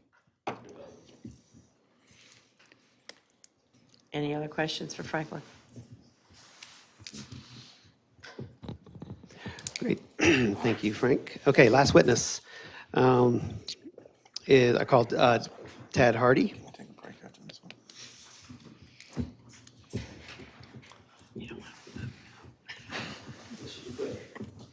Chad Hort, I was the sound guy. Just state your name and address for the record, please. Tad Hardy with Kimley Horn and Associates, 200 South Tryon, Suite 200, North Carolina, or Charlotte, North Carolina, 28202. Okay, at the first hearing on December 14th, 2021, you were tendered and admitted as an expert in the field of traffic engineering, but specifically noise impact and analysis. Is that correct? Yes, it is. And to summarize, you gave your, it's been a while, you gave your expert opinion that noticeable changes to the existing noise levels were not anticipated upon completion of the Patrick's Point development, correct? Yes, that's correct. And that opinion was memorialized in a written report you did that was dated December 14th, 2021, and entered into the record of these proceedings as Exhibit J. Is that correct? Yes, it is. We'll call that the first report.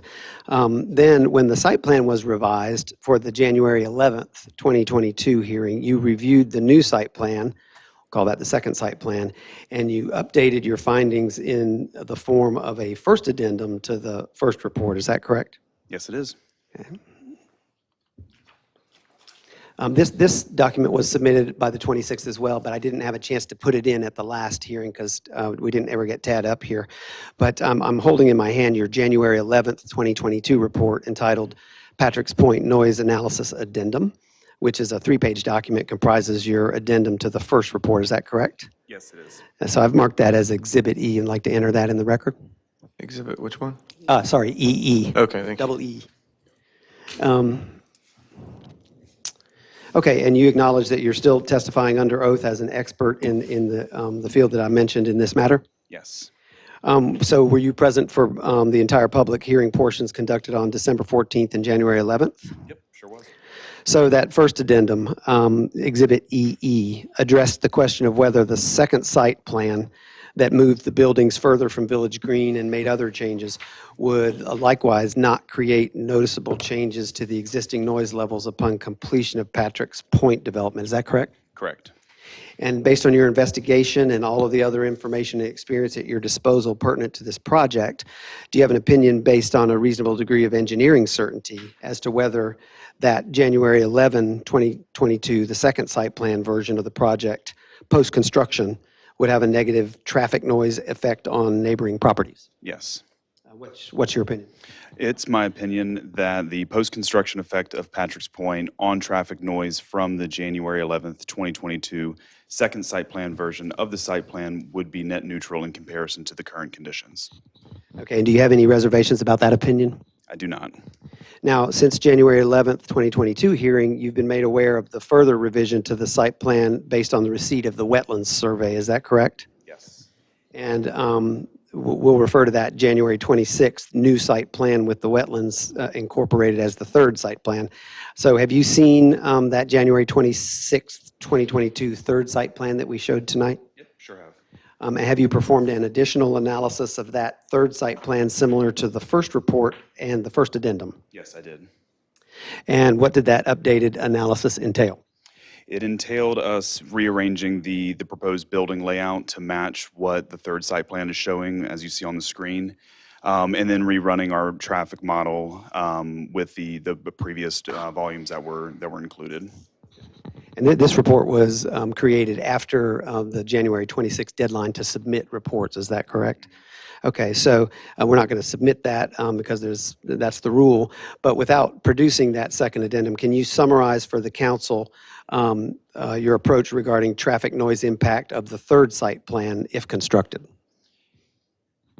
Yes, the results ended up being very similar to what we actually monitored in the field in terms of predicted traffic noise levels, being that the third site plan's building layout would end up blocking noise from US 1 in a manner to reduce it to equal, noise levels that are very similar to what were once again monitored in the vicinity of the residential uses on the backside of the property. Okay, so no, the changes in the third site plan didn't cause any changes in your opinion about the noise levels? Nope, not at all. Okay. And is that your expert opinion based on your experience and all the information disposable at your disposal pertinent to this project? Yes, it is. Is it a fair summary to say that your opinion that the post-construction effect of Patrick's Point on traffic noise from the January 26th third site plan would be net neutral compared to the current conditions? That's correct. Okay. Do you have any reservations about that opinion? I do not. Okay, regarding SUP criteria B, will not injure the use and enjoyment of property in the immediate vicinity. Do you have an expert opinion as to whether this project, as proposed by the third site plan, will injure the use and enjoyment of the property in the immediate vicinity from a traffic noise standpoint? Yes, I do. What's your opinion? It is my opinion that the project as proposed in the third site plan will not injure the use or enjoyment of property in the immediate vicinity from a traffic noise standpoint. And do you have the same opinion with regard to SUP criteria E, i.e. not detrimental to public health, safety, comfort, or general welfare? Yes, I do. Okay. Any reservations about those expert opinions? Nope. And that's it. I have one follow-up question. I think I asked it before, but I just want to clarify. Your analysis is as to traffic noise, not the inherent noise that 266 units of people are going to make. Is that correct? Correct. It was specifically focused on US 1 noise based on previous complaints that were Not voiced to us. Not people noise. I understand that that's a net neutral, according to you, as far as traffic noise. Basically, you're saying the building absorbs the noise that the trees currently absorb. Correct. It's basically replacing the current blockage that the dense vegetation offers. But you have not considered the noise of boisterous children, is that correct? Correct, but Have you the considered the noise of motorcycles? No. Have you considered the noise of school buses? Have you considered the noise of ambulances? Have you considered the noise of band practice? The noise of a child learning to play the tuba? So it is simply, you're saying, if we have empty buildings there with no one in them, that will absorb the noise as well as the trees absorb the noise currently. That is the anticipation. Yeah, his testimony was related to traffic noise only. I Right, think that's clear. appreciate it. Yeah, sure. We actually covered this in the first meeting. I remember Councilman Murphy addressed these questions with us, and I also addressed the fact that there are very strict and stringent rules and regulations that the community members are required to abide by. Otherwise, they will no longer be members of the community. All those, we anticipate using an excellent property management team that will oversee that operation, but as well, I mean, we're talking about people that are already living in close proximity to others. And I understand that there may be situations like tuba playing, like you were calling out, which would be dealt with by the property Played. management I was working team. hard here. Yeah. But it's, My daughter played the quads and the trip, so Yeah, there we I go. know my Okay. neighbors loved it. Violin here, yeah. but I don't believe that people that are living several hundred feet away because of the distance in the buffer would be any more bothersome, highly unlikely to be more bothersome than the neighbors that are next door to them already. So I would say that is hypothetically possibly true, but in reality, I don't think that's much of a concern unless there's a motorcycle. But like I said, it'd be taken care of by the management company that's on Are premises. pets going to be allowed? Yes, pets would be allowed. And so then you have barking dogs. That's also in the lease. But I understand the They question. can't bark. Dogs, okay. For all the witnesses I had, I Okay. had two more exhibits to put in that are just my memorandum of law, which was also submitted to you all on January 26th, which I would mark as Exhibit FF, F as in Frank. And then the last one was the revised findings of fact that we have proposed for you all as Exhibit GG. And I was encouraged to submit our own findings of fact and conclusions of law, which I did for the original hearing. And then I revised them in red line so that you can see the changes that were added to it with regard to the revised site plan. And so in that Exhibit GG, you'll see the red line version of the findings of fact, and behind that, you'll see the clean version of the findings of fact. So if you find yourself wanting to adopt these findings of fact, you would want to look at the clean version, which is at the back half of Exhibit GG. There are some documents that are in the list of documents that were produced by Mr. Crooms that I know I have some questions about. And if they don't get introduced by Mr. Crooms, then I would probably want to introduce them and just make some commentary about them. But I'll leave that and we'll just see what happens on that. So you are finished? Yes. We are going to take a 10-minute break before we get the opposite. I hate to say the word opposition, the other side, I guess you could say. Opposition sounds negative.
And now we will hear from the Village Green attorney. Welcome. And please state your name and address, just like everybody's done.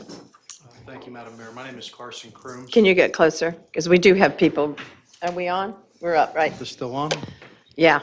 She says yes. Okay. Good evening. My name is Carson Crooms. I'm an attorney here with Crockett and Oldham in downtown Southern Pines. I am here today on behalf of Village Green Associates of Southern Pines, Inc., the community immediately to the east of the proposed site. For the purpose of standing, I will simply mention that the association in its own right is a property owner that is immediately impacted by this project. The association also has a number of residents which fall within the 200-foot radius which is contemplated in the UDO. But this council has already heard much testimony about the complaints and concerns that our residents have. Whether or not that information is competent is a different issue, but that is sufficient to afford us standing and to be heard today. Can I ask you a question before you can get started? Has there been another meeting with the developer? I know they had one. Has there been another meeting? There has not been any Okay, further that was, meetings okay. with the developer. Okay, thank you. Yeah, you're really hard to hear up here, so I don't know, is it? I'm not sure it's on. Really close to it. That's what everybody's. Not particularly.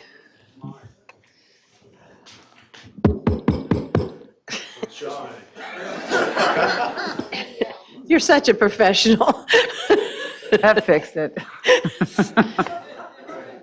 You have to use your outdoor voice. I don't have an indoor voice. Ready to go? We're ready to go, but please, because you got people you're being recorded in the back and they can't hear you. Yes, ma'am. Thank you.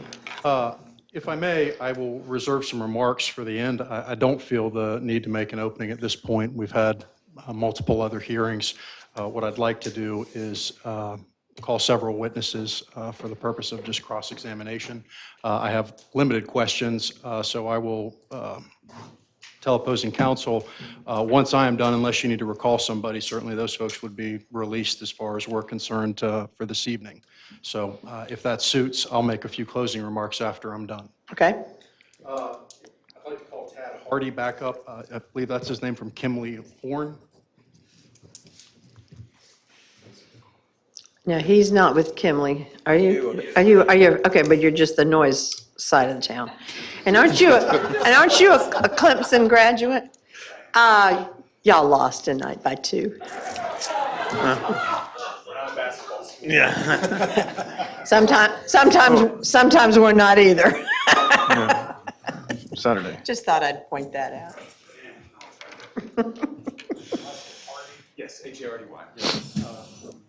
Mr. Hardy, you've been previously sworn. Get closer because they can't hear you. Mr. Hardy, you've been previously sworn. I just have a couple quick questions for you. I have your January 11th, 2022 noise analysis addendum. And there is a statement in there, and it states on the conclusion page, it is expected that the future multi-story apartment and townhome-style buildings will reduce the potential increase in noise levels likely to occur if the existing forested area was cleared. So that I'm clear, your analysis is if the property is cleared and this project were to go forward, that's what you're testifying to, or your statement refers to. Is that correct? So that statement is in reference to if the property was completely cleared and absolutely nothing was constructed, that the increases in noise levels would be noticeable. However, with the implementation and construction of the proposed buildings, the noise levels are actually anticipated to be very similar to what they were monitored like back in December. That's exactly the point of my question. So why are we comparing it to if the property was clear-cut and nothing was built? What is the purpose of that analysis? Just perform a worst-case scenario, because obviously the trees are there today. Property owner has the ability to do whatever he wants with them, and if they were clear-cut, then the scenario would be nothing in between. So your final statement, therefore noticeable changes to the existing traffic noise environment are not anticipated to occur after the Patrick's Point development is constructed. That is compared to not the current situation, but what the situation would be if the property was clear-cut? No, it is compared to the current situation. So with the construction of the proposed Patrick Point buildings, the anticipated noise levels are supposed to be very similar to what they are today. Okay. And again, this is page 3 of your report from January 11th, 2022, correct? Correct. Okay. I know that's been admitted to the record. I'm not sure what the numbering was. I believe Mr. Robinson admitted it tonight. But a final question for you. Is there a reason why your analysis was limited to traffic and not to any other noise that would accompany an apartment complex with folks, animals, activities for 266 apartments? The analysis was performed based on the request that was made. So the applicant did not request that you perform that analysis, is that correct? On the actual on-site operations of a typical apartment complex, no. I have no further questions for you, sir. Thank you. Thank you. Would it make sense, I'm sorry to interrupt, and I'm more than happy to do it any way you want, but would it make sense for me to redirect him now or just wait until later? Why don't you just wait till, let him, because you weren't interfered with or stopped, so you're on a roll, you want to keep going. I have a few questions for Franklin Dean, please.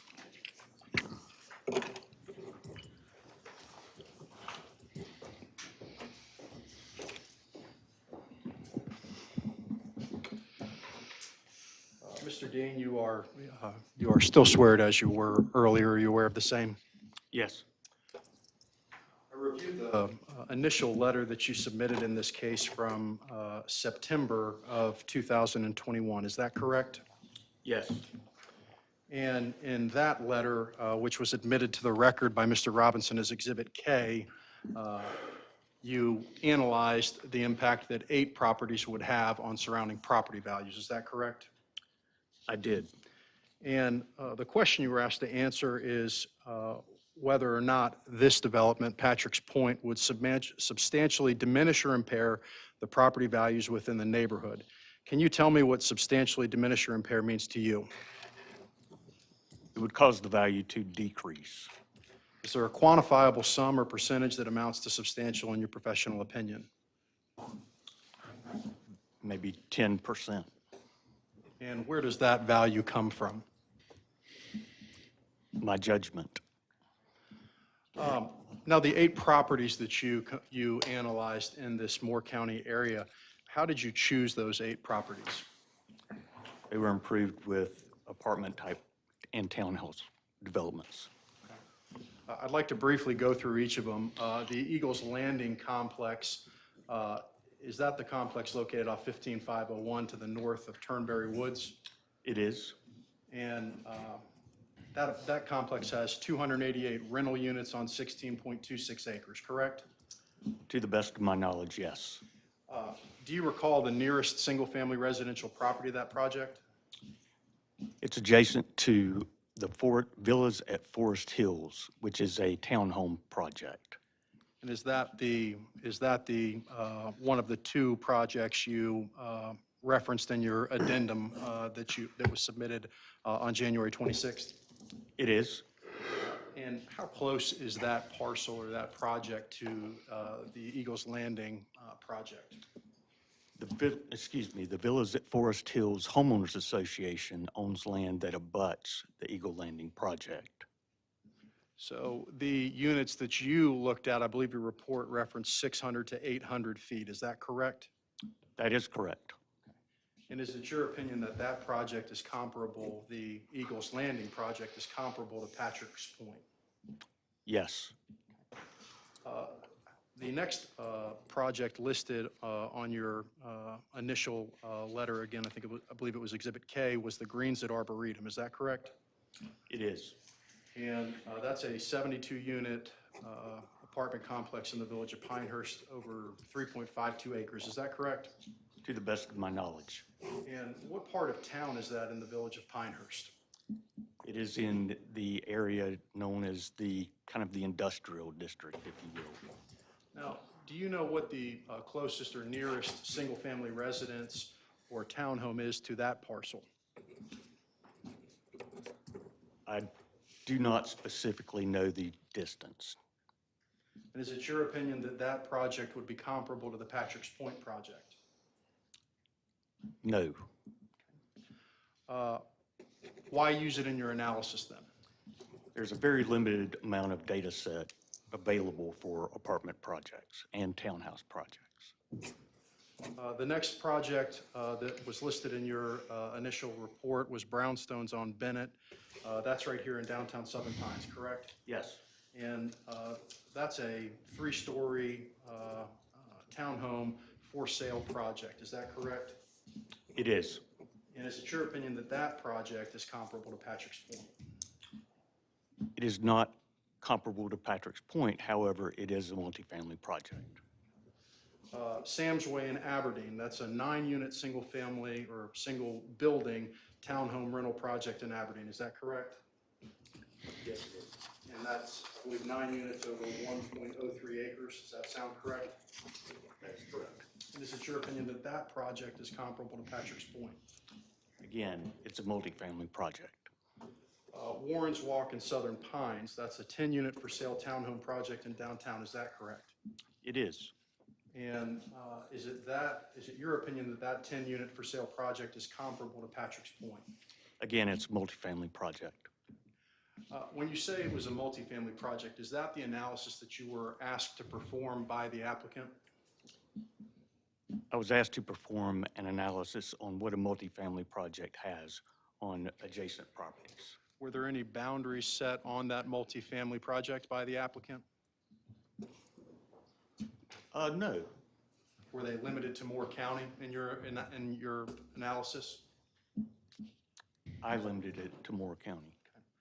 Was it limited to rental projects or for sale projects? It was not. The Southern Pines Retirement Village, it's difficult to actually find information about that. Do you have any information about that project in particular?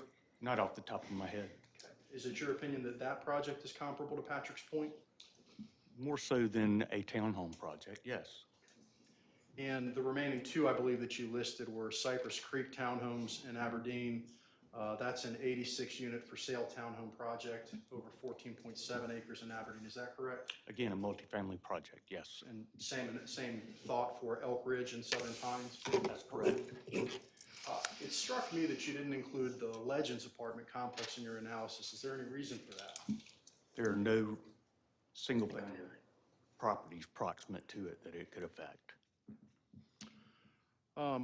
The addendum that you submitted, or that was submitted by the applicant for the January 26th deadline, when did you perform the analysis that was included in that addendum? It was shortly before the 11th, or the last hearing. Okay. Has any data of your analysis been presented to this board in documentary form other than the initial letter that you wrote regarding your opinion to the applicant? That wasn't part of my scope of work. When you say that wasn't part of your scope of work, were you instructed not to provide that data with your initial evaluation? No, I was asked to write a letter stating what my data summarized. Is there data to support your initial letter as well? Absolutely.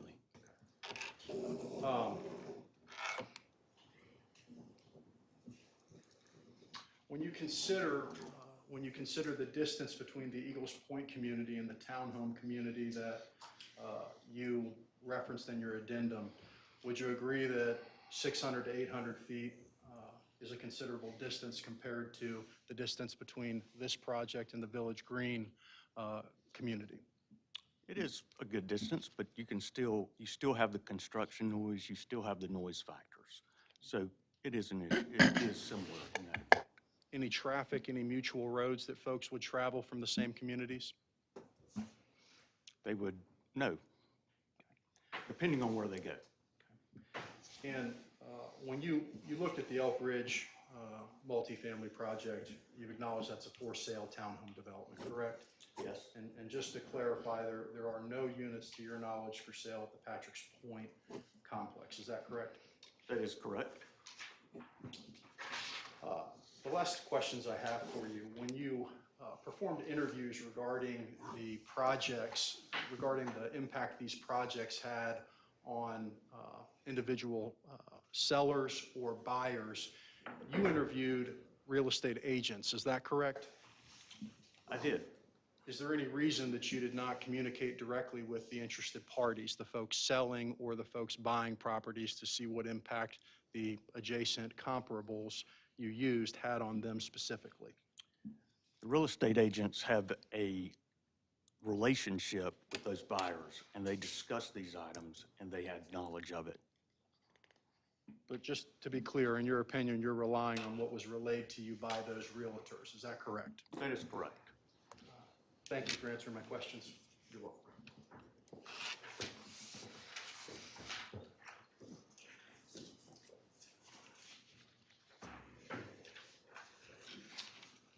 I have some questions for Mr. Kuntz, if you would come back to the,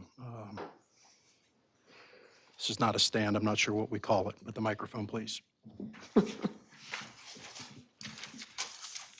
Mr. Kuntz, you're still under oath, which I'm sure you recall, correct? Yes. I'd like to first talk with you briefly about your involvement in this project. You were hired by the developer to assist in developing a landscape plan for this project. Is that correct? Yes, a land plan. A land. Concept site plan, yes. Thank you for clarifying. Now, as a part of the application process, did you send notice of a neighborhood meeting? Yes, we did. And why did you do that? Because we decided we would like to have a neighborhood meeting. Were you required to do that, or was that on your own volition? We were not required to do that. Okay. And you notified folks that were within 200 feet of the property, is that correct? That's correct. Okay. And you came up with that number referencing, I believe it's section 2.15.3 from the UDO, is that correct? Yes, that's correct. Okay. Now, just to be clear, the list that you have that was submitted with your application, was that something you created for folks, or was that from the planning committee? That was something that we created based on the GIS information that was available and the information that is on the Moore County and Southern Pines GIS website. Are you aware that several of the property owners that were listed on that list did not in fact own parcels within that 200 feet at the time of notice? No, it was not. We It's, can only work with the data that we have. yes, sir. One thing that struck me in lieu of the conversations that have been had about what constitutes a neighborhood is that the North Carolina DOT was not listed on that list. Is that correct? No, they were not. You didn't send notice to any property owner that owned the highway that has been purported to be a part of this neighborhood? We did not. I'd like to talk to you briefly about criteria B, which has been hotly contested, so that the board and the audience understand specifically the criteria we're focusing on. I'll read it. The proposed special use shall conform to the character of the neighborhood in which it is located and not injure the use and enjoyment of property in the immediate vicinity for the purposes already permitted. Is that correct? That's correct. And you've previously testified that the proposed development conforms with the character of the neighborhood. Is that correct? That's correct. And you still maintain that opinion? I do. And when you formed your opinion about the development's conformity, how did you define the term character? Based on the zoning that is in place on the property and looking at the types of units being single-family attached that surround the property. Are there any other factors that you looked at other than those two things? We looked at what is approved by the zoning and what is in the comprehensive long-range plan. We looked at all the documents that guide the development of that piece of property. So is it fair to say that your focus in considering character focused on what is permissible on that site? Yes, however, we also look at creating site plans and master plans, and as you've seen with the changes and the modifications, we have worked very diligently to bring it more into character with the adjoining neighborhoods. Now, at the last meeting, upon examination for Mr. Robinson, you talked about the density scale and the use of the surrounding properties. Do you recall doing that? Yes. And as amended, the current proposal calls for 266 rental units and approximately 7,500 square feet of office space. Is that correct? That's correct. The office portion, you've testified that the applicant doesn't know what that building will look like, only that it will meet the required standards applicable to OS. Is that correct? Correct. Do you know if the applicant intends to build that building? If the right person comes along, absolutely. But there's no plan for that building at this point. There is no plan, as there is no parcel to market at this point in time. Okay. So with all of the site plans that we've seen and all the work that the applicant has put forth into establishing a site plan that outlines the residential uses, there's been nothing done as far as the commercial use. Is that correct? Other than creating the out parcel, no. Okay. We did do a conceptual site plan to determine how much acreage we could get on that property based on the parking calculations. Or how much building square footage we could get. With the updated unit number from the last meeting, do you know what the square footage is for the residential portion of this property? The square footage? Yes, sir. I do not. Okay. We typically do not calculate multifamily based on square footage. Okay.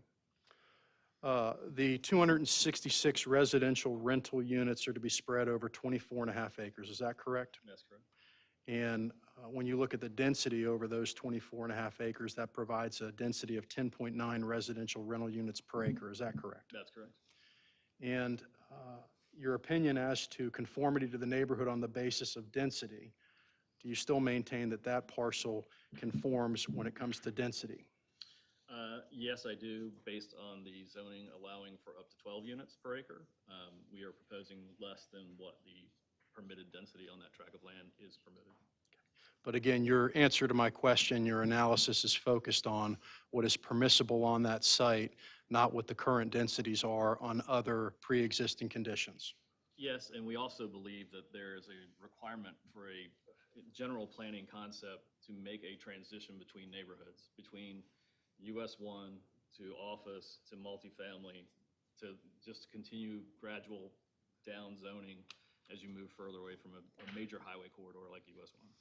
And by adding in a .91 acre out parcel, it's your contention and testimony in front of this council that that is a transition from US 1 to higher density and then to lower density and then to the Village Green. Is that correct? Well, the out parcel, yes, as part of it, yes, but also the multifamily transition between the multifamily to Village Green as well. That is also an appropriate transition, in my opinion. Tonight, you were able to answer the number of units that exist on the Village Green community. Do you still recall what that is? Yes. And how many is it, sir? 57. And the number of acres? 16.97, if I'm correct. And that amounts to a density of 3.56 homes per acre. Is that correct? That's correct. And that's approximately a third of the density of the Patrick's Point project as proposed. Is that correct? That's correct. And are you familiar with what the use is for the Village Green community? The zoning is a multifamily zoning. What are the residents there? Do they own their properties or are they tenants? I can't speak for all of the units in there.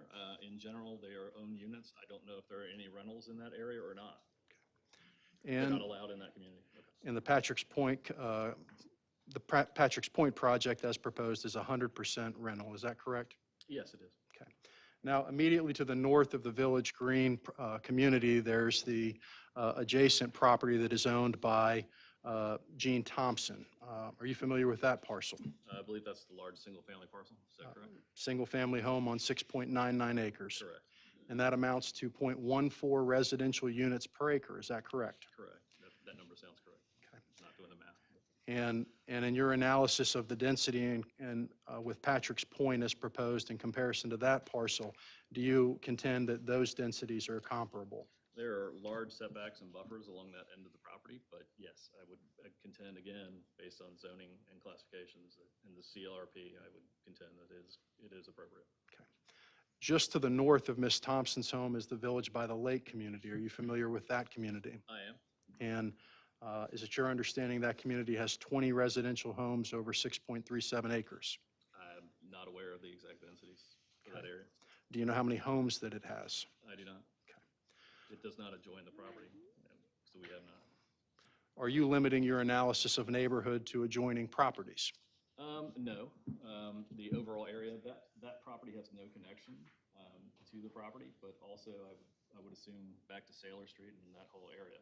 Now, this property only accesses onto the service road, so all of its focus is on the service road and on the US 1. So I would consider that as part of the neighborhood. Let me ask my question differently. Do you consider the Village by the Lake community to be a part of this neighborhood that Patrick's Point is proposed in? Based on access and how you get there, no, I would not. Okay. Moving back south and just to the east of Village Green is the other neighborhood multifamily property, Village in the Woods. Are you familiar with that property? I am. Do you know how many homes are on that property? I do not. Do you know how many acres that property is? I do not. Do you consider that property to be in the neighborhood with the Patrick's Point project? Again, there's no access from the Patrick's Point project that would go anywhere near that parcel, so I do not consider it part of the neighborhood. Okay, so your definition of neighborhood is limited to adjacent properties or properties that have access to the Patrick's Point project. Is that correct? Based on influence of the property, I would define neighborhood based on influence. What influences that property? And what would influence and impact that property? I don't see that there would be a tremendous amount of impact to that property. And tell me what factors you're considering when you raise the issue of impact. Impact from noise, traffic, any of those concerns. Okay, so which communities in the neighborhood of Patrick's Point do you think will be impacted by noise? I'm not certain that, based on the information that we got from Tad Hardy previously, with the new development, that there would not be a significant noise impact. But, so your testimony is that you know that the Village in the Woods, because there's no access, would not have a noise impact, but you're not offering any opinion as to what would have a noise impact. Is that correct? No, I wouldn't necessarily say that. I'm saying that the highway corridor, the highway US 1, based on the noise impacts from US 1, there would not be a negative impact on the surrounding properties. Of the remaining properties that were on the list of the parcels within 200 feet, there's 12 lots remaining, 6 of which are vacant and 6 which have single-family residences on them. Are you familiar with that? Yes, I am. Do you have any understanding of what the density is for those parcels? It's permitted as RM1 because they're all zoned RM1, so I believe, BJ, correct me if I'm wrong, but it's 5 to 7 dwelling units per acre. But as existing, would it surprise you to know that it's 0.69 homes per acre to 4.76 homes per acre for those 6 parcels that adjoin or that are within that 200 radius that have been built on? Does that sound correct? I have to understand which parcels you're talking about. Of the 12 lots remaining on the 200 that you sent notice to, 6 of those parcels have been improved. And of those 6 parcels, I'm asking what information you have about the density of the structures that are located on those 6 parcels. Are they adjacent to the property? They're within the 200-foot radius that you sent notice to. Okay. I can't give an opinion on it. 630 West Main Street, 600 West Main Street, 610 West Main, 620 West Main, and Marcel Ganot's home, former home. I'm just asking if you have any knowledge about the density on those parcels. I do not. I know they're zoned RM1, but beyond that, I do not. Excuse me, can I interrupt? BJ, will you clarify the units per acre for RM1? Because I believe RM2 is 5 to 7. Yes. Is it? So what is RM1? RM, only because I was able to pull it up while we were waiting there. RM1 is 12 dwelling units per acre, and RM2 is 5 to 7 dwelling units per acre. So to clarify your testimony, when you said RM1 earlier, did you mean RM2? I did mean RM2. Now, discussing the neighborhood further, are there any other apartment complexes of comparable size and scale in the neighborhood to the east of the proposed site of Patrick's Point? No, Are you aware of any properties in the surrounding neighborhood to the east of the proposed site that have a rental use of the same size and scale of this project? no. Oh, actually, neighborhood to the east. Correct, the Village Green is to the east of the property. There are rental, are you talking about adjacent or these are similar? My question is focused on the neighborhood, and I'll repeat it. Are you aware of any other properties in the surrounding neighborhood to the east of the proposed site that have a rental use of the same size and scale as Patrick's Point project? Not size and scale. You've previously testified that you consider the US Highway 1 to be a part of the neighborhood. Is that correct? That's correct.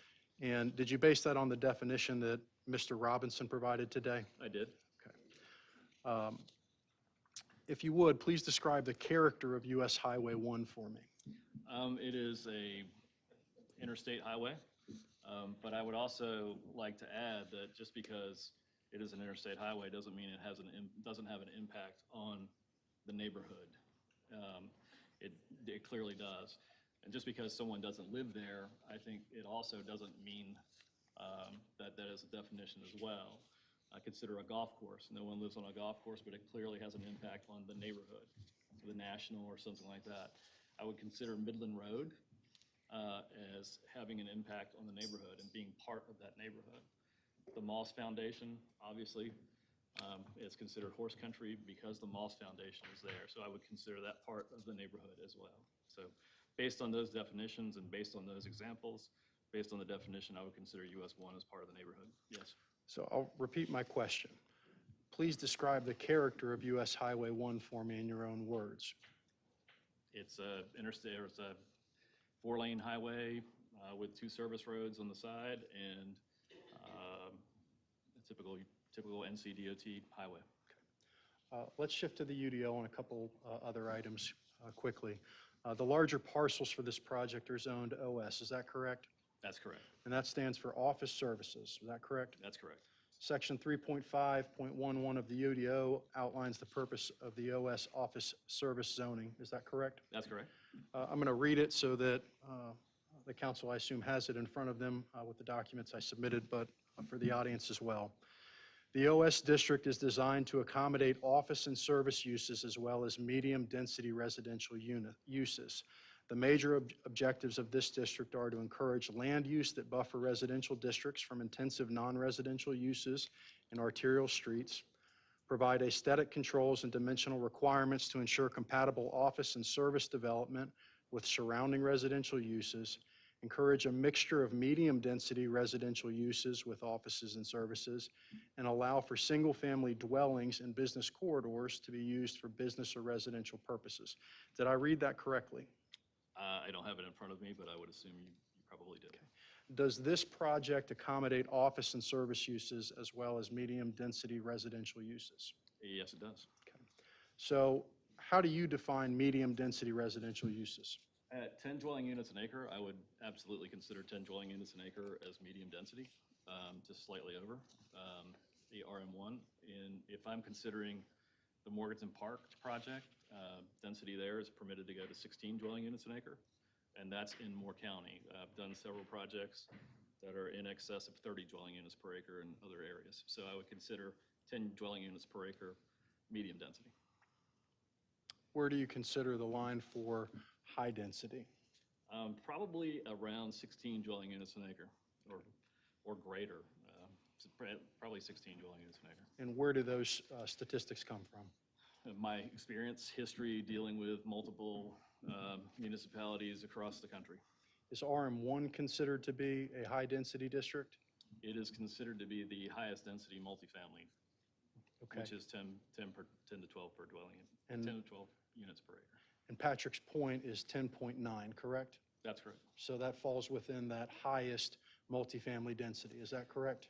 It is, but I would still consider the fact that Morganton Road allows 16 to be a higher density, Morganton Park. Now, this project with its undetermined 7,500 square foot office space, does this project ensure compatible office and service development with surrounding residential uses? It can't guarantee that, but I would assume that the office service that would be permitted there and utilized by the developer would be compatible with the multifamily development.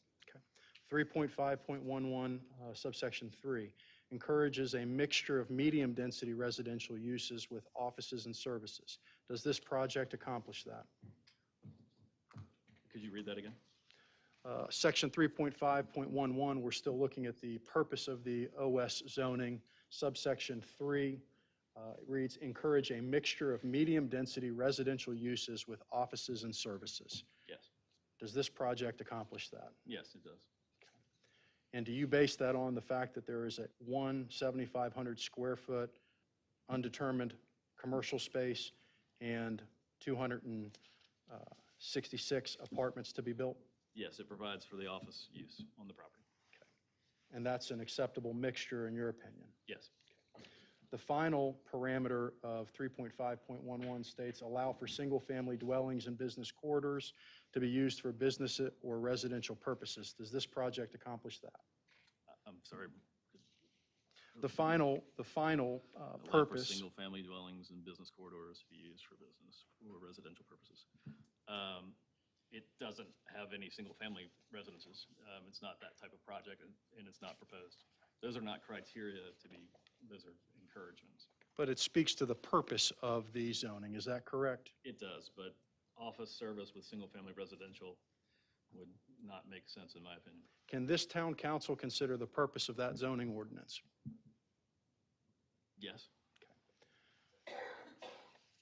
Let's shift to section 3.6.5 of the UDO and look at the highway corridor overlay. This project site falls within the Urban Transition Highway Corridor Overlay District. Is that correct? That's correct. Section 3.6.5C1 states, and again, I'll read it for the council as well as our audience. The Urban Transition Highway Corridor Overlay District shall be developed with a balance of residential, recreational, and commercial uses. These sections are best suited for providing a balance of naturalized and man-made conditions. The visual quality of these sections depends on quality site planning, landscaping, and preservation of natural features. Tell me what your understanding of what an appropriate balance is between residential, recreational, and commercial uses. Well, I would define that as the entire highway corridor because it's the highway corridor overlay standard. I would not consider that as one particular individual property. It's the entire highway corridor overlay balance. So it's looking at the entire highway corridor overlay, not just one parcel of land. So I think the balance is based on the individual parcels that are moving down through the corridor. So that would go all the way down from US 1, where does the highway corridor overlay start? I'm trying to remember. But it starts all the way at Highland Hills, I believe, and goes all the way down through, down to Aberdeen, I believe. So I would consider this the whole highway corridor overlay. So I learned today you can buy tennis balls in 18 packs. Now that represents what your present balance is between recreational uses and your commercial space. In your opinion, that's an appropriate balance in accordance with 3.65. I don't think the highway corridor overlay refers to one individual parcel. I think it refers to the balance of the parcel, so other recreational uses along highway corridor, the US 1 corridor, not one individual parcel. So your opinion is that when folks apply this, they can do what they want with one parcel as long as a different parcel has another complementary use. Is that correct? I think it's about encouraging and what the underlying zoning allows. My final question for you is, what is this property zoned for in the comprehensive land regulation plan? It is designated as commercial, I don't have any further questions for you, sir. and commercial in the ordinance allows you to, it talks about encouraging or high-density multifamily development. Let me pull it out, actually, since you wanted to add that. Sure. Happy to.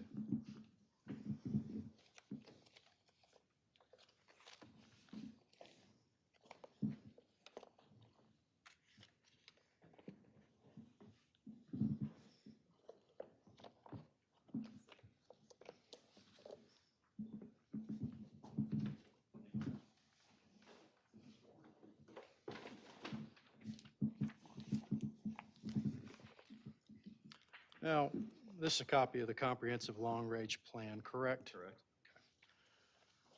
And I'm going to read, this is in section 4.3 that addresses the commercial description. The commercial designation applies to all land dedicated to retail, professional, office, or other primarily non-residential commercial use. Did I read that correctly? Can you continue reading that? please? Sure. It includes the downtown portions along Broad Street and Pennsylvania Avenue, the regional commercial corridor on 15501, and all commercial land in between. Higher density residential may be incorporated into mixed-use developments within areas designated for this future land use category. Correct. And This is that's your incorporation between residential use and commercial use. Is that correct? And this is part of, again, this is part of the highway corridor overlay, and it is, and the comprehensive plan refers to large areas, not just one specific individual site. Thank you for answering my questions.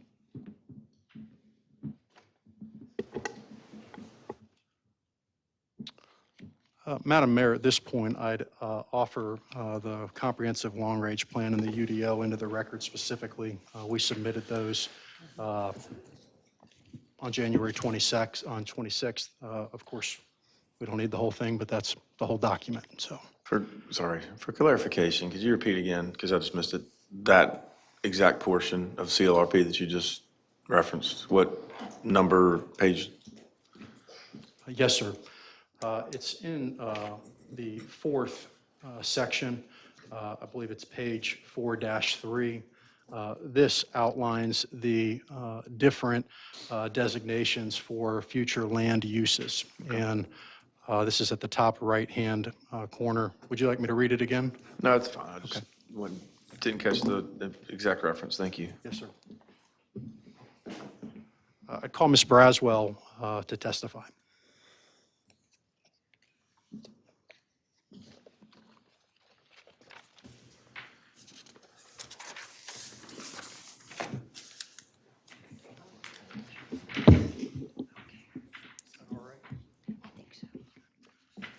Ms. Braswell, will you please state your full name and address for the record? Yes, I'm Linda Braswell. I live at 19 Village Green Circle.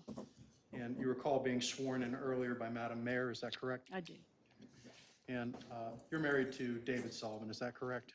That's correct. And he's a member of the HOA board? Is that- Yes. Can you tell the town council a little bit about your educational background and professional experience? The best degree I ever got was from Sandhills. It started my journey. I received a BA from the University of Texas, and my master's degree is from the University of North Texas. I going to just give you the last 3 jobs I had. I was the field services director for the National Mothers Against Drunk Driving in Dallas, Texas. I then worked for Cape Fear Valley Medical System as the EAP director, employee assistance director. I retired from that and then began my contracting work with the military. And so for the last 15 years, I have been a military and family life counselor. And how long have you lived in the Village Green community? We're on 7 years now. And the Village Green community is immediately to the east of the proposed development site, is that correct? Correct. And are you familiar with the property lines between the proposed site and Village Green? I am. Approximately how far is the property line from the western street within Village Green for the Patrick's Point project? I think it's about 10 feet. If we could we load the photographs, please, BJ? I'd like to show you some photographs, if you can identify them for the record.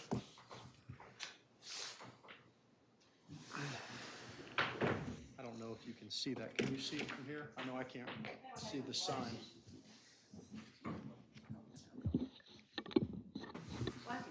Here, take it with you. Here you go.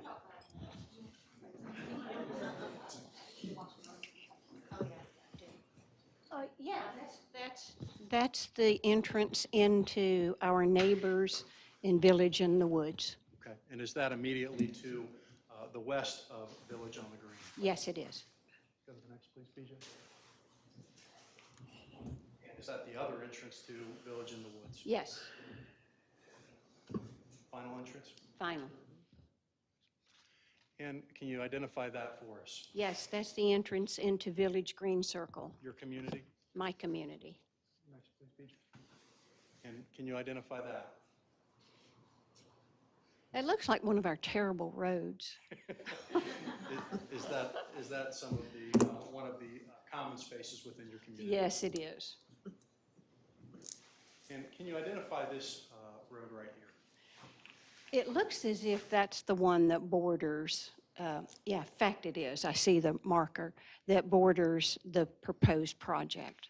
And is that white stake with the pink flag the property line for the Patrick's Point project? It seems to be. And can you identify that? Yep, that's green number 3. No, 2. Green number 2 in the Village Green. And now this community? That is just down the hill, Village by the Lake. Just north of your community past Ms. Thompson's home? Yes. And this right here? Yep, that is inside Village by the Lake. I think there may be one more, BJ. And that is 2. And is that one of the duplexes within the Village by the Lake It community? is one of the few. Madam Mayor, I'd offer our photographs and record as opposition 3.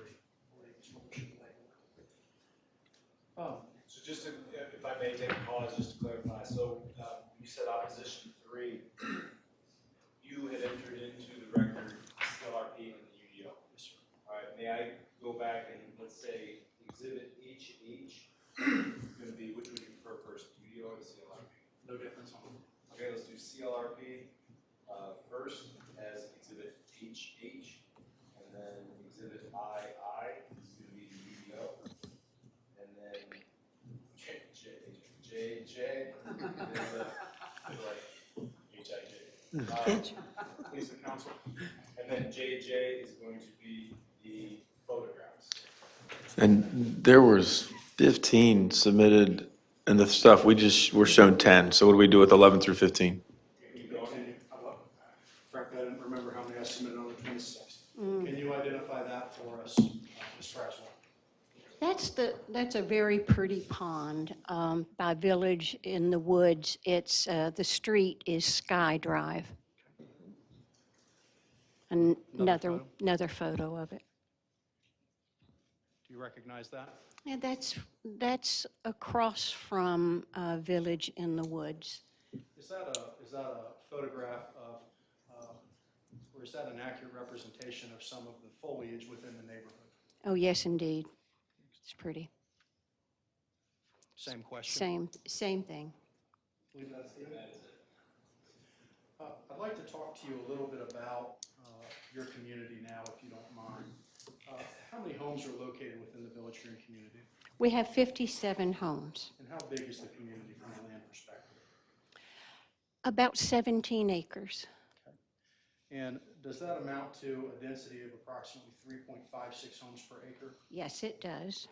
Of those 57 homes in Village Green, are any of those properties used for rental purposes? None. Our covenants do not allow rentals within our complex. On the easel over there, I've placed a copy of the community's plat map. Is that an accurate representation? Yes, it is. And is all of the green space on there an accurate representation of the area that's been preserved without any development in the community? Yes.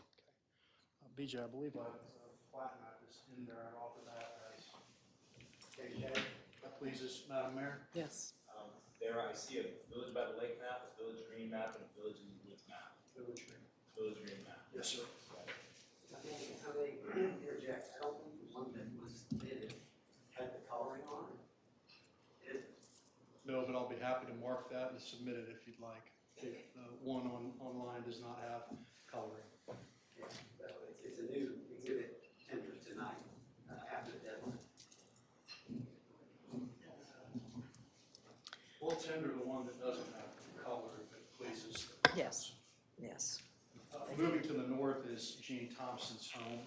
she one of your neighbors? She is. Are you familiar with her property? Yes, And is that a single-family parcel, it is. approximately 6.99 acres? Yes, And that density amounts to approximately 0.14 units per acre, is that correct? that's correct. And just to the north of Ms. Thompson's property is the Village by the Lake that I identified earlier, is that correct? Yes, And that community is one-story townhome-style units, yes, 20 homes over 6.37 acres? correct. Okay. And that density amounts to 3.13 homes per acre, is that correct? That's correct. And moving back towards Village of the Green, immediately to the east of your community is the Village in the Woods community, is that correct? Yes, And that property is arranged in essentially a circular fashion around that pretty pond that you mentioned? yes, And is that 31 homes over 13.02 acres? correct. And does that amount to approximately 2.3 homes per acre? Yes, And as the remaining properties surrounding the project site in the neighborhood, are you familiar with that part of the neighborhood? yes. And can you describe that area of the neighborhood for the board in your own, or the council in your own words? 50 years ago, I lived on West Rhode Island. It was my very first house. I hope this to be my very last house, only a few blocks away. Young families live in those homes now that we all occupied as young people. That's where we raised our children. That's where on any Saturday morning you can see kids in the street. You heard from some of the young people who lived in that neighborhood. It was a wonderful place to raise my children, and it's still a fine community. And would you describe the size of those lots in your words? Are there a number of homes on each parcel, or are they decent-sized lots? No, they're decent-sized lots, I think. I'm not sure what the frontage is. I know at least 50 feet. And I know you've reviewed the list of properties that were within 200 feet of this project. Yes. Are you familiar with the remaining 12 that are on that list? And 6 of those are vacant, and 6 have single-family homes. Are you familiar with the lot sizes for each of those parcels? Yes. And does it range from 0.23 units per acre to 2.82 Yes. units per acre? Now, finally, moving to your observations and knowledge about the facts concerning the properties in this neighborhood, are these facts that you know of your own personal knowledge? Yes, And have you obtained them from living in that community I have and from viewing and walking the neighborhood many times. and from researching the properties that are in the immediate neighborhood? I have. Are there any other comments you'd like to offer to the council at this point in time? I'd like to say that we are a 55-plus community. Most of us hope to live there for the rest of our lives, as I stated earlier. Noise is an issue for us. We are mostly retired. We are mostly in our 70s. And so we have the luxury of being able to give back to our community in ways that we could not do before. We appreciate having the quiet that comes from those beautiful woods, that urban forest that we all like and love. We are concerned about traffic. We walk those narrow, small streets that I was telling you about earlier. There are not sidewalks except on, I believe it's Vermont. And so we use the streets. We appreciate the fact that they'd like to build sidewalks on Sailor, but truth is we don't walk on Sailor. Sailor's too much traffic. So we walk on the smaller streets, and we do believe that no matter what is said, that there will be more traffic that comes up and down these small streets. The apartments just simply don't fit in terms of compatibility with both density and in the fact that most of our houses we own in our neighborhoods. We're 100% owned in Village, in on the green, and mostly Village by the Woods, and mostly in the other complexes and the other neighborhoods. So they're not compatible in the sense that they are all rentals, no matter what the UDO says. We noticed that we would be the only 55-plus community that would have 266 apartments on our border. Phoenix doesn't, neither does Belmead, neither does Knollwood, and those are the ones that I know of now that don't have. And it's because we don't need nor do we want noise in our lives at this point. Jay, if you would, could you put up the remaining two plat maps, please, one at a time, please? Start with the Village by the Lake, that's the first one. If you would, could you identify that map for us? Is that the Village by the Lake plat map?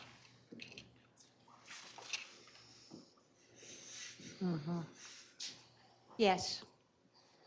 I'd offer Madam Mayor to the record with our next number. LL, Village by the Lake plat map. And if you would you please place up the Village of the Lake map? Can you identify that map for us as well, Ms. Braswell? Yes, indeed. It's Village by the Woods, in the woods. And I'd offer this into the record as Exhibit M. Ms. Braswell, I have no more questions for you. I appreciate you answering. Does anyone have any questions for Linda? Did you want to introduce her as an expert? I'd actually like to discuss the rules and requirements for experts and lay witness testimony. Right, I mean, I wanted to, wow, is that loud? I wondered if you wanted to do that in regard to the character of the neighborhood. We're certainly willing to tender Ms. Braswell as an expert on the character of the neighborhood and the characteristics of the Village Green community at this time with the police and the council. That's fine. Certainly get to that. Noted. Thank you.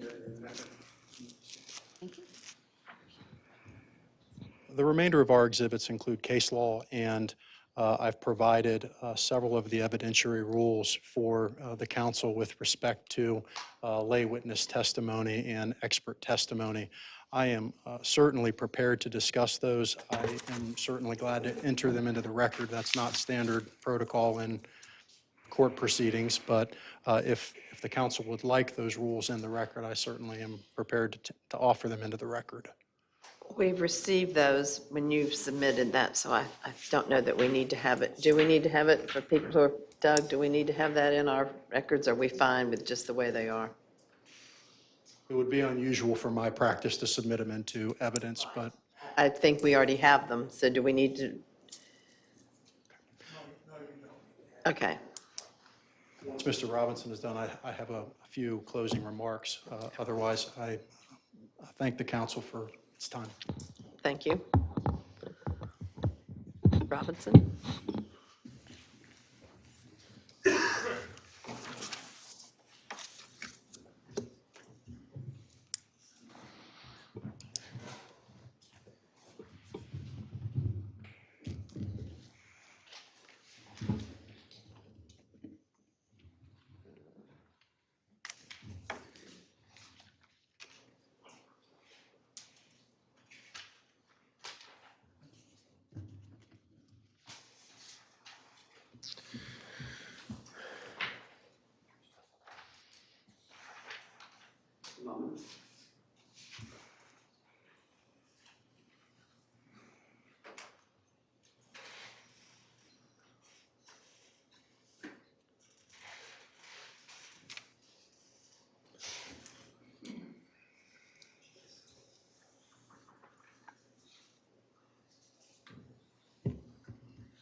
Okay, yeah, I was just looking at the order of proceedings, so I'm not sure how, what the mayor's pleasure is here. There are a few things, very brief things that I would like to point out in the exhibits.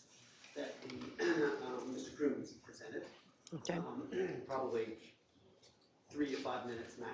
Please, because it's 11:41. Yeah. And we're not even finished. We might be finished, goes with you all, but we still have the rest of our agenda to do. I understand, and I'm sympathetic and also grateful for your patience. I guess the question I have for you is, there is definitely a need and an opportunity as set out in your ordinance in terms of how the process of a quasi-judicial hearing goes for us both to summarize both the facts and the law that you've heard in order to help you, guide you in your decision, which I very much want to do. And so I would intend to do that after concluding with this part of the review of their evidence. Okay, proceed.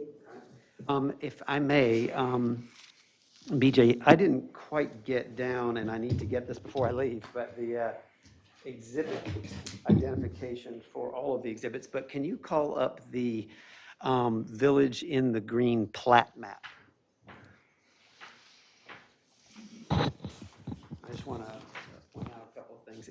And then right after that, I'd like to look, I think it's at the photograph that ends in number 03. Okay, so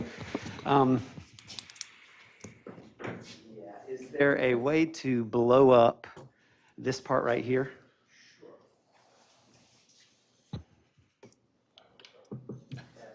That's great.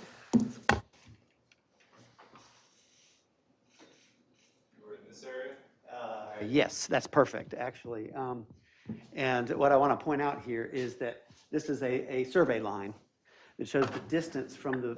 So, Mr. Robinson, are you now testifying, or are you calling someone to make a point in rebuttal? I mean, I am not Or are you testifying. making a I'm just closing argument? It has to be pointing out one of something those. that's on the map. Well, then who's going to help you do that? Because you've become a witness. No, I'm not. I'm just pointing out something on the map for my argument. I think you either are making a closing argument. Okay, or you're I calling- can, or you I can call their last witness and ask her to read it to you if Great. you'd like. Do that, please.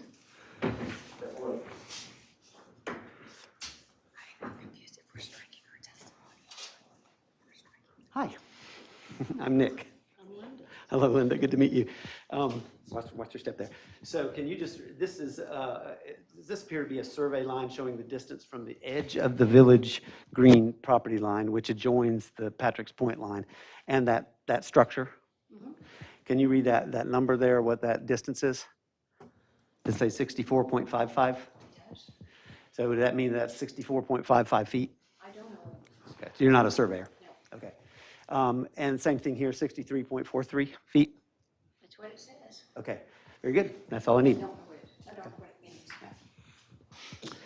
means.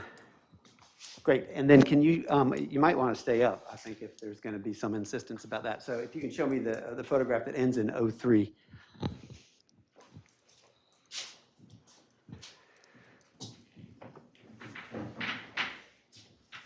So Mr. Crooms asked you about this survey staked over here? He did. Yeah, and does that depict, to the best of your knowledge, the dividing line between the Patrick's Point property, which would be on the right, and the Village Green property, which would be on the left? Yeah, I can't imagine why else it's there.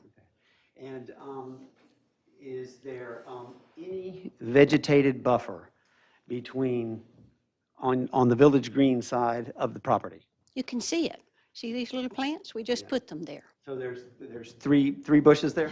There's 10. Yeah, okay. And the rest of it is comprised of pine straw? Correct. Okay. And it goes immediately from the property line for Patrick's Point property through this small area of pine straw and a few small bushes to the roadway, is that correct? Looks like it. Very good. That's all I need. Thank you.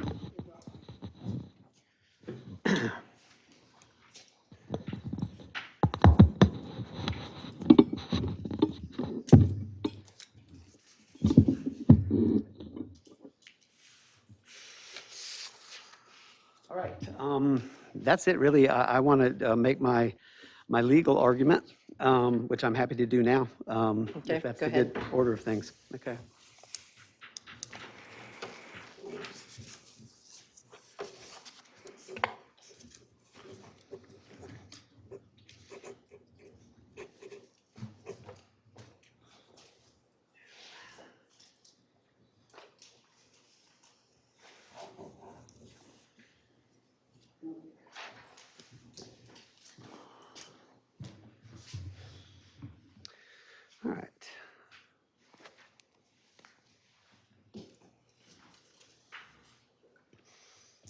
Okay, I want to just begin by thanking you each again for your patience. This is 3 long hearings. We've almost made it to the end. I have said before, and I'll say again, that it's important always, always to keep in mind what the role and duty is in this matter. And the role and duty of the town council here is to determine the extent to which we have put forward substantial, material, and competent evidence to support the 6 findings. And with regard to whether or not the proposed development of Patrick's Point is in harmony or conforms to the character of the adjoining neighborhood or nearby neighborhood, we said before, and it's in my legal memorandum if you've read it, that in North Carolina, as long as the use that you're proposing for Patrick's Point is an allowed use with a special use permit in the zoning district in which it's in, then that is a prima facie showing already that it is in harmony with what's nearby. And what is required to overcome that is competent material and substantial evidence that it is not in character. And our position is that the opponents have not done that, but and not only do we benefit from the presumption of it being in harmony because it's allowed by the zoning, but we've put forward ample evidence to show that it is in character with the neighborhood, and it's critical that you understand from a legal standpoint what is the neighborhood in terms of determining whether or not it's in character. The legal definition of a neighborhood is anything that's nearby and adjoining it. That includes the highway. And in a minute, I'm going to show you cases in North Carolina that accept and establish that you can't ignore. You can't pick the uses nearby that you want to say it's out of character with and ignore other uses nearby that are a part of determining whether it's in character. And then the other thing is that I am not aware of any case in North Carolina, any reported opinion, that stands for the proposition that an allowed use in a district is out of character with its adjoining properties because it's more dense. That's clearly the argument of the opponents here. They say, your apartment complex is 10 units per acre, and all of us over here, we're 3, 4, and 5 units per acre. Therefore, it can't be in character. There's not a case in North Carolina that I know of that stands for that proposition. You might say, well, why? I mean, well, why would that be? And the reason is that this land is zoned to allow this number of residential units. Nobody disputes that. Planning staff agrees, right? If you make the decision that this amount of density on this property, totally in conformance with the zoning ordinance and allowed, is out of character with the neighborhood only because it's got higher density, then what have you done? You have downzoned that property. You have said, yeah, we know you're allowed to have 10 to 12 units per acre on here, but because the neighbors got there first and they did 3 units per acre, that's what you have to be too. And that is illegal.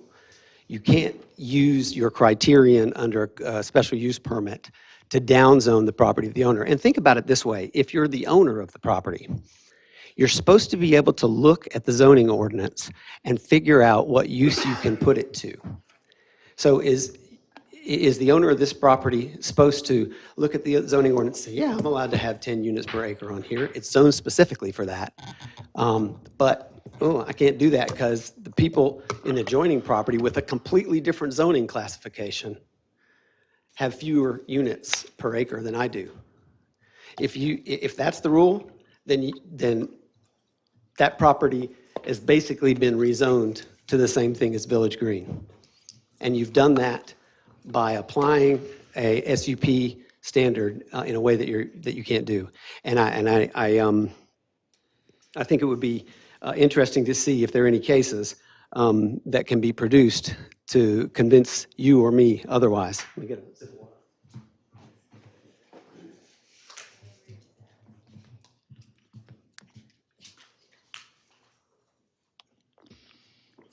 There have been other arguments that have been advanced through the testimony as well regarding noise.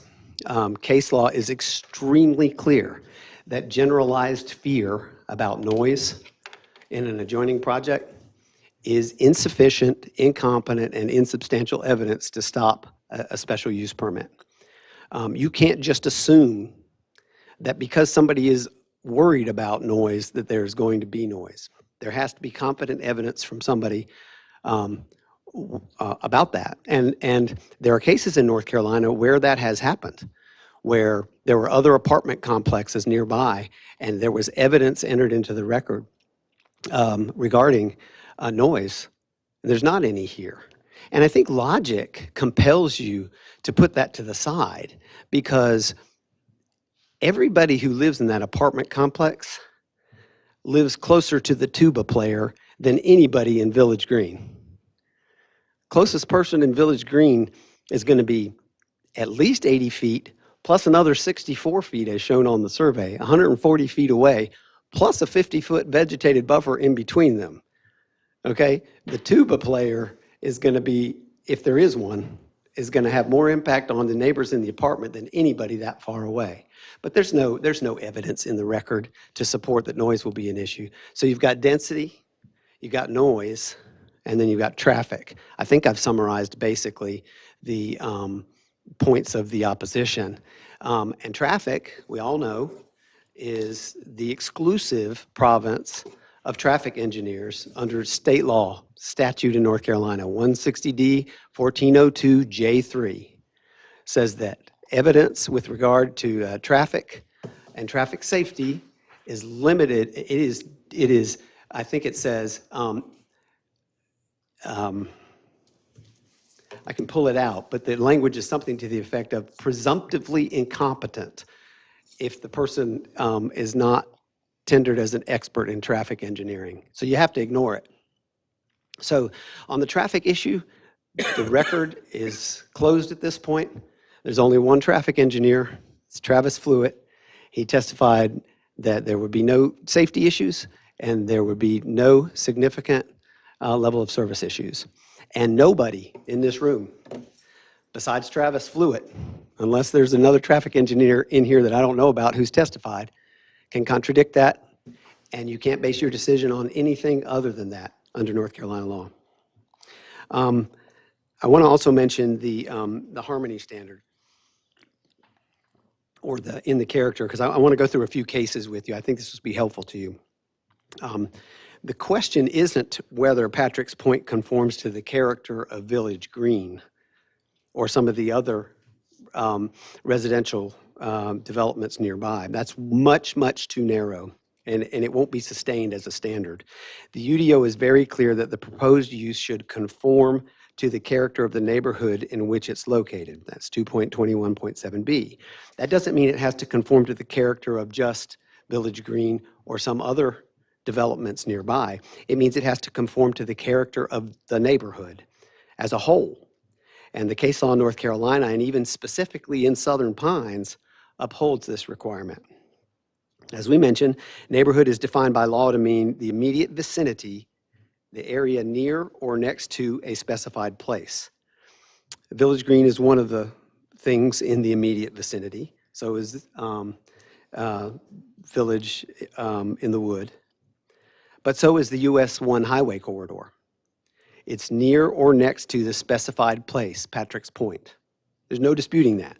So from a planning perspective, a conformity with the character of the immediate vicinity means conforming in a holistic sense with the array of uses that are in the neighborhood. Expert land planning testimony in the record from Mr. Kuntz, and there hasn't been any testimony from any other expert land planner in this case, supports and establishes that Patrick's Point plan conforms to the neighborhood by effectuating a classic planning transition from high-intensity highway use office to lower-intensity multifamily to townhome-style townhomes, and then outside the development you have multifamily and single-family. Case law from here in Southern Pines is 100% clear on the fact that you have to consider conformity with the area and you can't ignore other parts of the area. The Humane Society versus Town of Southern Pines, a 2003 case. The opponents had there was a Humane Society shelter that was proposed. The opponents had an appraiser named Mr. Hines who judged whether the animal hospital would be in harmony with the neighboring residential subdivision, which was Forest Hills, and the community college. But he failed to consider whether it was in harmony with the nearby airport, the nearby mini storage warehouse, and the Whispering Pines Animal Hospital. And the Southern Pines Town Council denied the SUP, and the Superior Court reversed the denial, and the North Carolina Court of Appeals affirmed the Superior Court, saying that the Town Council had failed to take into account the entire neighborhood in determining harmony. So you can't cherry pick. You have to look at the entire neighborhood, which includes the highway, and then you have to say, is it in character? And the only testimony that you have that takes the entire neighborhood into account is the testimony from the only expert on this subject, which is Bob Kuntz.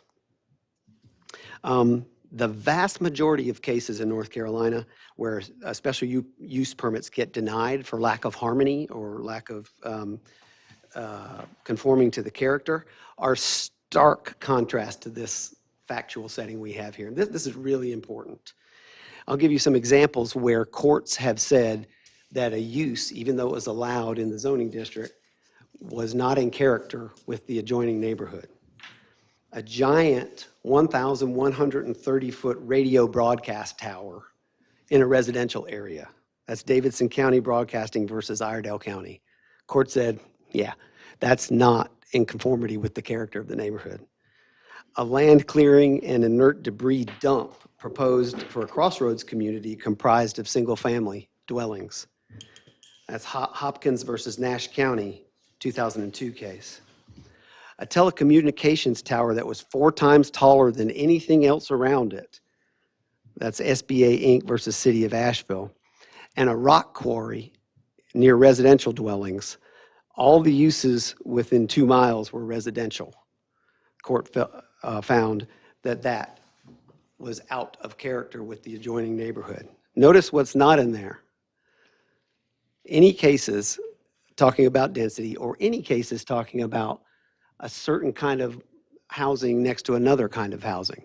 There's nothing that I know of, and certainly nothing has been presented to support taking the position that the Patrick's Point project is out of character with the neighborhood in the same way that a giant cell tower is, or a rock quarry, or an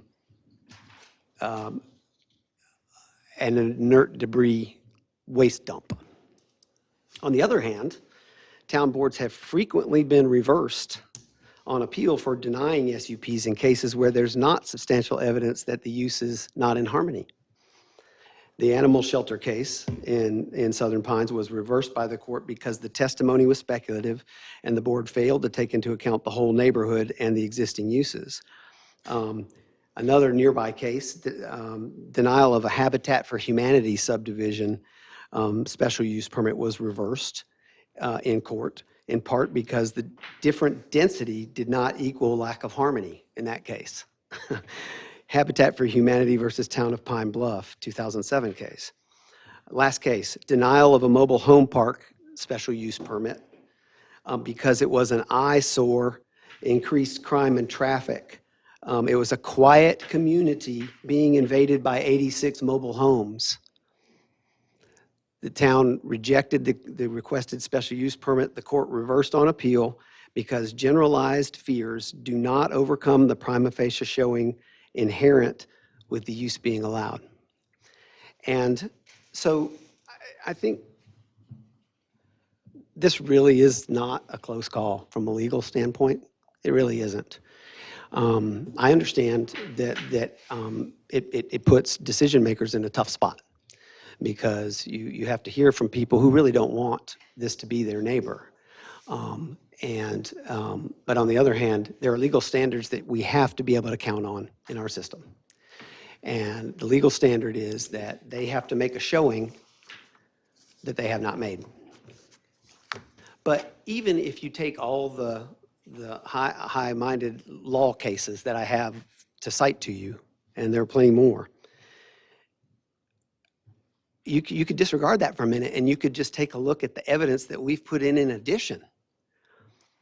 This development, yes, it's rental property, and it's not single ownership. But I don't know of a case anywhere that says that rental property makes it out of character with the neighborhood. I mean, what are we saying there? What are we saying? The rental property, is it that different that it puts it out of character because the people who live there don't own it? But let's just look at the statistics. Open space. Patrick's Point has 43% open space. Village Green has 40% open space. Very, very similar. Setbacks.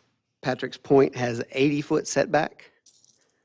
Village Green, I showed you the survey line, 63 feet. Okay, we appreciate all this. I don't want to rehash the whole thing. It is well after midnight. Got it. So if you can sort of, you know, we've I can heard finish. this. I was almost into my last 2 lines. Okay, well, haven't- you said 5 minutes, and I'm watching it, and your 5 minutes are different than mine. Oh, I meant the 5 minutes on their evidence, and I was less than 5 minutes on that. Oh, I thought you were talking yeah. about, like, you were going to be 5 minutes, and I thought your 5 minutes are different than mine.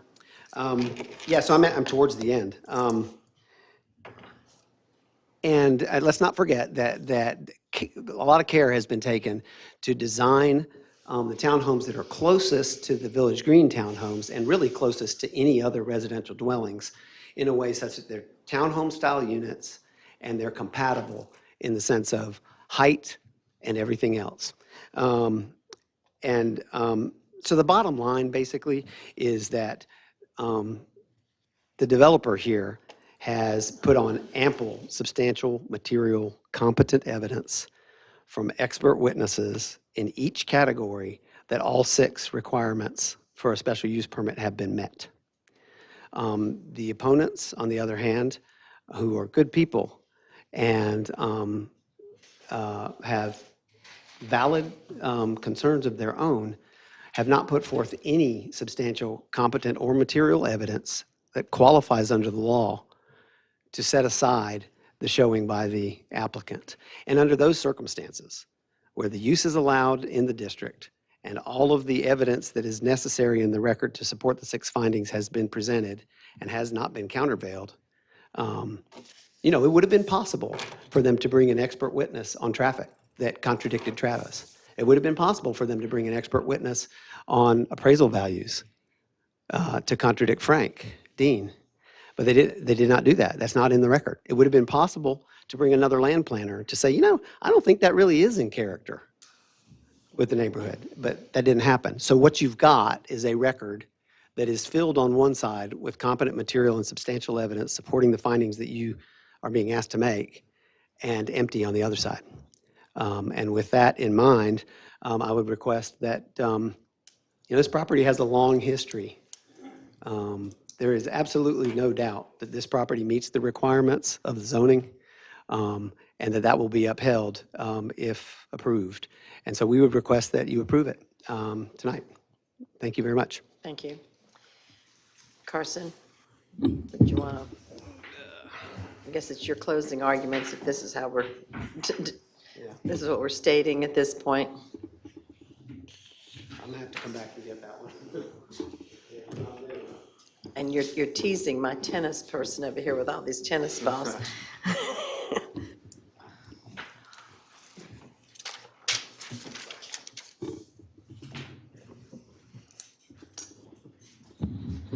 So I will keep it as brief as I can. I know y'all are tired, I am too. I want to talk about a couple of the criteria that we addressed this evening. And, one of the things that's difficult about this forum is that I know so many people. And, we all live and work together. And, differences of opinion aren't opinions on people. So I want to ask you to remember that when you're presented evidence, you have to make a determination as to whether or not you believe it, whether or not the evidence makes sense to you, okay? I want you to consider the testimony that's been offered as to the impact that this project is going to have on the neighborhood. I think that if you review what was set forth by Mr. Dean, and it's not about what kind of appraiser he is, it's about the underlying data that he used to form his opinion. You heard him. I asked him about every single one of the 8 communities that and developments he looked at in forming his opinion, and the vast majority of them, he said, weren't comparable to this project. And that's what you're looking at, right? When you're looking at what impact Patrick's Point's going to have on property values in the community, you have to look at other projects and then look at what those projects' characteristics are, and are they similar to Patrick's Point, and what impact has that had on the surrounding neighborhoods? And that hasn't happened in this case, okay? You've got Eagles Landing that sits between an office park and a hotel complex and is 600 to 800 feet away from the closest residential units. There's no common streets. How that could be comparable when you look at the plat plan that we have to the Village Green and the other surrounding properties, I don't know. But I don't believe that opinion. When you look at Elk Ridge, 38 single-family for-sale townhomes over 4 acres. Does that project have any semblance to a 266 apartment complex over 26 acres, 24.6 acres? You have to look at that opinion and question whether or not you believe that that impact is going to happen or not on the surrounding neighborhood. And I don't think that the comparables that have been used in that formation of an opinion match what's been presented. The second issue you've heard a lot about is conformity and character of the neighborhood. There's no question that density is a big issue for us, okay? We went through every parcel that was within the 200-foot radius of this project so that this council could understand what that neighborhood looks like, okay? I'm sure many of you have driven through it. Probably some of you have lived in that neighborhood. But it's important to know that this parcel is a high-density project up against a neighborhood that has a very low density, and it is a family and community neighborhood. That is a factor that this council should consider when it comes to whether or not this project conforms with the neighborhood. And I think, one of the issues has been we've talked a lot about definitions. What's the neighborhood, okay?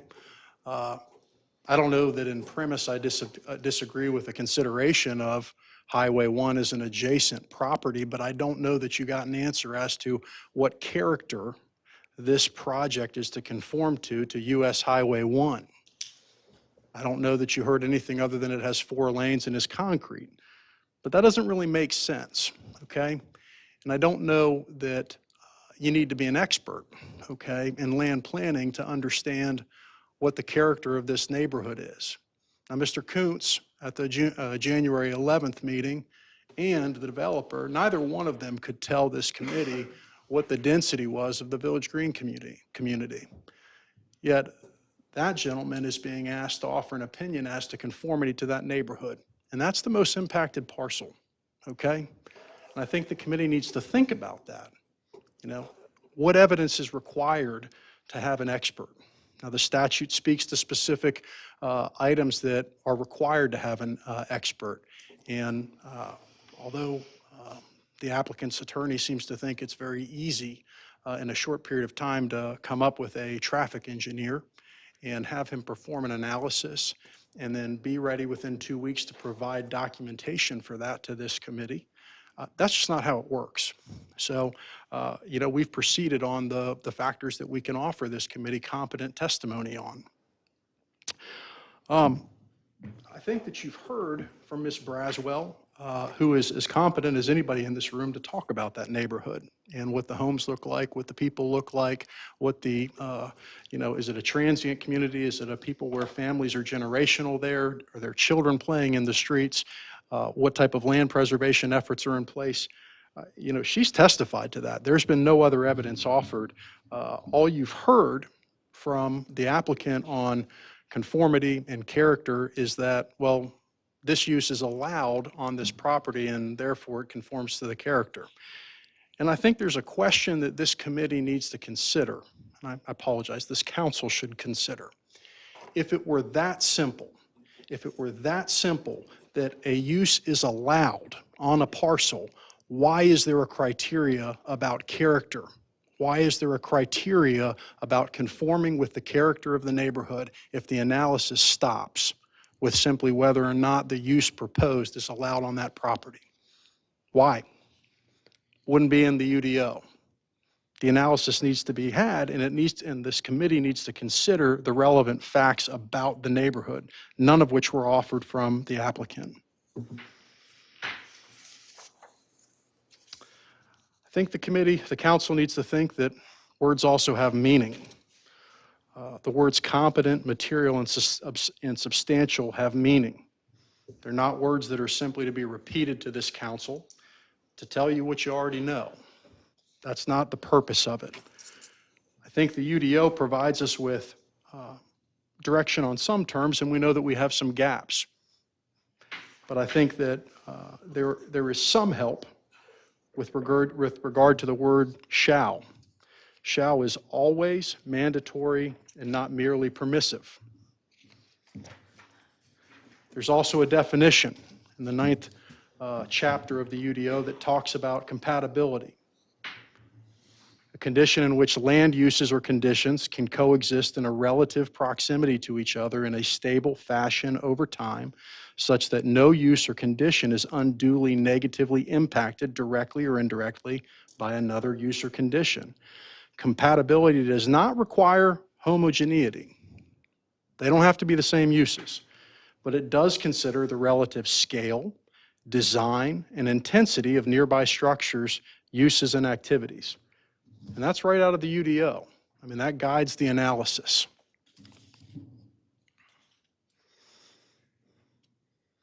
I think it was brushed over that this site falls within the Urban Transition Highway Overlay District.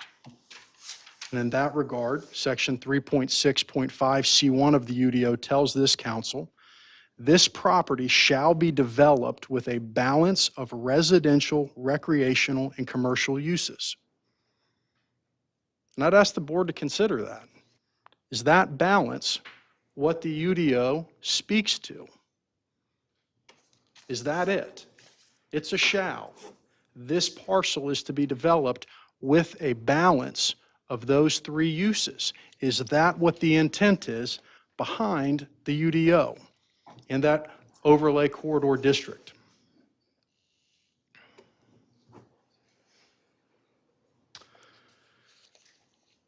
I think the last things that I'd like to impart is that, I think the choice or the decision that's in front of the town council tonight, it's not about a single project in a sense.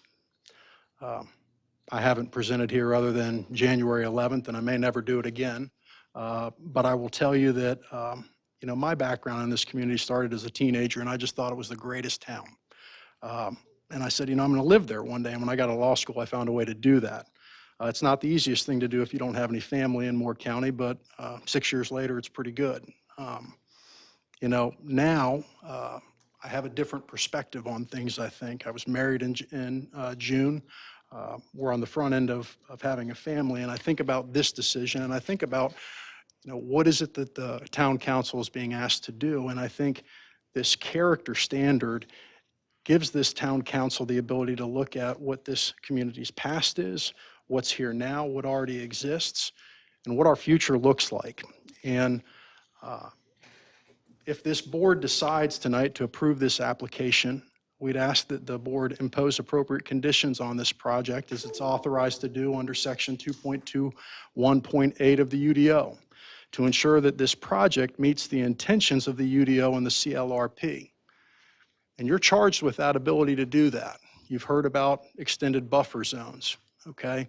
And there's no doubt that they've made some progress towards trying to make this closer to a project that fits this community, but you're charged with that ability. You have the right to set conditions on the applicant and in this project to make it conform to the character should you be so inclined to approve it.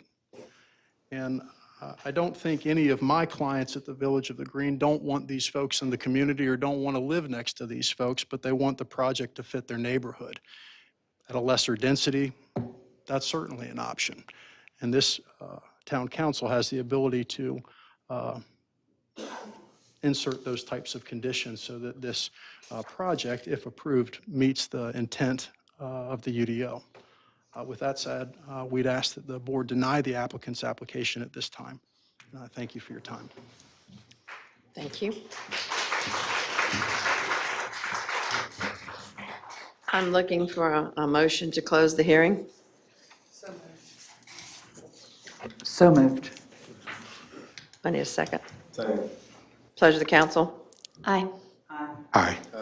Aye.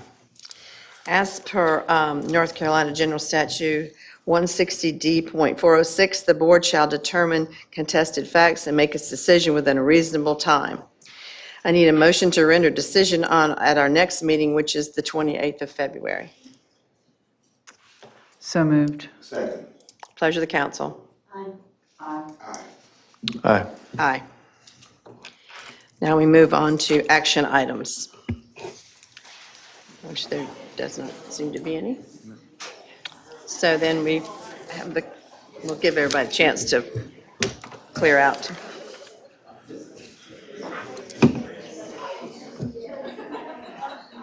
Don't you want those tennis balls?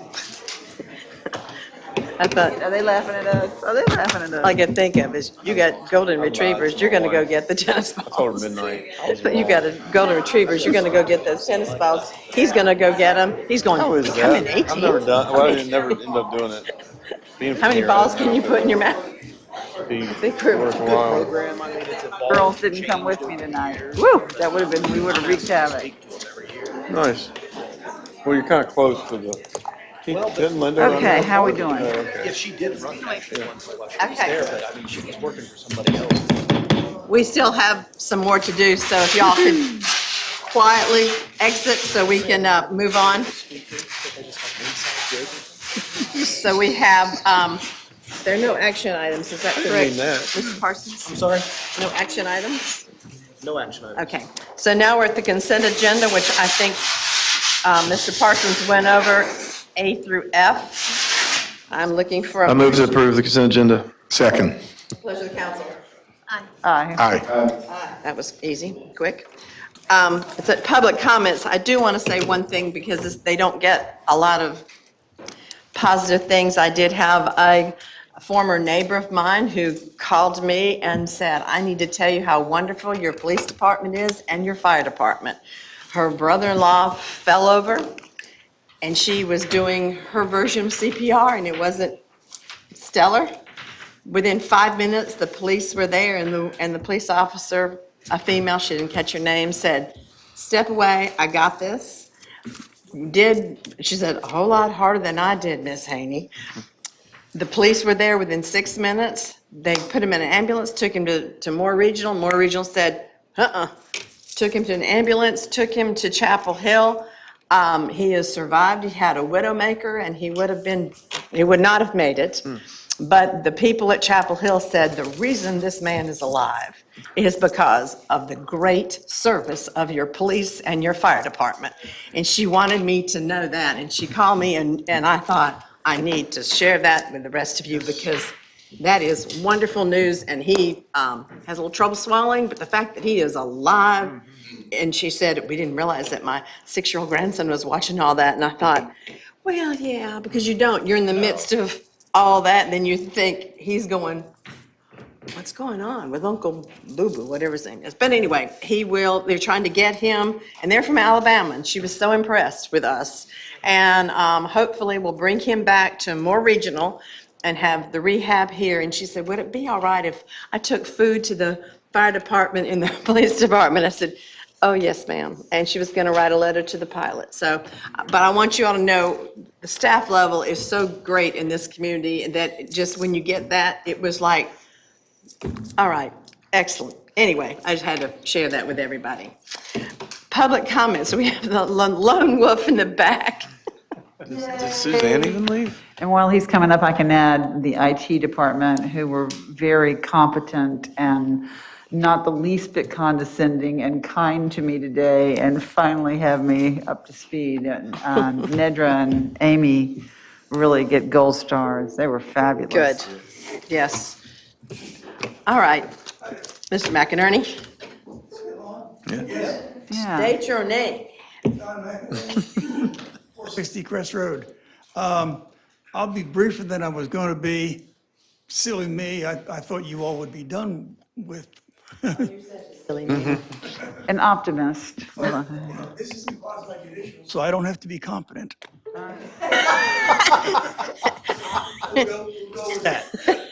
Yes, it's like you're not. Give me a break.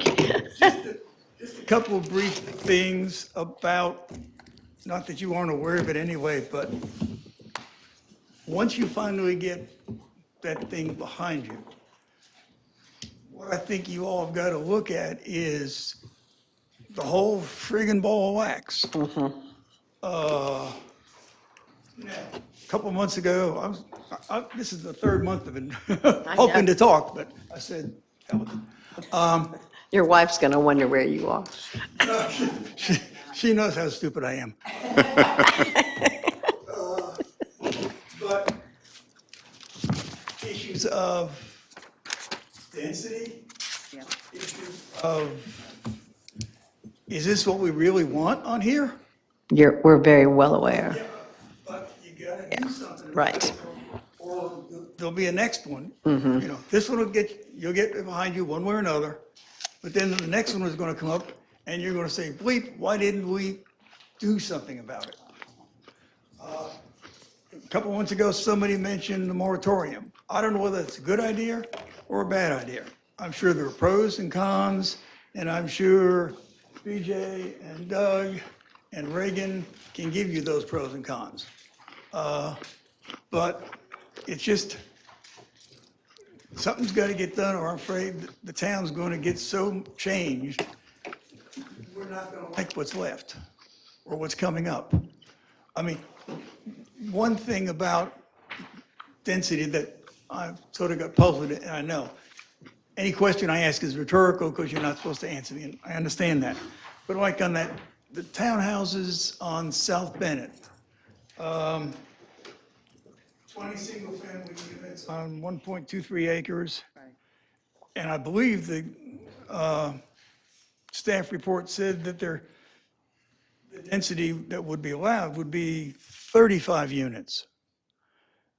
And maybe it's a matter of going up, but the 20 units required fudging on a setback, taking some right-of-way from the town, and got 20 units. So for the life of me, I don't know how you could get 35 units on there. Think about the size of the unit. Think about the potential size of the unit as a starter.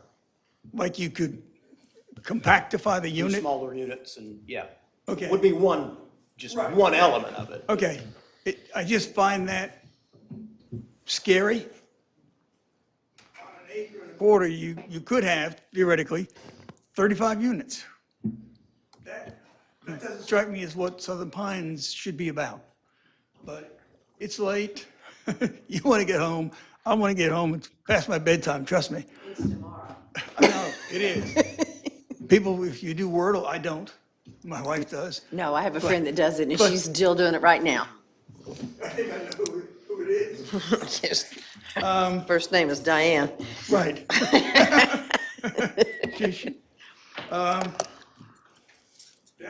That was, for right now, that, you know, once this other stuff gets behind, I may have some other comments, but Thank you for your comments, because you are definitely competent. You served up here, you've served the town in many capacities, and it's nice to see your face out there, because you served us well, and you do come with a depth of knowledge and background and history, and I do appreciate what you have to say, John. Thank you. Good night. And I'll just say quickly, I know we introduced her, but this is Evie's first full council meeting, so thank you for being with us. Welcome, Evie. Oh, you got a special one, a nice long one. Yes. All right. Oh, the alarm going to go off? Oh, yay. I need a motion to adjourn. So moved. Second. Later. Boom. Boom, boom. Paul, you don't have to drive to the airport now, do you? No, I have to drive to Fort Mill, South Carolina. Tomorrow? Tonight. What? I know. That's 2.5 hours away. I know. Why? Well, Give me a really good reason. there's a young man. I didn't mean you were a good speaker. I didn't intend for that. Come up that way. That's real hard. I'm tired. And I told him earlier today that I take him. If I loved you more, I'd ride with you. But I don't love you. But I'm gonna head there. Have some more. Oh, I'm gonna have some coffee. Y'all are incredible. Yeah? Come in. Come in. Not real early in the morning. No. Just thought I'd point that out. What's the total number of hours now on that public hearing? 12, 13, 15, 16? Yeah, what time? Yeah, that's true, man. Yeah, just give me a shout. Yeah, because I didn't. Aloha, know, Ann. I didn't know you weren't gonna be around. Aloha.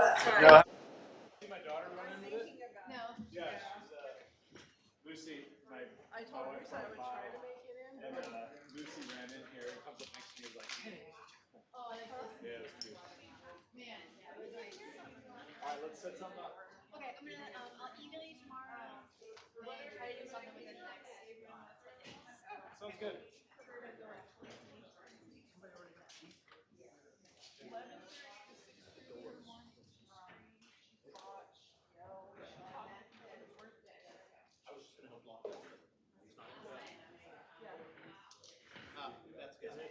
She's got it. Oh, no, you're okay. I was gonna help you out. I'm like, oh, he is gone. If I have it here, I can't forget to. Need me to do anything? You want me to try to peel the cake? You too.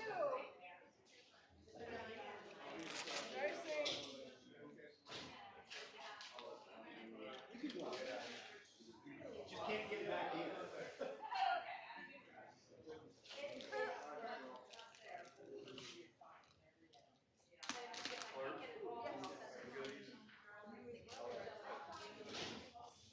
Yeah, I like that article that, told them more about you. All right. Have a great trip.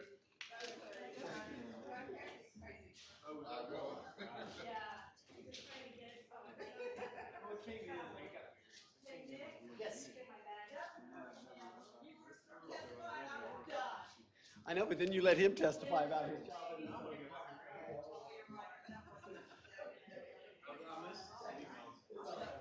All right, great. Have a good night. I took no offense.